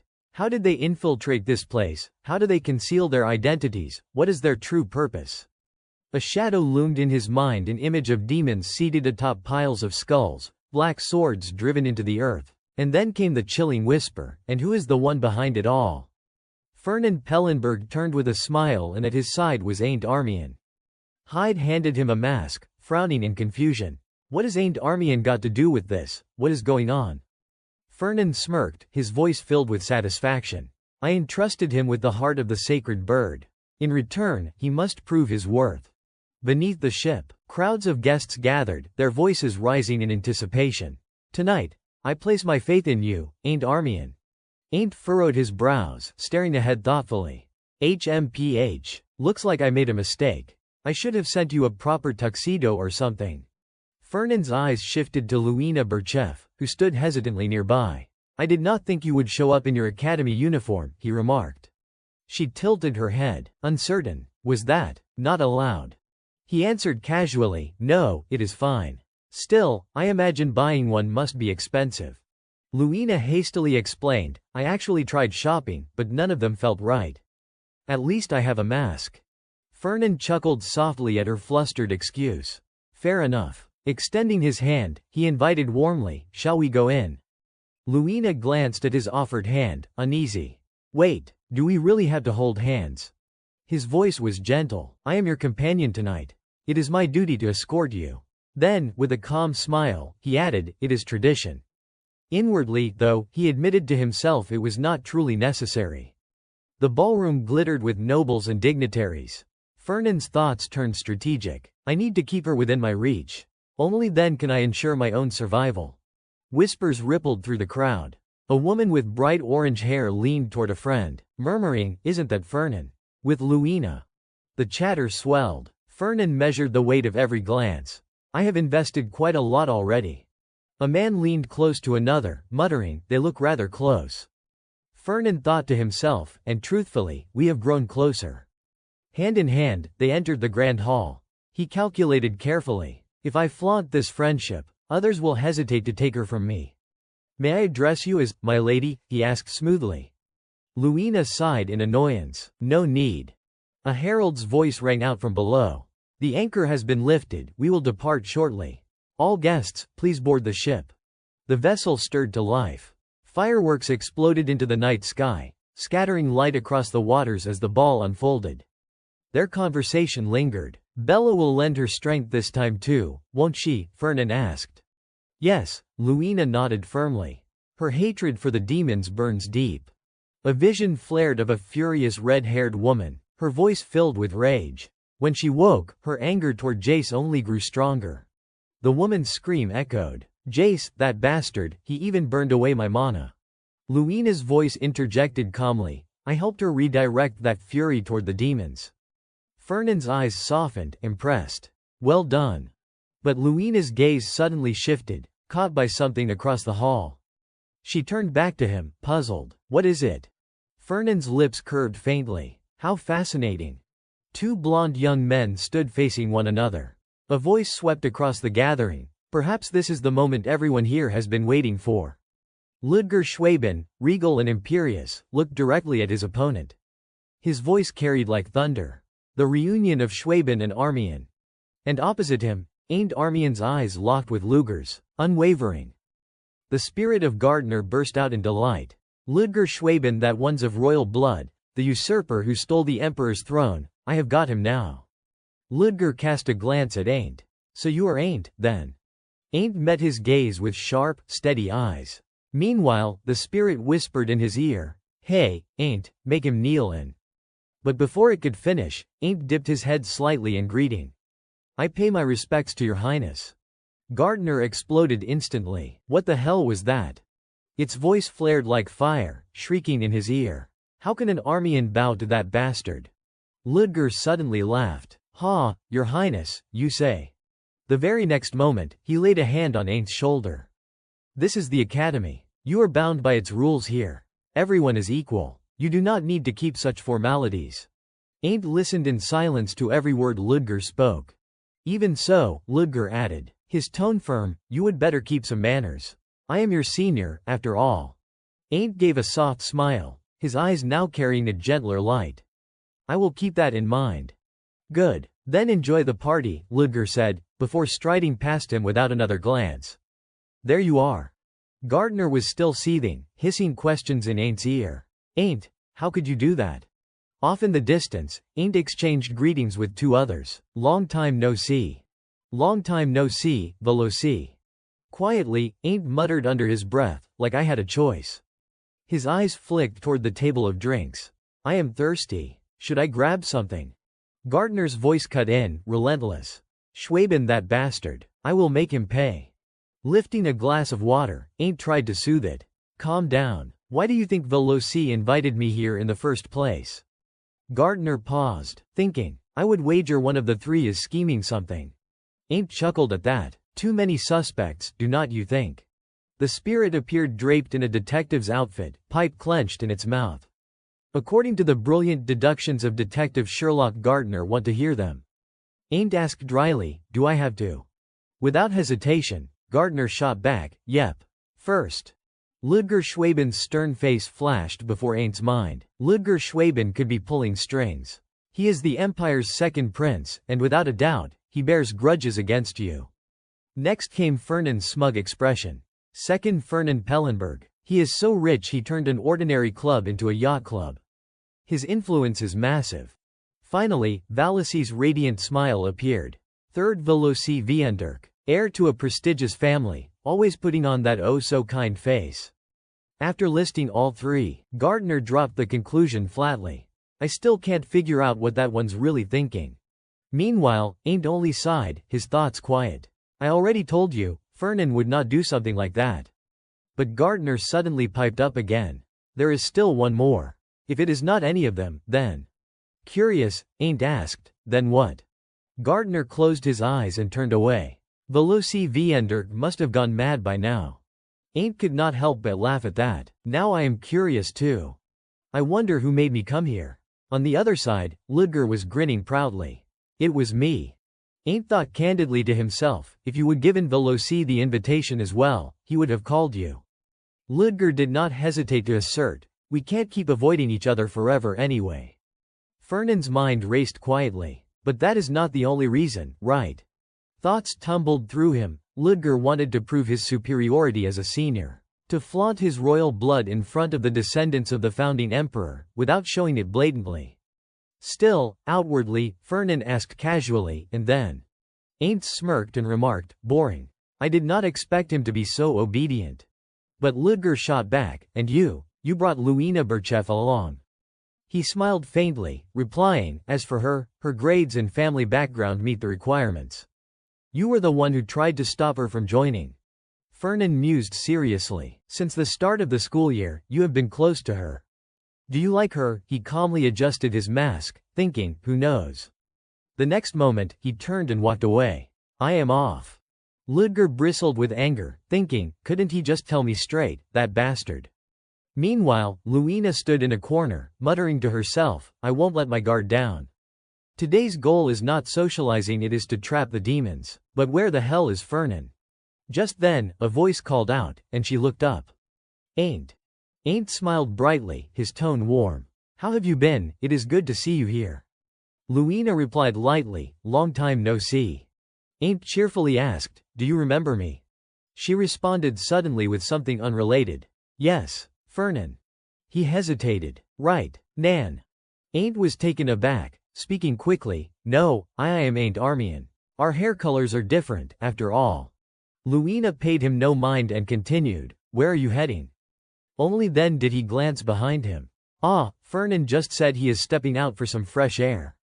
Ain't immediately greeted, hello, Fernand, crossing his arms casually and adding, Ain't. I did not know you and Luina were friends. Luina replied on his behalf, we have met once. Then she shook her head, not friends. Fernand's red eyes flickered. I see, Ain't. He observed Ain't's expression, thinking that he seemed disappointed. Perhaps everything is unfolding as the prophecy said, since I did not intervene. Fernand felt quietly grateful that he had invested in Luina and built a friendship with her. He smiled and said, let us go, Luina. I have something to discuss with you. Seeing them about to leave, Ain't acknowledged politely. Then I will excuse myself. Enjoy the party. Luina, walking beside Fernand, muttered in mild irritation, you should have told me first, I have been looking for you. He replied calmly, sorry about that. Meanwhile, Ain't's eyes silently followed the pair, noting the closeness between them. They seem pretty familiar with each other. He let out a heavy sigh, likely because they were classmates. Gardner took the moment to speak up. I wonder why you are dressed like that today. Oh, so it is because of that girl. Ain't denied it without hesitation. No, it is not that. But Gardner ignored the denial and pressed on. Did you fall for her at first sight? How reckless of you. Meanwhile, Fernand stood beside Luina at the window, speaking seriously. I did not think the demons would hide just to attend a party. Sooner or later, something will happen. When it does, do not panic. Pursue them immediately. He paused, glancing at her, then added, even if the yacht sinks, we must stay focused on capturing them. Luina shivered slightly at the thought. Sinks, not that bad, surely. Fernand reminded her firmly, you must always prepare for the worst-case scenario. Luina absorbed every word carefully. Preparations were already in place, ensuring the students' safety even if the yacht went under. Our goal is to capture the demons alive. Fernand did not hesitate. It seems someone in the academy is colluding with them. We just need to figure out who. I can't tell you everything, Luina. But he knew exactly what would happen. At the same time, on the other side, Gardner nagged incessantly into Ain't's ear. You came looking for that woman instead of seeking the relic left by the founding emperor, did not you? Ain't answered wearily. I told you, that is not the case. The demons and monsters are lying in ambush, and the yacht will sink, Gardner continued. Ain't rested his chin on his hand, muttering, you do not have time to dilly-dally with women. I should not have brought him along. All of this has to happen for my plan to succeed. At that moment, someone approached him. You are Armian, correct. Once the yacht sinks, you will be trapped on the floating isle with the Emperor's remains. The person placed a silver tray before Ain't, with 4 glasses of water. The demons will ambush you, and Luina and I, chasing the spiritual energy, will cross paths with you. The young man with the sharp eyes offered, would you like a glass? If you refuse, the flow of the prophecy will change. Gardner suddenly scolded him. How can you hope to defeat the demons thinking like that? Ain't calmly picked up a glass from the silver tray. Fine. He slowly raised it to his lips. Then, abruptly, Ain't froze. But, how do you know I am Armian? In that brief instant, time and space seemed to freeze. Something flashed past, slicing through his mask. Ain't. The glasses that had been intact clattered to the floor. He staggered, bracing himself against the attack. What is this? At that precise moment, the sharp blade was about to pierce his chest. And in that split second, the sword Ain't always carried at his side shot upward into the air.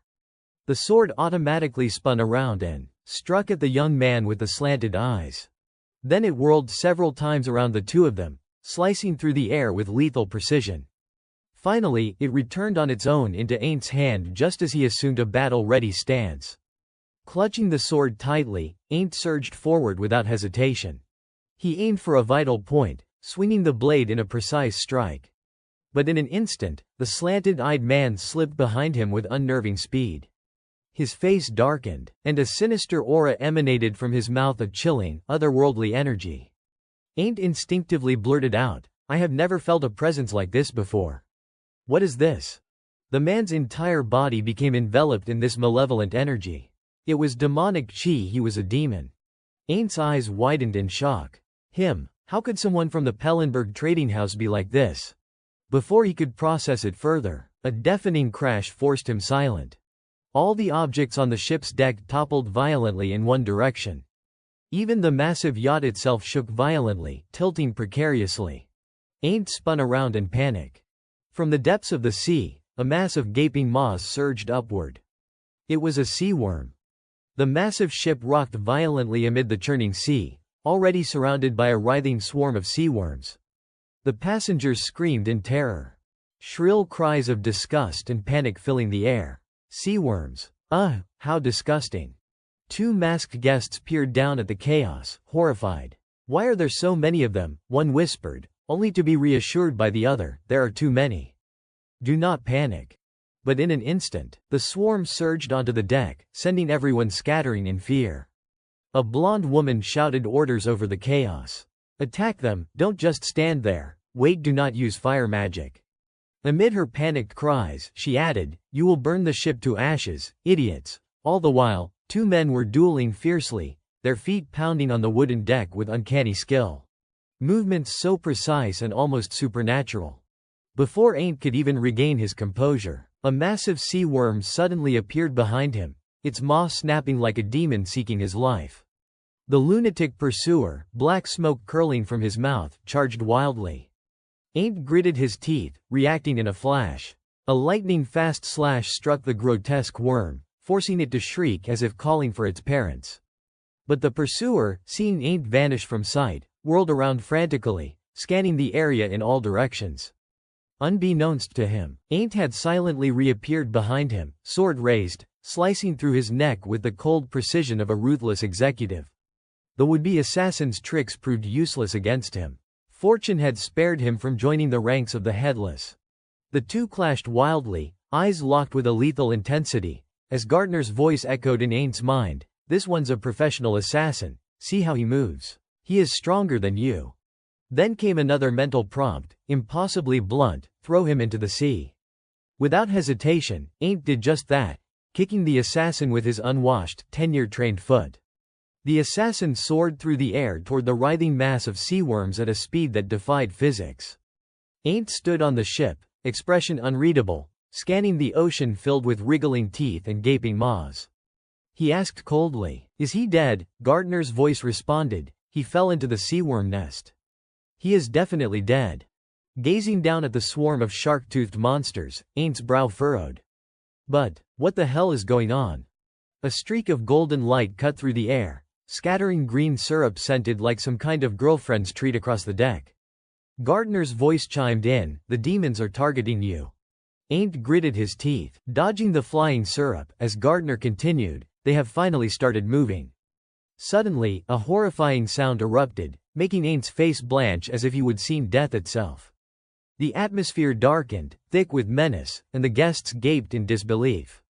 It is. The final boss had arrived. A colossal sea serpent, enhanced with unnatural strength, emerged from the waves. The crowd screamed in terror. A trainee knight from the Magic Academy surged forward, ready to assist, while Gardner's voice cracked with frustration. "A sea serpent. The demons really want you dead." Ain's expression hardened, resolute and righteous. "I will deal with the monster first." He muttered anxiously, "The ship's going to sink." At that exact moment, the assassin he had kicked into the sea, brandishing a silver dagger and with blood-red eyes, surged back toward him. Aint leapt to the side just in time, narrowly dodging the deadly strike. He ground his teeth and muttered under his breath, "Damn it. I thought he was already dead." Before he could fully register his surroundings, the buffed-up sea serpent snapped its massive jaws toward him. Gardner's horrified scream cut through the air. "Aint, watch out." In an instant, a blinding flash lit up like the crack of divine lightning. Aint instinctively let go of his sword. Gardner's panicked cries rose to a crescendo, as if he had lost a parent. "Aint, wake up." The desperate sound echoed as Aint, along with his sword, plunged into the sea. The sea serpent, with a sudden sweep of its tail, struck with brutal force. A quick reacting observer shouted a warning, "Everyone, move." The serpent smashed its tail down, cleaving the ship in two. Its power was nothing short of legendary, rivaling even a blind cane. Waves crashed onto the shore in a mesmerizing, almost surreal rhythm. But Aint had no time to admire the spectacle. He had just escaped death. Gardner hovered beside him, concern radiating in his voice. "Aint, are you okay?" Aint, drenched like a drenched rat, exhaled sharply a few times before asking, "What happened?" "I went unconscious after the sea serpent attacked." Gardner hurriedly explained, "You were hit by the serpent's breath. It temporarily paralyzed your body." He recalled the moment Aint had fallen into the sea. A swirling blue vortex had enveloped him. "You passed out while frozen and falling as the ship sank. But I nullified the effect and kept your body temperature stable, which is why you woke up." Aint raised an eyebrow in surprise. "I did not expect this seemingly useless blue thing could pull that off." "You can do all that." Gardner floated next to him, explaining patiently, "Your sword is not just a vessel for my soul. It is also a magical weapon designed to support the air in every way." Aint, nonchalant, replied, "I see."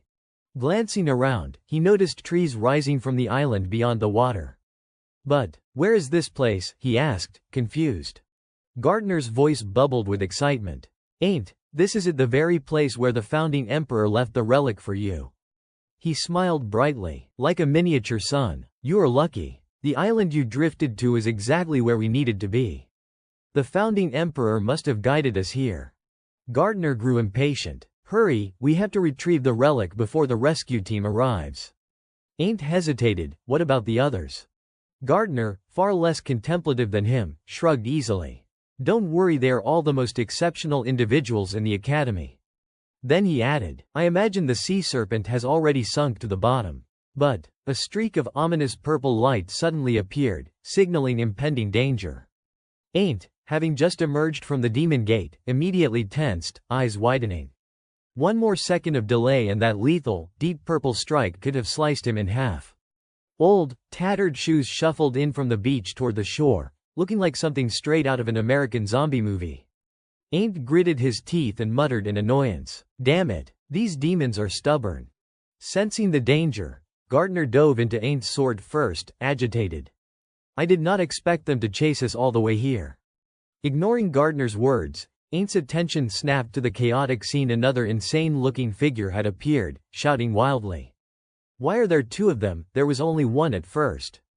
Gardner helplessly responded, "How should I know?" Then, with a mixture of anger and caution, Gardner warned him, "Be careful.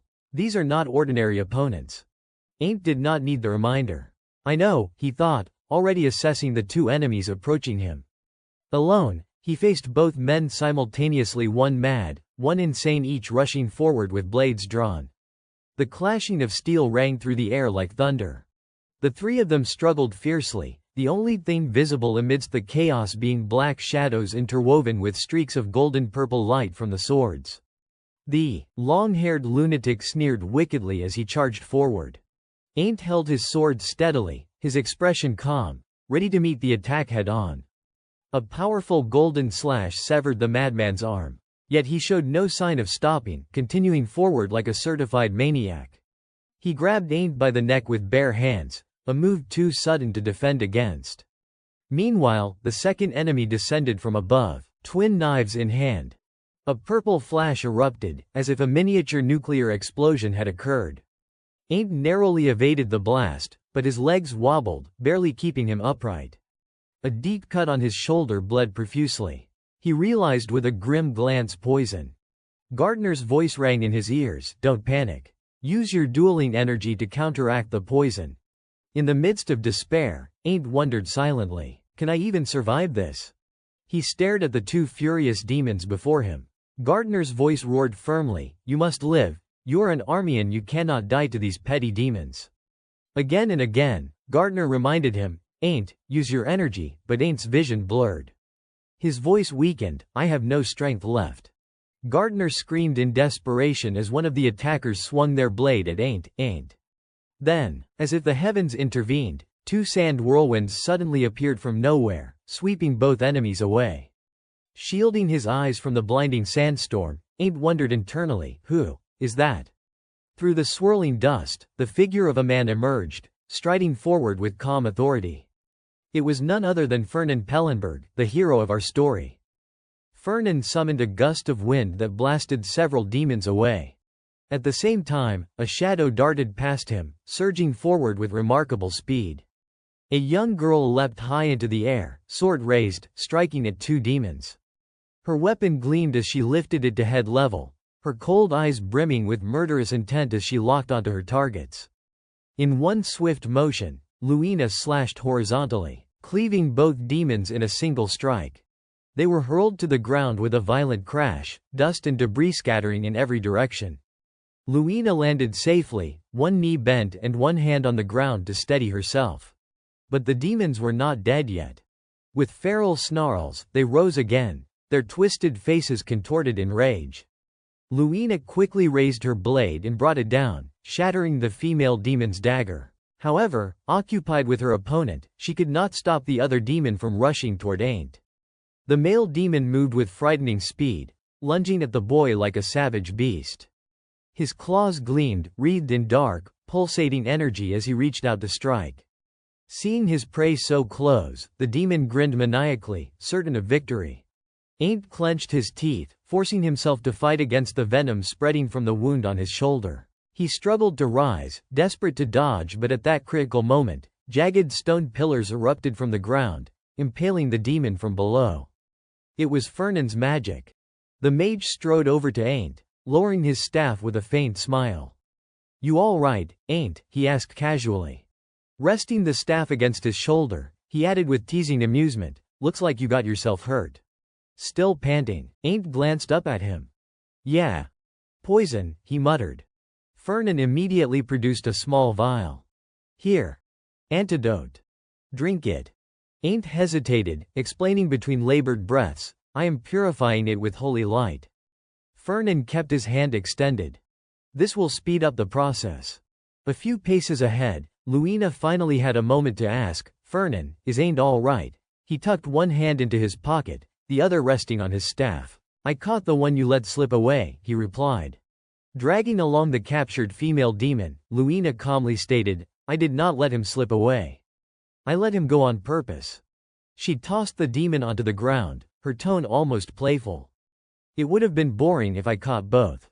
Fernan glanced at the battered creature and remarked, "You really worked him over." Then, turning back to Luina, he asked, "He is not dead?" "Right," she answered coolly, "just unconscious.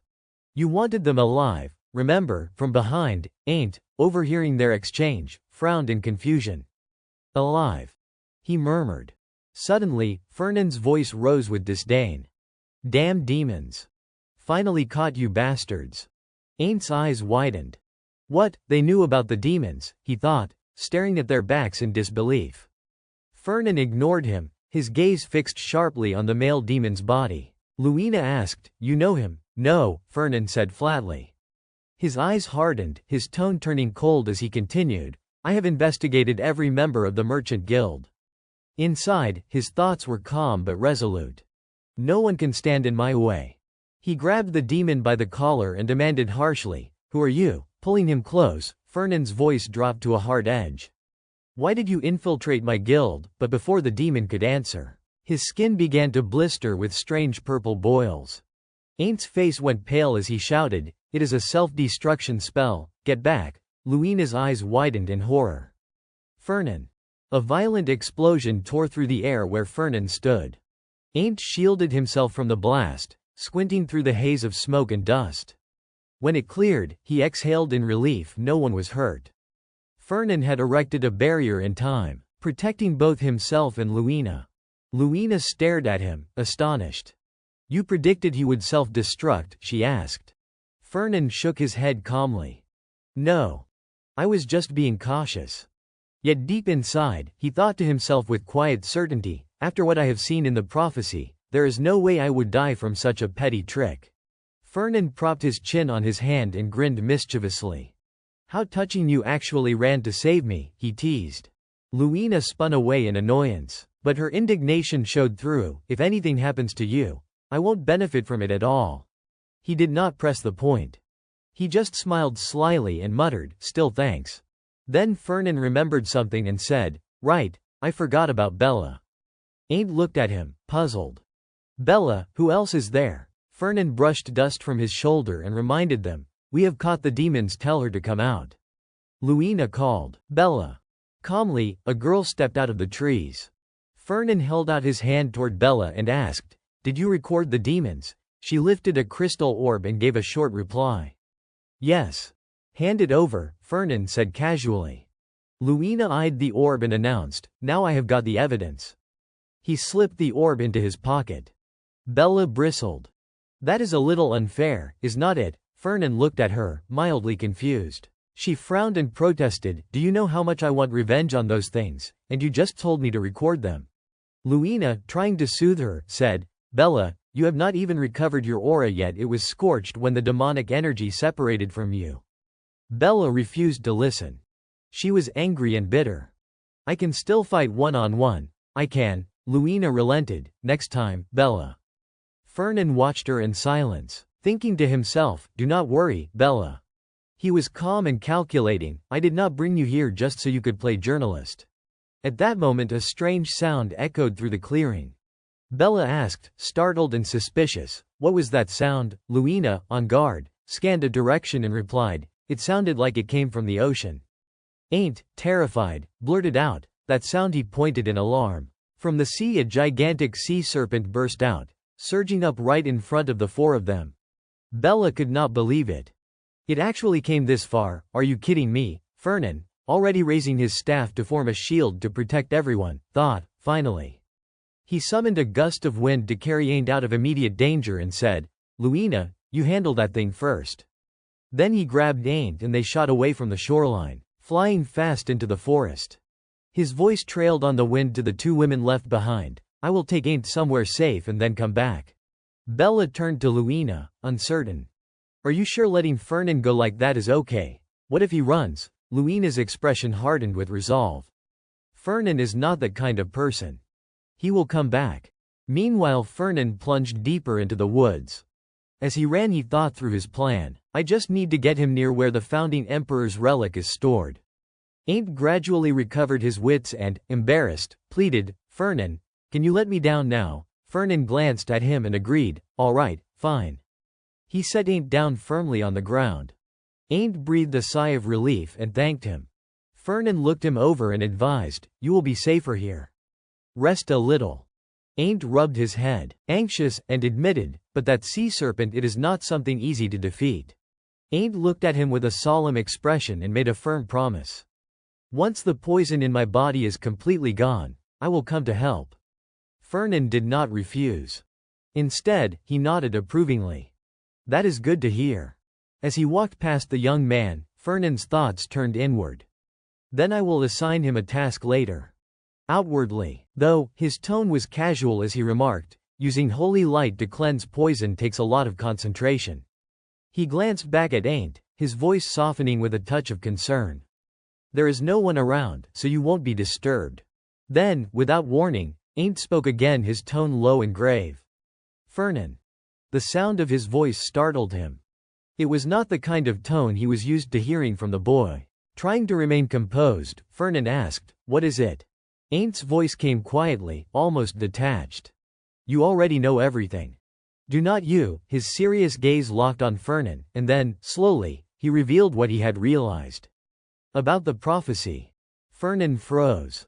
His eyes widened in shock as he turned toward Ain't, completely speechless.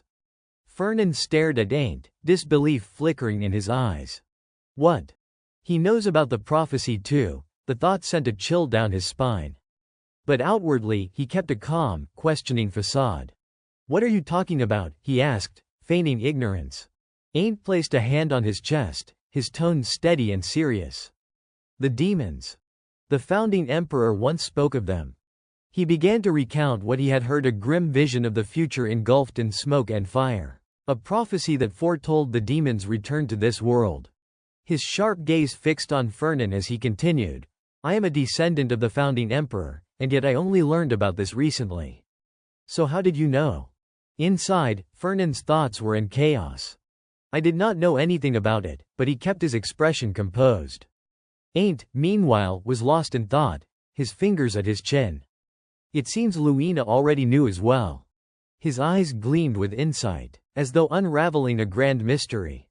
Could it be that some of the imperial bloodlines already knew of the founding emperor's prophecy? Then he pointed at Fernan with a look of dawning realization.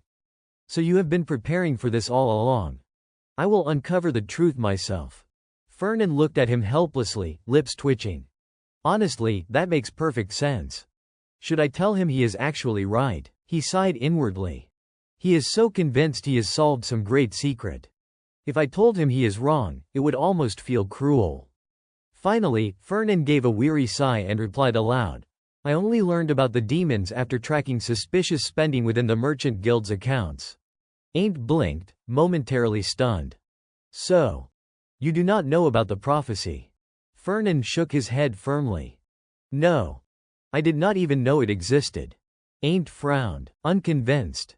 "Then how did you know they were demons?" Maintaining a perfectly serious face, Fernan lied without missing a beat. "I have encountered them several times while pursuing their trail.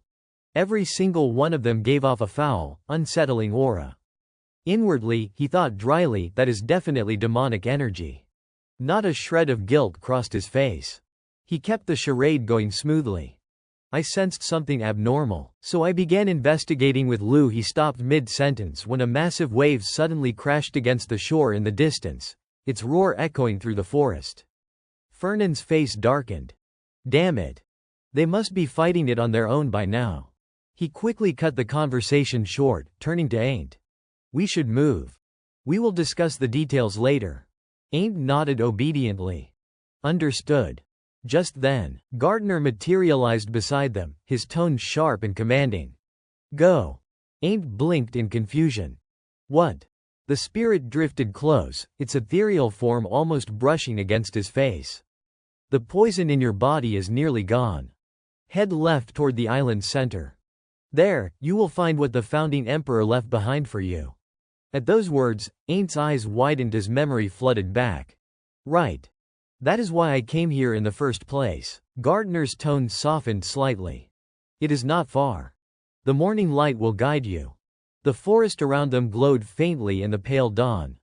Together, they moved quietly through the dense woods, Gardner floating beside him with a tone of smug satisfaction. "You drifted to the very island you needed to find, and you were already near your destination. Everything's aligning perfectly. I would say today is your lucky day." Ain't shot him a deadpan look, his mind replaying the near-death moments of the past few hours, nearly drowning, nearly being torn apart by monsters, nearly dying to demons. "Lucky day, my ass." But Gardner continued proudly, "Surely the founding emperor himself is guiding us." Ain't glanced at him skeptically and asked, "Then why were you so quiet when Fernan was talking? You usually can't shut up. Gardner replied casually, I was just watching the situation. He showed up at the right time. I even thought he might be up to something with you, but it turns out he would been chasing those demons all along. Then, sobering, it warned, those fiends are cunning and dangerous. They may have started moving earlier than I expected. Gardner glanced at Ain't with approval.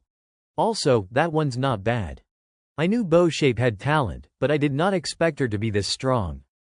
It observed calmly, she cut through those demons easily, while you were still struggling with them. Ain't fell quiet at the remark. Right, he remembered, Luina had fought impressively. She is only a year older than me, yet the gap in ability is terrifying, he thought. Then his mind flicked to Fernan and he inwardly mused, if I could have allies like Luina or Fernan, fighting demons would be so much easier. Gardner was not entirely approving, though, and cautioned, Bow-Shape's fine, but do not trust the Pellenbergs lightly. Do you know what happened when they used to trade with demons? The forest was hushed except for the two of them talking, and Ain't immediately protested, you always say that that was 1,000 years ago. He stayed resolute, even so, it does not change anything. You absolutely can't trust the Pellenbergs. He looked at Gardner with a puzzled rebuke, but they fought alongside humans, that is how they became one of the powerful houses. Why drag up the past and hate Fernan for no reason? Gardner seemed more puzzled than Ain't at that. Then Ain't sighed and said something that made the spirit indignant. What does a 1,000-year-old event have to do with him now? He demanded. Gardner, annoyed, swooped over and smacked him on the head, snapping, hey, are you his defender or something? You kids never listen to elders.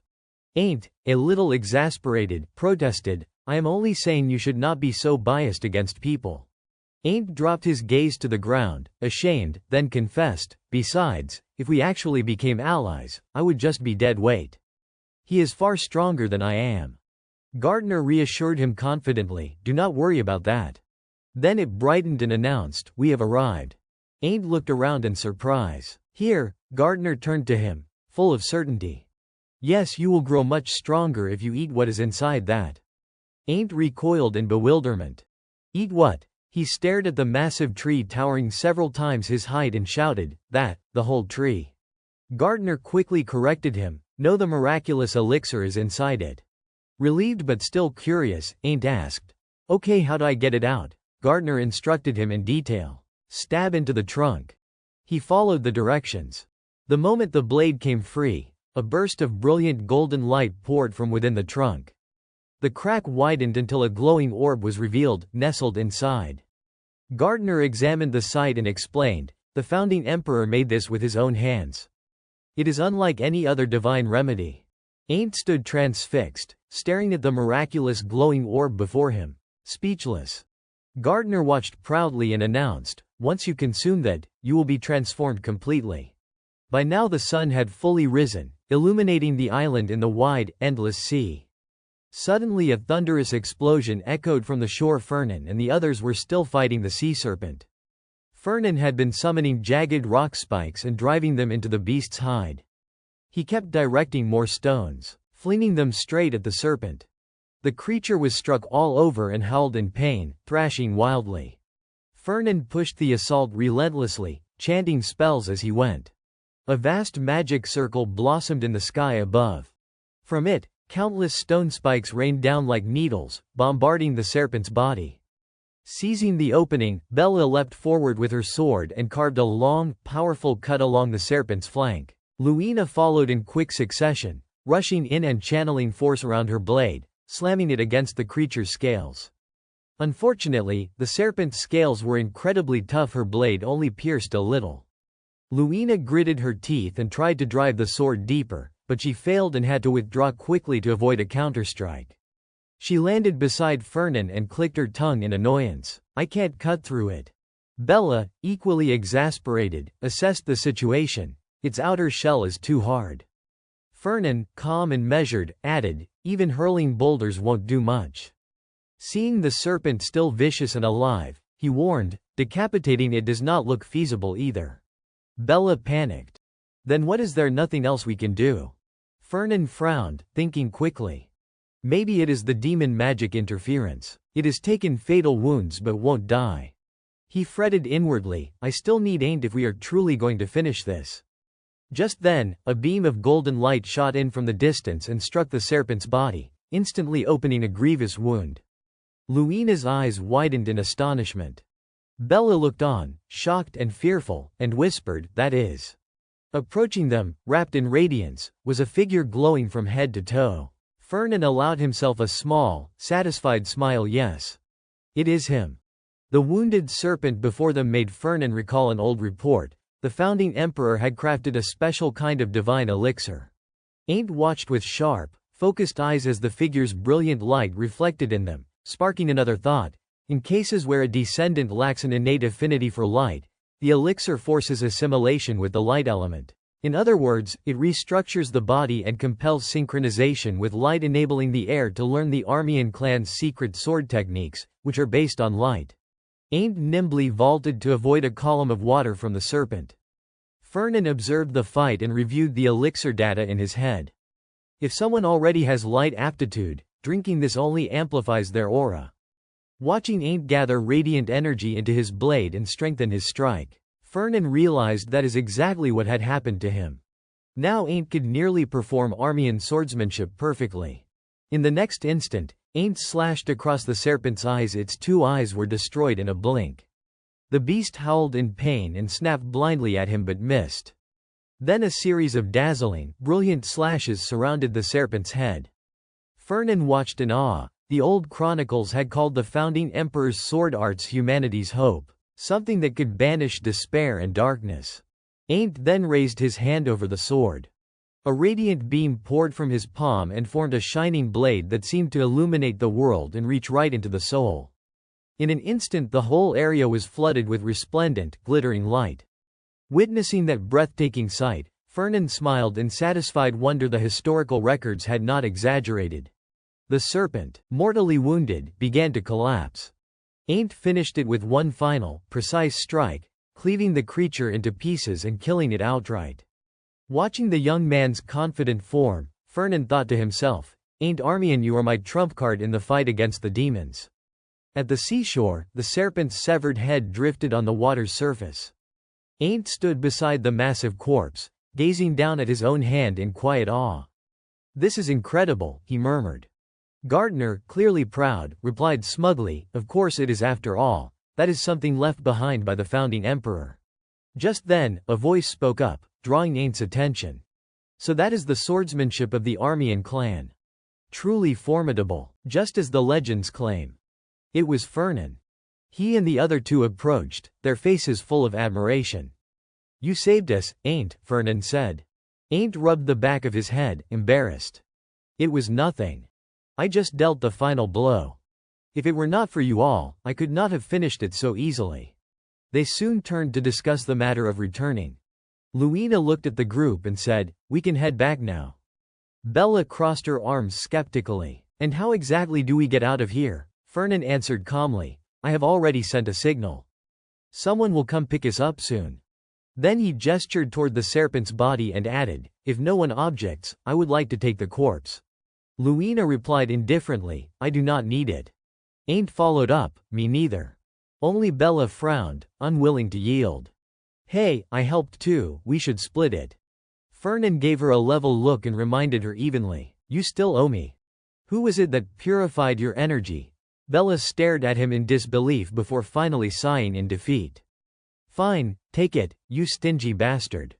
Fernan smiled contentedly and confirmed, "So no objections, then." Suddenly, Aint spoke up. "Fernan, I want to ask you something." Fernan turned to him, curious. Aint looked serious. "You are hunting demons too, are not you?" Fernan blinked, puzzled but answered, "Yes." Aint's eyes grew resolute. "If people are becoming tainted by demonic energy, then the real demons must already be here, right, then?" He placed a hand over his chest, his expression firm with conviction. "I want to help you." Hearing that, Fernan could not suppress his delight. "I was wondering how I should get him on my side," he thought gleefully. "Victory, I did not expect it to go this smoothly." Without hesitation, he shook Aint's hand, agreeing to the partnership. "Then let us hunt the demons together." Aint nodded. "All right." Inside, Fernan was ecstatic. "My plan worked perfectly." He mentally reviewed his checklist.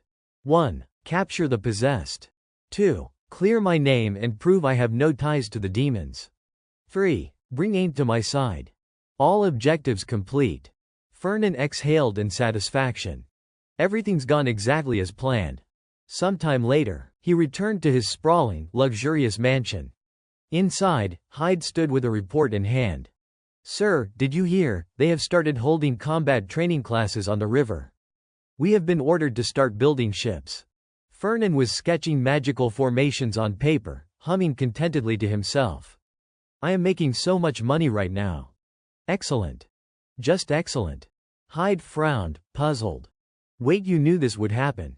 Fernan replied bluntly. How would I know? Hyde scratched his head, still confused. Weird.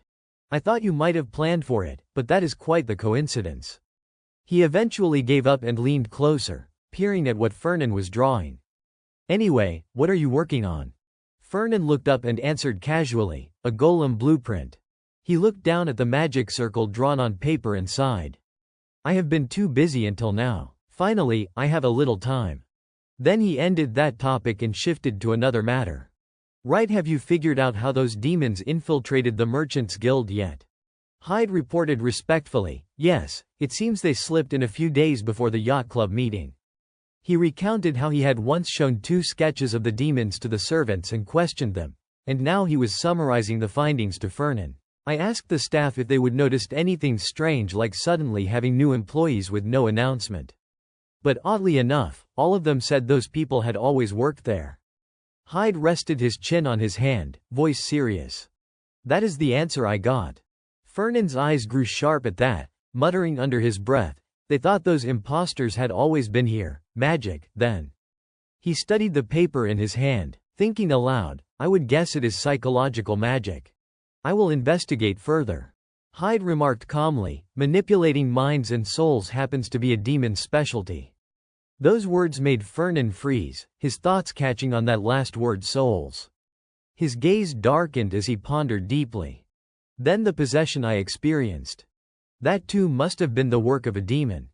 He sank into thought, sifting through theories. They might have that ability, but that still does not explain the prophecy. Just then, Hyde called out, bringing Fernan back to the present. Regarding the demons we captured, my lord. Fernan turned toward him, curious. Did you find anything? Hyde shook his head. No. The confession spells do not work on them. We have locked them in the dungeon. Fernan removed his glasses, his expression turning cold. If necessary, you may resort to torture. I am busy. Anything else? Hyde nodded slightly. There is a message from the Duke. Fernan raised a brow, doubtful. From my father, what does he say? Hyde straightened, reporting precisely. This time, the Freudian family will be supplying the students with spirit stones and world tree leaves. He clasped his hands behind his back, his tone steady as he relayed the Duke's orders. As usual, the task of transport falls to us, given the value of those materials. And the Freudian family has chosen you to oversee the delivery personally. Fernan repeated in disbelief. Freudian wants me to handle it myself. Folding his arms, he frowned and thought. Why, there is no reason it has to be me. I have a bad feeling about this. At the same time, far away at an academy, Bella was walking down a corridor beside Luina, talking quietly. I am still shaken by those demons. I could believe in demonic energy contamination, but actual demons existing, I still have my doubts. She frowned, puzzled. Why did Fernan tell me not to inform the academy? Luina, munching on a pastry, replied casually, because we do not know who is an ally and who is an enemy. Bella blinked, realization dawning, then asked again, right. So does he have a plan or something? Luina glanced at her and answered with quiet confidence. He must. He always does. Bella's eyes widened in mild surprise. You really trust him, huh? She said as they continued walking. Since you two became a pair, have you been working on this case together? Luina hesitated, then replied uncertainly, I guess so. Bella sucked on her lollipop with a thoughtful look. Ah, I see. That makes sense now. I did think it was strange before. Luina tilted her head, confused. What do you mean? Immediately, Bella began recounting the rumors circulating around campus. People say there is no way you would ever be friends with Fernan Pellenberg. They think you only got close to him for money. Then she smiled triumphantly, but the truth is, you are actually working together to hunt demons, right? Luina froze, completely baffled by how Bella could have jumped to that conclusion. Bella clasped her hands behind her back, sighing in admiration. Teaming up with someone you dislike for the greater good, how noble. You are a real knight. Luina fell silent, unsure how to respond. Bella was awed, but there was no stopping her imagination once it got going. I really respect you, you know, Bella added earnestly. Meanwhile, just one floor below them, Ain't was strolling leisurely through the crowd of students. Gardner sensed the light-hearted mood in Ain't's voice and commented, affirmatively, you seem to be in good spirits. Ain't walked with a relaxed stride and nodded. I feel much lighter now. He chuckled, a genuine, carefree laugh. Before, I was completely stuck, not knowing how to deal with demons. But now, as long as I can discuss things with Fernan, I will manage. Hearing that, Gardner could only sigh in agreement. Having the Pellenberg family as allies is far better than having them as enemies. Ain't smiled sheepishly, though his expression carried a trace of happiness. Besides, this means I will get to see Luina more often. Gardner immediately snapped in irritation. No, that is not what matters here. From within the sword, Gardner's tone turned grave. Listen, humans have already started to succumb to demonic corruption.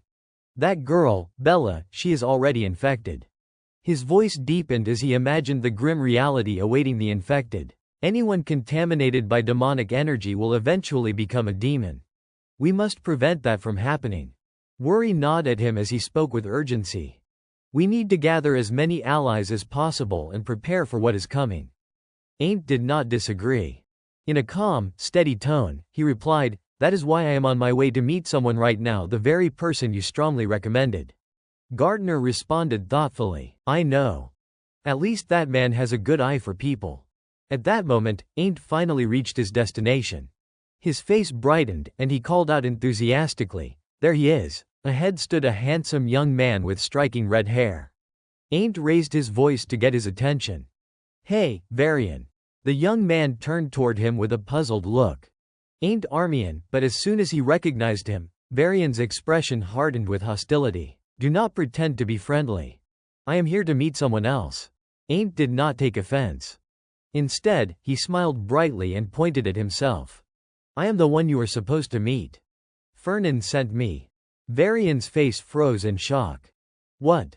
Ain't extended a hand with an easy smile. I will be straightforward, you probably already know. I am helping Fernan hunt down demons. He said you might be able to help me. He studied Varian carefully before adding, you are pretty skilled yourself. That only made Varian bristle with anger. His jaw tightened as he spat, skilled. I do not want to hear that from someone who has already beaten me. Are you mocking me? Ain't quickly raised both hands in defense, flustered. No, I am being serious. But Varian growled in defiance, his voice rising with rage. Even if I die, I will never help you. Hearing that, Ain't sighed inwardly, resigned. I knew it. He was not going to help. He recalled a conversation he would had with Fernan before their meeting. Back then, Ain't had asked, Varian Kalbrudern, is he a friend of yours too? Fernan had answered calmly, just by coincidence. Then he would smiled confidently and said, but having someone from your class to assist you is not a bad thing. He is strong, reliable enough to be an ally. Ain't had frowned doubtfully, but he despises me. Fernan had replied with certainty, do not worry. If he refuses to cooperate, just tell him this. Now, returning to the present, Ain't remembered those words. Without hesitation, he lifted a hand and pointed directly at Varian. With an innocent expression and a clear, steady voice, Ain't said, you. Then he spoke the shocking line Fernan had taught him. You are a demon, are not you? Varian's eyes went wide in utter disbelief, his entire body frozen as if struck by lightning. Ain't propped his chin on his hand and pondered, when was it again? During midterms, he spoke precisely, that was the day you lost to me for the second time, right? Varian was already rattled by Ain't's words. Without missing a beat, Ain't continued. You passed out during the fight, I heard that is when you were transformed. I heard that if Fernan had not been there, it would have been much worse. Did not he tell you do not remember that day?" With every sentence, Varian's composure thinned. Ain't did not pause for sympathy. He kept laying out the facts. "Fernan said you were only being used by a demon." In the end, Varian could take no more. He clapped a hand over his mouth to silence himself. He signaled fiercely, "Shut up, okay, what if someone's listening?" He bared his teeth and demanded, "What do you want from me, Ain't Armian?" To everyone's surprise, Ain't smiled affably and said, "Come have lunch with me." Outside, the sky was a deep, beautiful blue. Beneath the bright sun a grand mansion stood proudly. From inside came muffled crying. "Why would you do that? You promised you would not tell anyone." Varian fell to his knees and clutched at Fernan's sleeve in miserable accusation. "Why would you tell my worst enemy about this, Ain't Armian?"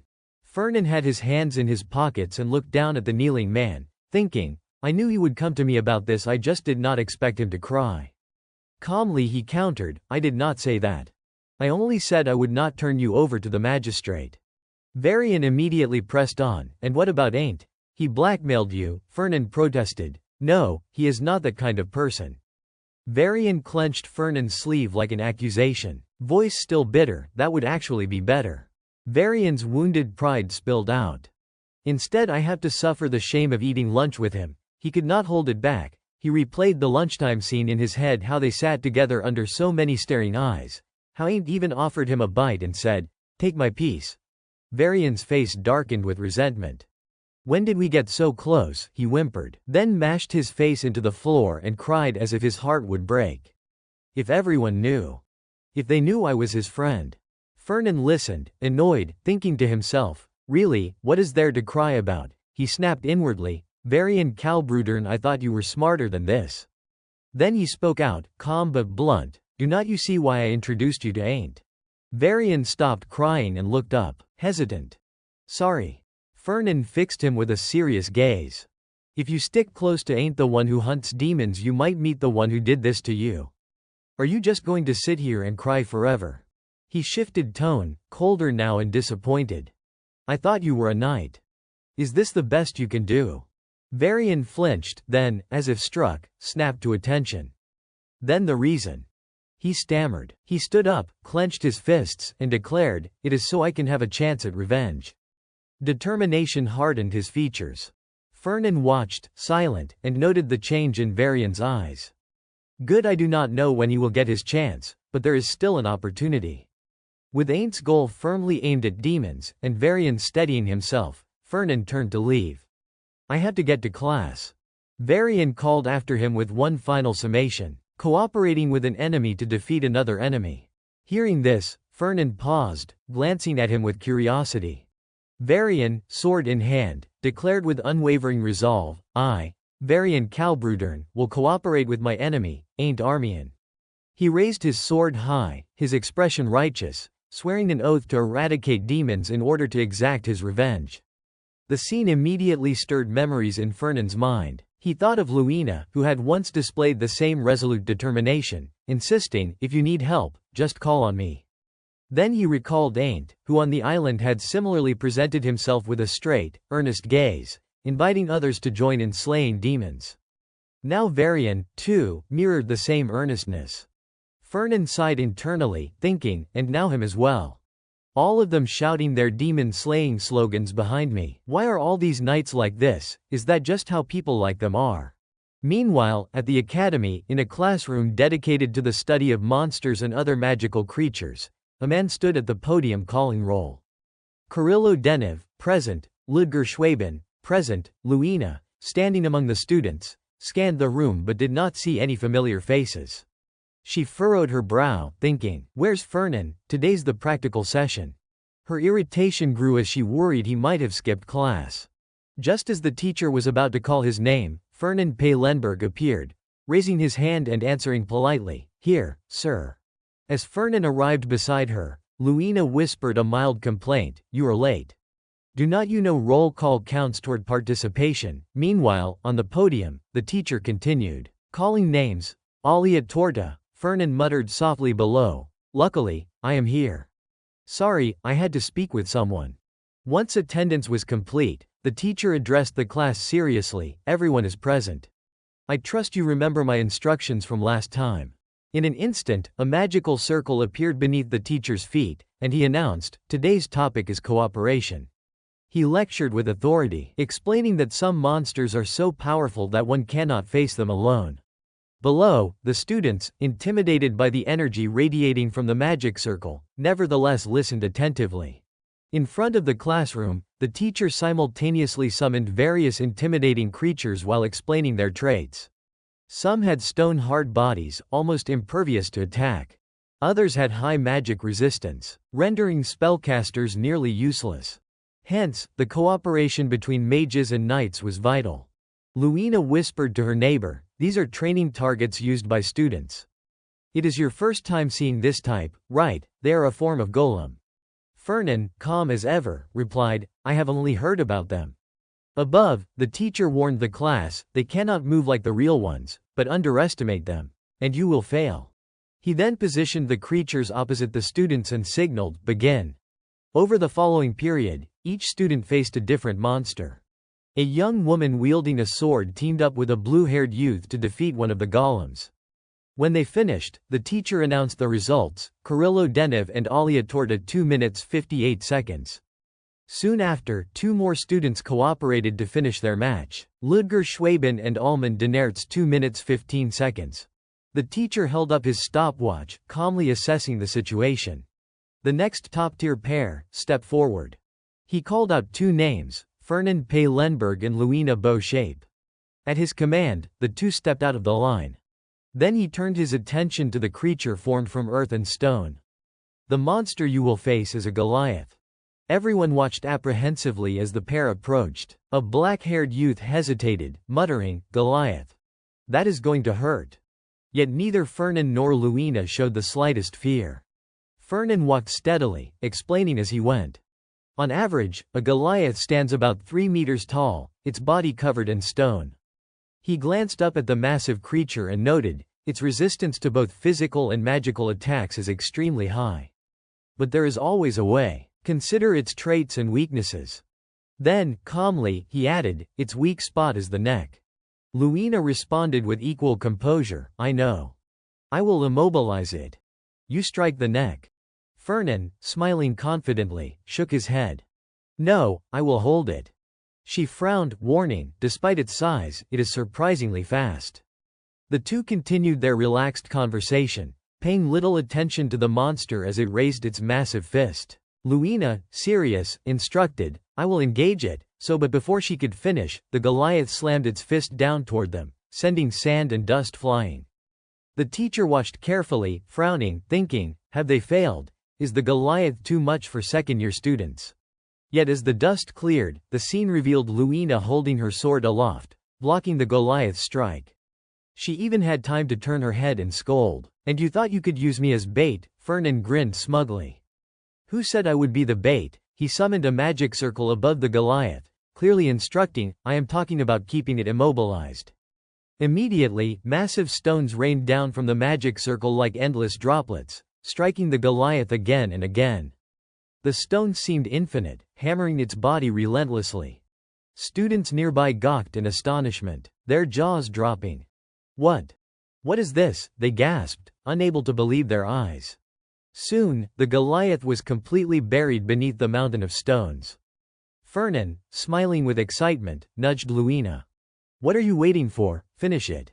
From the podium, the teacher checked his stopwatch and commented, "The method you used is difficult, considering the mana required, but you did it." He then announced the results. Fernan P. Lenberg and Luina Beau Shape, 3 seconds. Fernan's face lit up with triumphant pride, first place. Ludger, watching, crossed his arms angrily, muttering, "Second place again." The surrounding students whispered among themselves, astonished.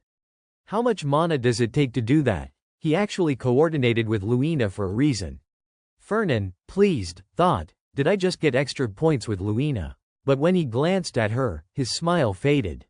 Luina now frowned, clearly not happy. Fernan felt a pang of confusion, thinking, Luina. She does not look happy at all. Walking beside Fernan, Luina let out a soft sigh of admiration. You were incredible back there.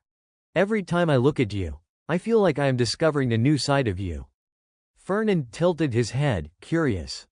Are you complimenting me? Luina's expression turned cool. Of course. Thanks to you, I got first place. Fernan glanced sideways at her, then asked, then why do you look like that? Luina pouted. What is wrong with my face? Fernan frowned in frustration. You are pouting, what is that supposed to mean? Just say it already. Luina rolled her eyes, hesitated for a second, then said, it is nothing serious. It is just that it was my first time fighting an imitation monster. Her next words made Fernan stop in his tracks, realizing something.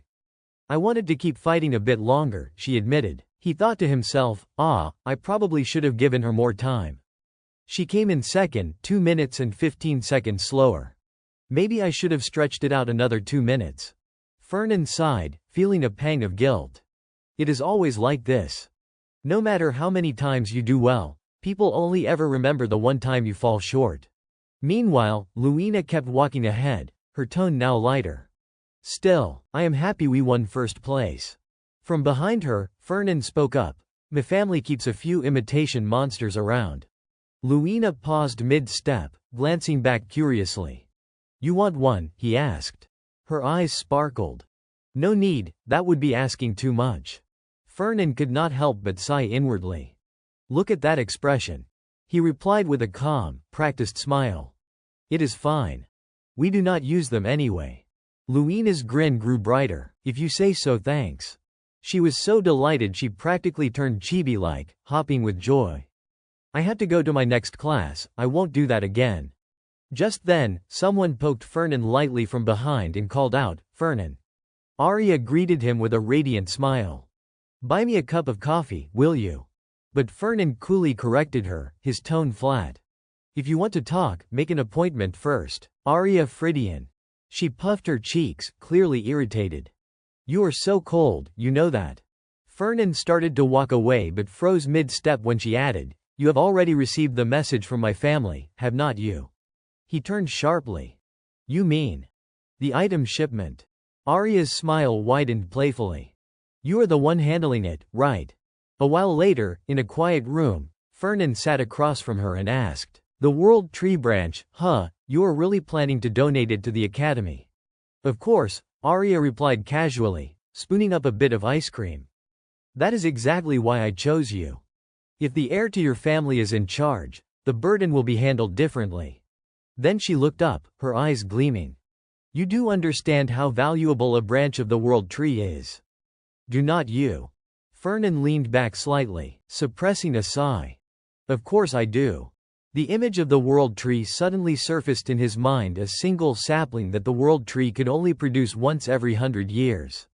Naturally, it contained deep, boundless mana and the very essence of the forest itself. Its influence spread endlessly across the surrounding lands. Fernan could not help but wonder what kind of dealings the Fridian family had made to gift something so precious to the Academy. Thinking about it, he muttered to himself, well, I doubt he would tell me even if I asked. But then, Arya unexpectedly spoke up, I will be joining in to help as well. She flashed a bright smile and added cheerfully, so, let us be friends. Okay, this is going to be so much fun. He only stared at her, expression calm and probing, before asking, why? Fernan looked her straight in the eye and reminded her evenly, I thought I said it before, there is no reason for our noble families to get chummy with one another. Arya's smile faltered as she blurted out in frustration, You are so stubborn, being friends with me won't cost you anything, you know. He suddenly changed the subject, asking, Do I have to take a leave from class? Arya quickly nodded. Yes. The Academy already approved it. We can substitute the practical sessions with theory work. Both of us can do that. Fernan continued his calm interrogation. Then when do we leave? Arya closed her eyes and grinned. 2 weeks from now. We will prepare everything by then. He reached for the glass of water on the table, gently brushing his fingers against it. I see. But the moment he heard her next words, a sharp current seemed to jolt through his body. We just have to go to the Fridian territory. The cool glass slipped from his fingers, crashing to the floor and shattering into pieces. Fernan gritted his teeth and pressed his hand to his head, muttering inwardly, It has been too peaceful lately. In an instant, his surroundings changed. Fernan found himself standing amid a ruined battlefield. Today is the day Andromalius descends, is not it? He glanced around, confused. I have already seen this prophecy. Why am I seeing it again? Then his gaze fixed in one direction. That is. In the murky air, bloodthirsty creatures slithered out of the shadows. The sky burned crimson, the people below screamed and fled in terror as demonic miasma spread across the land.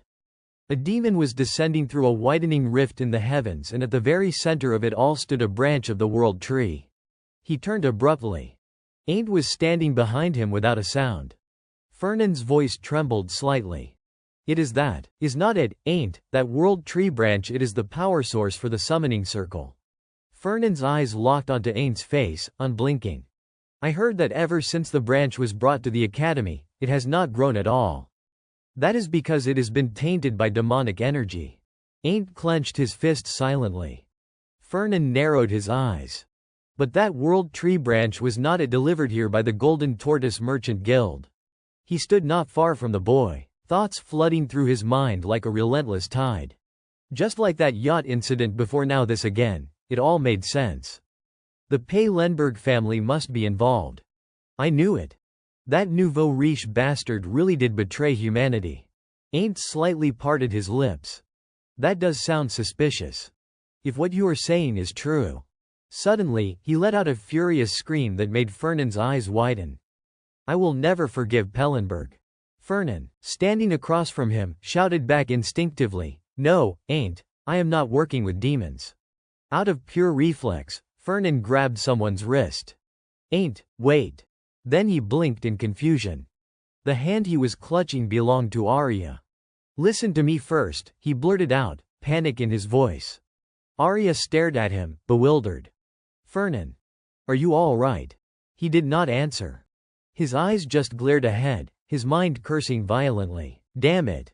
A rush of thoughts exploded in his head. I heard that ever since the branch of the world tree was brought to the academy, it stopped growing because it was tainted by demonic miasma. But why am I being dragged into this again, that branch? It was delivered by the Golden Tortoise Merchant Guild, was not it? Just like the yacht affair last time, now this. The Pellenbergs are definitely connected. I knew it. That rich bastard really is a traitor to humankind. Meanwhile, Arya rubbed her head and tried to calm him. Fernan, let go. We can.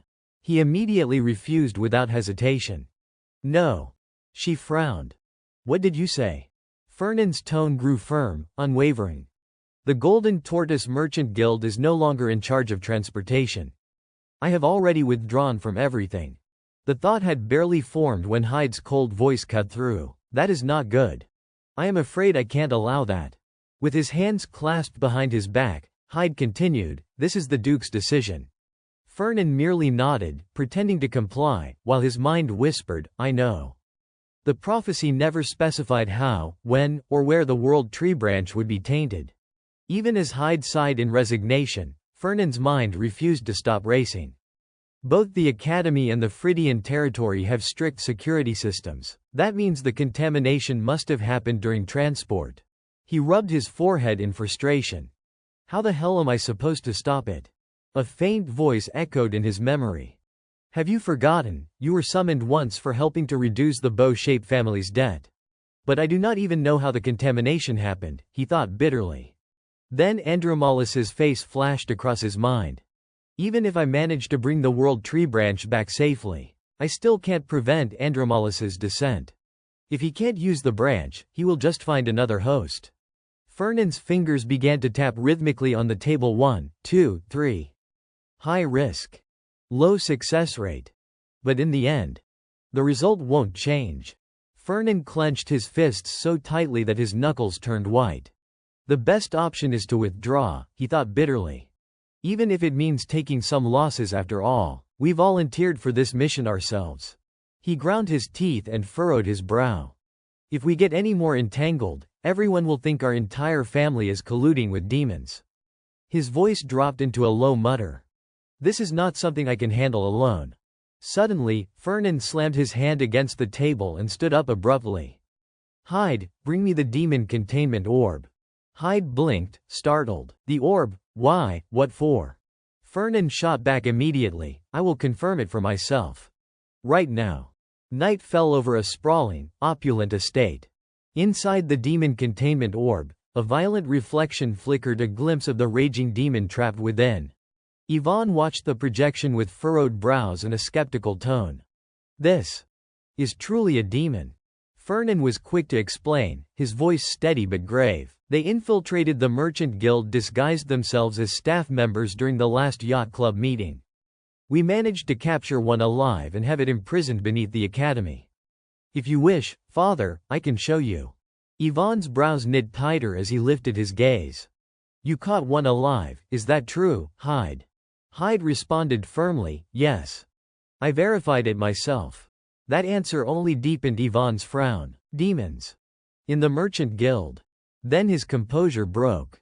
And you did not report this sooner. He thundered. Fernan remained calm despite the fury in the room. I ordered him to keep quiet. Facing the piercing stares of Yvonne and the butler, he continued, his tone steady but resolute. I thought it best to gather more evidence first. But now, things have become too urgent. A faint smile curved Fernan's lips before his expression hardened again. Based on everything I have learned so far. His voice dropped to a grim tone as he laid out his suspicion. I believe the demons are plotting to drag our family down. Inside the grand castle, murmurs of discussion filled the hall. I understand your point, Yvonne Paylenberg finally said, his tone heavy with contemplation. I know the yacht club incident was the work of demons. He weighed the matter carefully. And now, he thought, their next target is the branch of the world tree. If we do nothing, the world will surely misunderstand our intentions. Yet doubt lingered in his voice. Still, you seem too quick to conclude that the demons are trying to eliminate our family. Even so, Yvonne tried to convince himself otherwise. Perhaps it is all just coincidence, he murmured. Fernan Pellenberg, standing nearby, thought to himself, that is what I believed at first, too. He recalled the beginning, how he had dismissed everything as mere bad luck. After all, the Bow-Shape family had long harbored resentment toward the Pellenbergs. And during the yacht club meeting, the demons had clearly targeted Ain's life. But the events that followed proved otherwise. Fernan's expression hardened. No, it was not coincidence at all. Analyzing aloud, he said, Armian's involvement makes more sense. But why would the demons set their sights specifically on the Pellenbergs? He began recounting an ancient tale.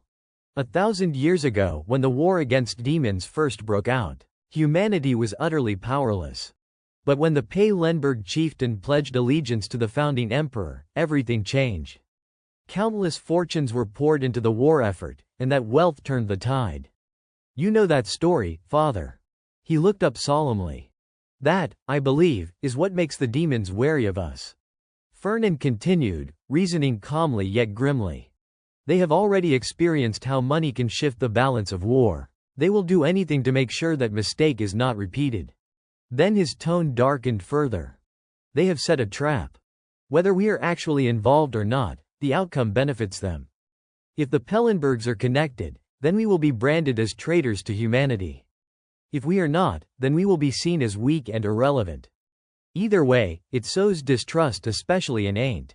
He paused, his voice heavy with regret. And that is why Ain't Armian cursed me that day, swearing he would never forgive Fernan Pellenberg. At that moment, Fernan fully understood. The prophecy of our downfall was not chance, it was a setup from the very beginning. He finally stated with icy clarity, this time, their goal is to erase House Paylenberg from existence. That is their plan, he concluded. Later that night, Fernan Paylenberg slipped into the archive, the air thick with the scent of dust and age. He rifled through stacks of old tomes, flipping page after page with growing urgency. Muttering under his breath, he pieced the puzzle together. The yacht was sunk successfully. Ain't was stranded on that deserted island. But Fernan Pellenberg was there too. Behind him the spirit confirmed it, yes, Lumina Bow-Shape and Bella Hone were there too. Fernan Paylenberg pieced it together, those two must have grown closer after fighting the demons. Together. Still, a doubt nagged at him. Could just 4 people really have slain the CWYRM? The spirit suggested otherwise. There must have been a gift from the founding emperor on that island. Fernan frowned. If Ain't Armian took that gift and used it to kill the CWYRM, then even if we can't kill Armian, we at least have to make him suspect the Pellenbergs.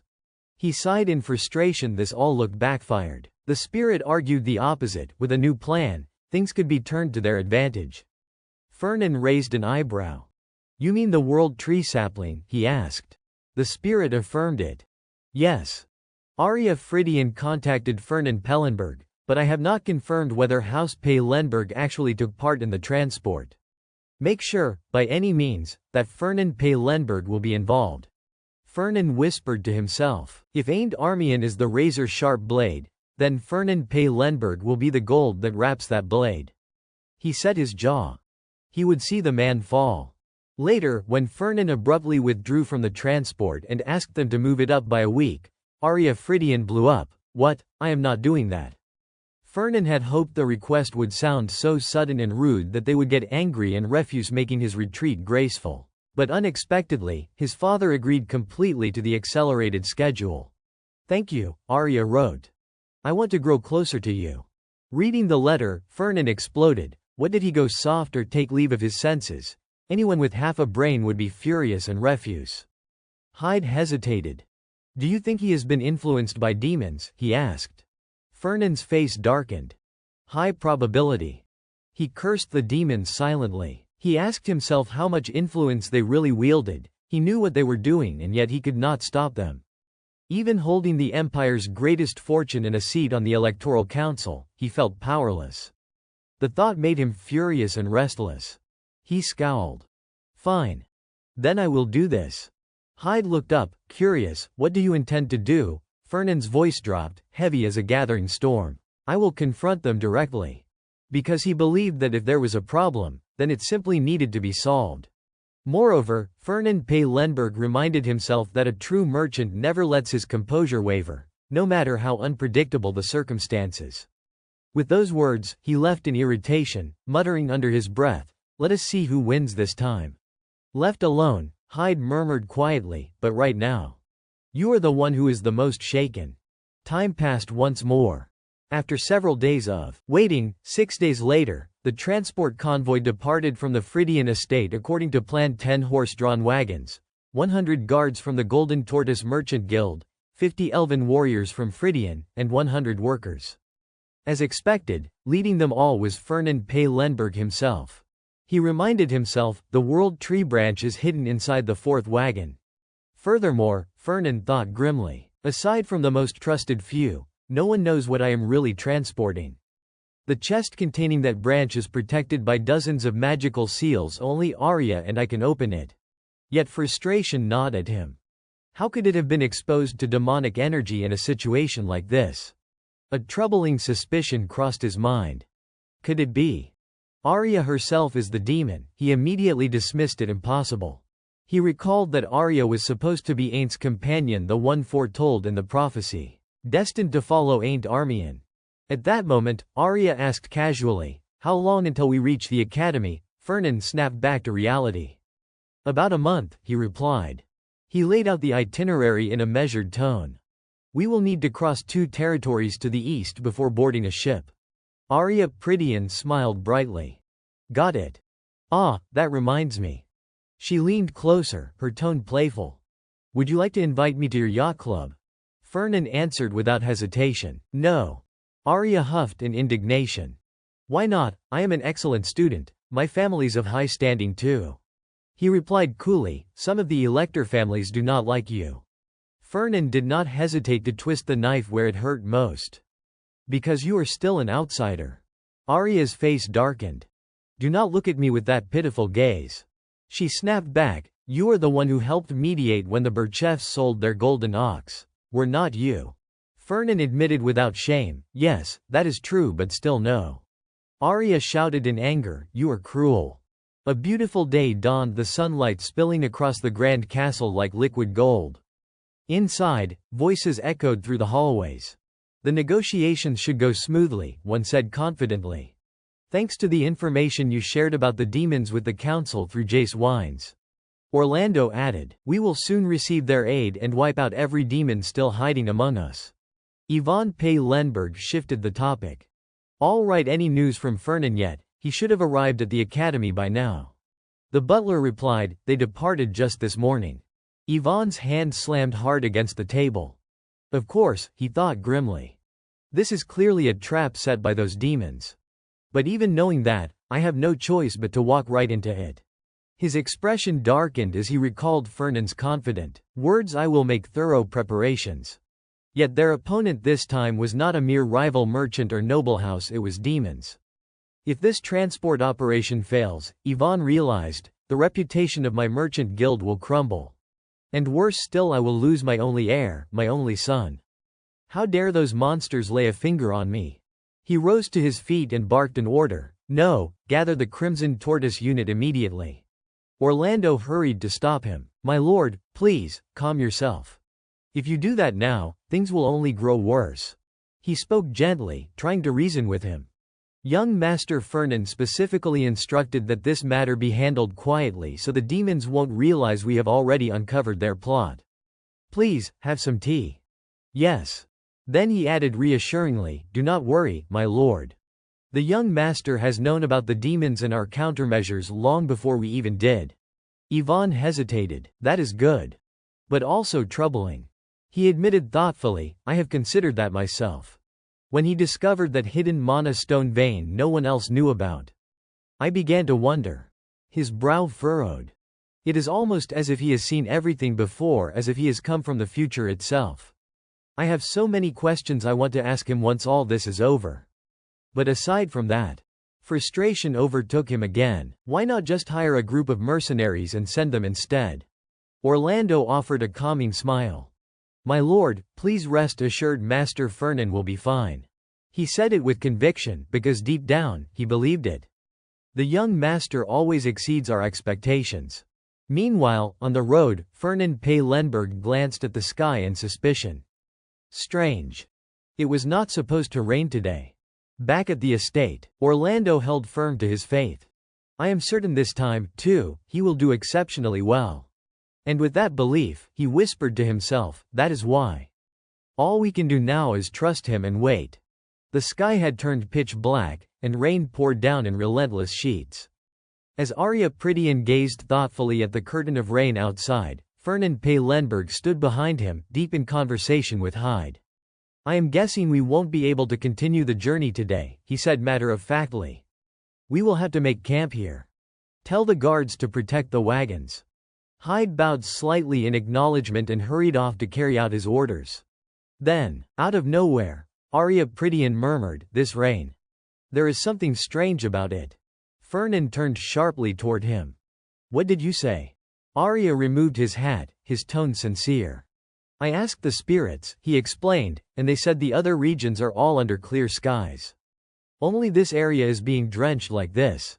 Fernan began to grasp the implication behind his words. "You mean this rain might be artificial?" he asked, his eyes narrowing. Arya shrugged lightly, as if not wanting to sound paranoid. "Just a guess," he said.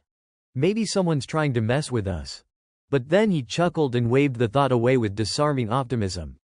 "No way, right, it is probably just bad weather." His casual remark did not put Fernan at ease. On the contrary, it deepened his suspicion. If it really is artificial rain, then it must be the work of demons. Still, he reminded himself, the prophecy said we would reach the academy safely. While Fernan's thoughts grew heavy and cautious, Arya continued to hum cheerfully under the rain. Rain falls, over the village below." His voice, carefree and melodic, carried through the storm. Rain falls, over the silver mountains. The raindrops fall to nourish the trees." Yet even as Arya's song filled the air, Fernan's mind refused to quiet. If the rain is deliberate, that means someone's already infiltrated the group and defiled the branch of the world tree without anyone noticing. The realization made his pulse quicken. But why trap us in the middle of this storm? What is their goal? A blinding flash suddenly split the night sky, followed by a thunderous crack. A bolt of lightning slammed into the ground nearby. The wagons shook violently, and the earth split open beneath them. quaking as if the world itself were tearing apart. A ferocious gust swept through the camp, a storm so powerful that men, horses, wagons, and shards of earth were hurled into the air like toys. Caught in the maelstrom, Fernan gritted his teeth and reached desperately for his weapon. The orb atop his staff blazed to life, radiating dark, oppressive energy. Its glow intensified, discharging tendrils of lightning in every direction. Thunder roared across the heavens, and the storm raged like a beast unchained. When at last the winds began to subside, the world had been reduced to ruin. What remained on the ground was a wasteland of shattered debris. Those few who had not been swept away stood or knelt frozen in shock, unable to comprehend what had just unfolded, staring wordlessly into the devastation. Fernan Lenberg was still being tossed helplessly through the air, his body spinning inside the roaring vortex. "Damn it, the branch of the world tree," he cursed inwardly, panic flashing across his mind. Then, just as abruptly as it had begun, the storm vanished. The violent winds dissipated, leaving only silence and the sickening realization that he was now plummeting straight down. "Arya," he shouted mid-fall, his voice cutting through the howling air. "Make sure the wagons do not get destroyed." Arya Prydian, also tumbling helplessly through the void, flailed his arms and cried out, "Which one?" Fernan's brow twitched in frustration. "Now of all times." "All of them, damn it all," he roared back. Moments later, the wagons, horses, and rocks came crashing down in a deafening sequence of impacts. Arya squeezed his eyes shut, screaming, I can't do this." When everything finally stopped moving, they found themselves surrounded by darkness. Only a faint beam of light trickled down through a narrow hole high above, illuminating the jagged pit they had fallen into. Fernan took a deep breath, quickly estimating their situation. "This pit's deep. Around 40 meters at least," he calculated grimly.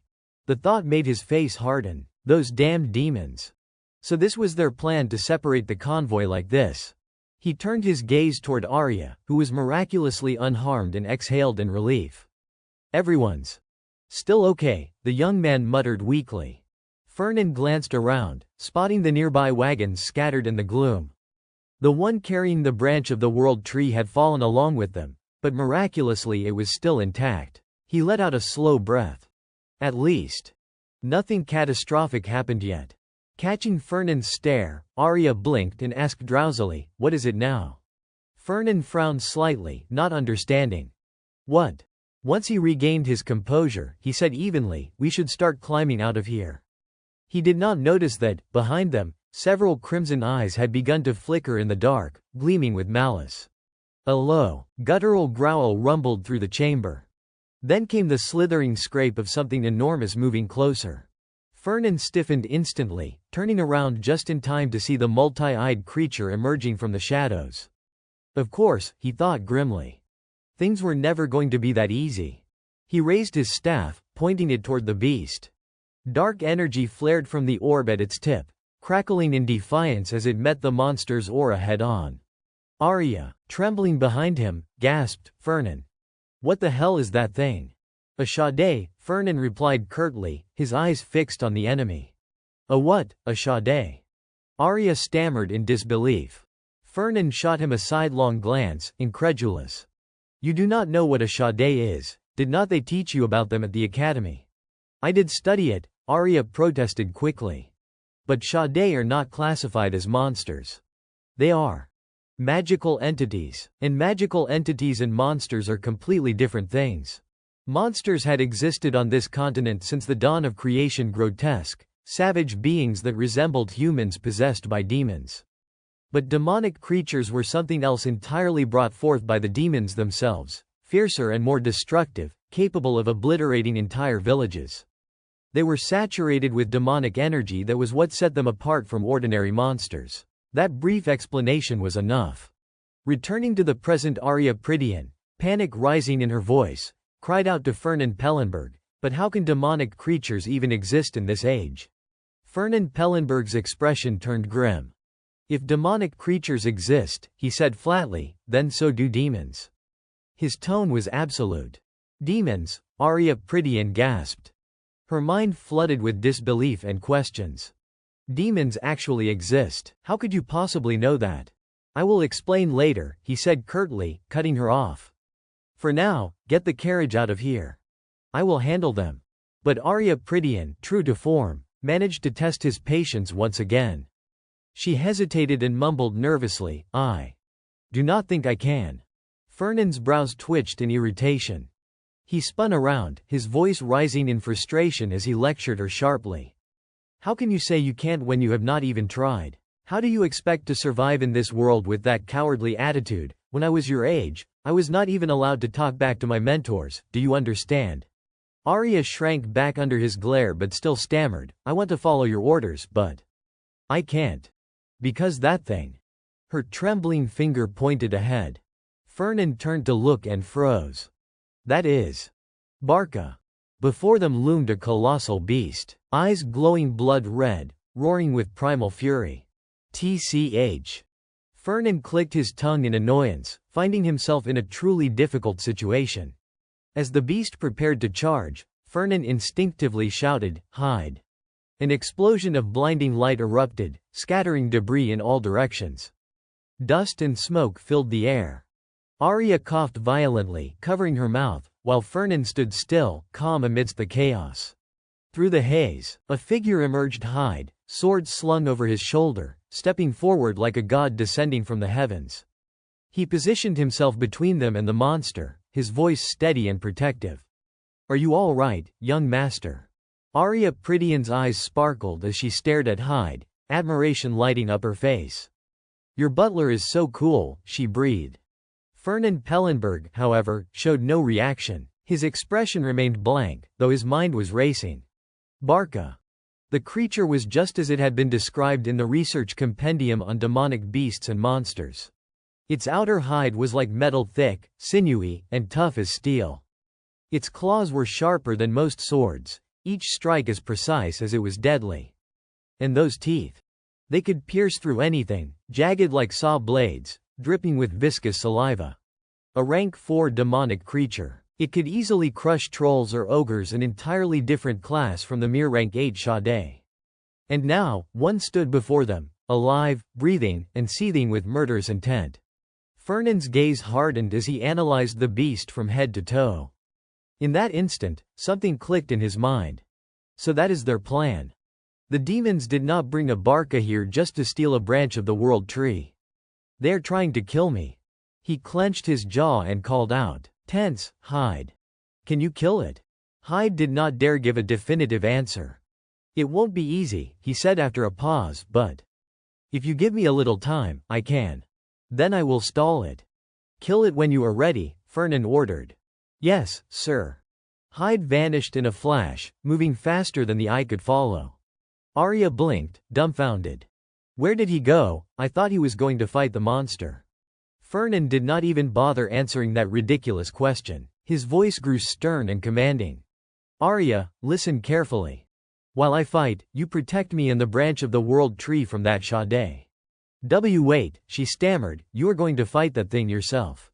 Fernand did not answer directly, only said coldly, if you do not want to die, then do as I say. Why yes, sir. But do you even have a plan? Arya pressed anxiously. Fernand gritted his teeth. I will summon James, he said, his tone uncertain. Whether it works or not. We will see. James, Arya blinked in confusion. Who is James? Before she could finish, the Barca let out a deafening roar and charged, the ground trembling under its massive weight. Fernand raised his staff, chanting under his breath. The crystal orb atop it burst into radiant light, projecting a vast magic circle across the ground. From that glowing seal, a towering silhouette began to take shape. Then an explosion shook the entire area. The shockwave blew dust and debris everywhere. When Arya finally dared to open her eyes, she froze. That is a golem, she gasped. The towering construct stood firm, sword in hand, its crimson eyes locked onto the Barca like a beast ready for war, its every movement controlled by Fernand Pellenberg. The monstrous Barca was forced back several meters by Fernand's golem, its heavy frame skidding across the ground as the giant construct pressed forward. Arya stole a glance at Fernand and could not help muttering under his breath, damn it. I knew he could create golems, but to actually control one at his level, His eyes widened slightly in reluctant awe. He is better than I thought. Under Fernand's precise command, the golem James leapt high into the air, sword raised overhead. It came crashing down with a devastating swing that split the air itself. But Barca caught the blade with one hand. Effortlessly. The creature's jaw split open into a horrifying grin as it lunged forward and bit at the golem's arm. "James!" Fernand shouted in alarm. His voice echoed through the cavern as he clenched his teeth, growling between them. "Damn it! What the hell is wrong with this thing?" he thought, eyes narrowing in disbelief. "Why is it so strong?" After tearing through the golem's defense, Barca roared and charged straight for Fernand and Arya. Its speed grew faster and faster, each thunderous step shaking the earth beneath them, guttural growls rumbling from deep in its chest. At the brink of danger, Fernand lifted his staff and summoned another golem, the ground trembling as the new construct materialized before them to intercept the beast. Arya let out a breath of relief. Good. So he has more than one. But that relief was short-lived. His eyes widened in horror as he saw what was happening beyond the fight between the golem and Barca. From the shadows, countless other shapes began to emerge, slithering, snarling, eyes glowing red. "Sade," he breathed, voice trembling. They poured forth like a tide of nightmares, rushing toward them in a frenzy. Arya quickly raised his staff, forming a shimmering magical barrier. No. But when he turned his head to the side, his heart froze. The horde was not only coming for them, they were heading straight for the branch of the world tree. "The tree," he cried out, swinging his staff in desperation. "Get away from it." A burst of energy exploded from the tip of his staff, sweeping across the swarm. But there were too many of them. Way too many. Panic began to consume him. "No, no, no, this can't be happening," he shouted, his voice cracking. He poured more mana into his staff, forcing his exhausted body to keep casting. "I can't do this, I can't." Still, he charged forward with reckless courage, swinging his staff wildly against the advancing Sade. "How long do I have to keep this up?" he screamed, tears of strain filling his eyes. His attacks grew weaker, his arms trembling. I can't keep going. I can't." At last, Arya raised his staff high, releasing a surge of radiant mana that blazed through the darkness. "I really can't take this anymore," he shouted, voice cracking from strain. Yet despite his protests, he was doing remarkably well, holding the barrier, fending off the Sade, and buying precious time. Fernand, meanwhile, was still locked in battle with the rampaging Barca. Over the thunderous clash of magic and steel, Arya's voice rang out again, half panicked and half indignant.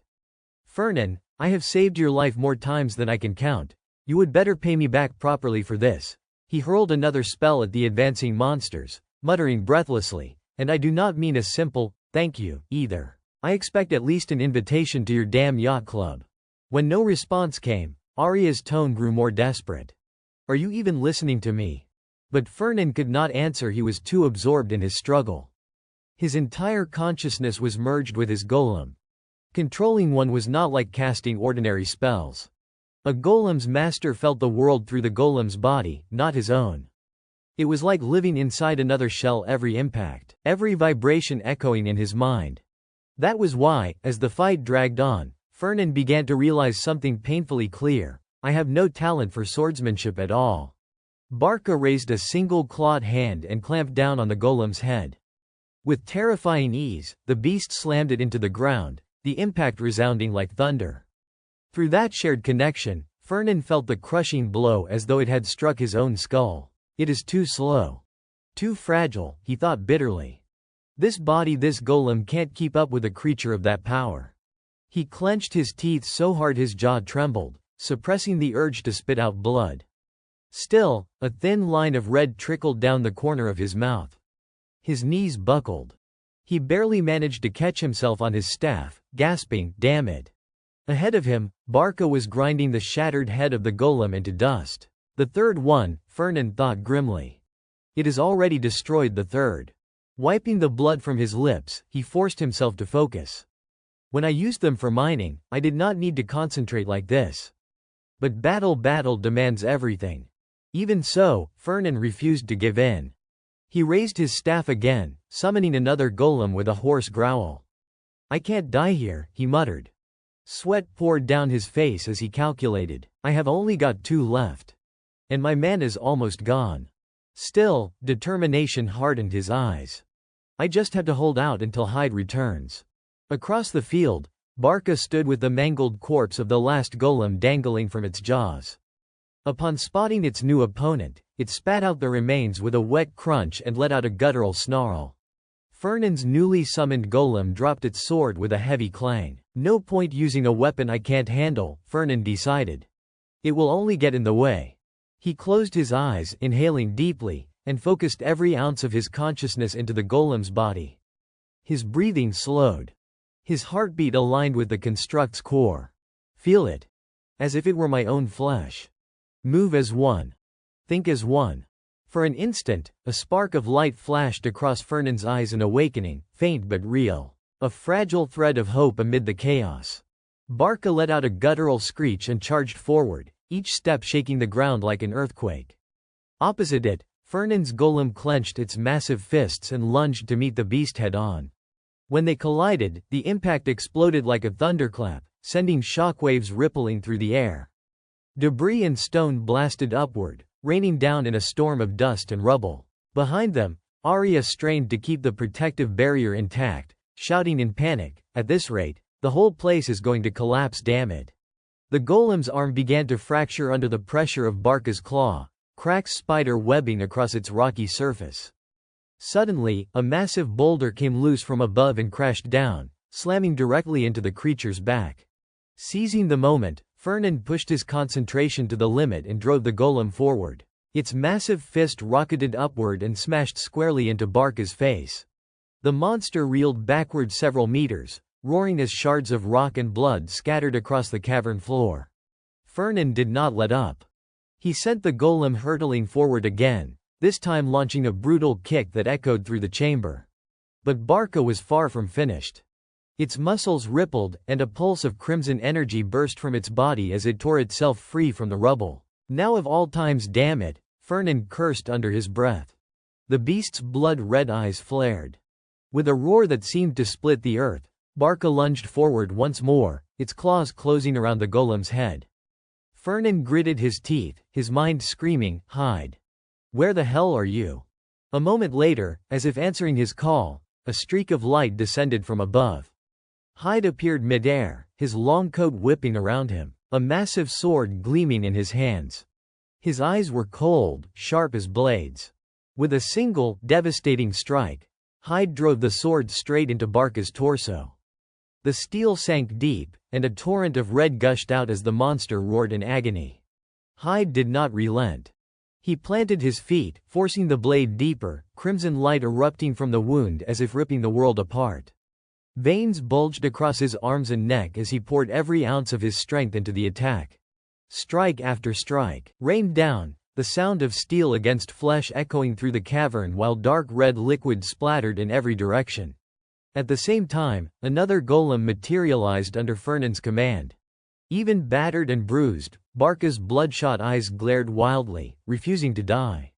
Fernand's voice came low and resolute, the final blow. The golem raised its sword high and swung with brutal precision. The blade cleaved through flesh and bone in one clean motion. Barca's massive head was severed, spinning through the air before crashing to the ground with a thunderous thud.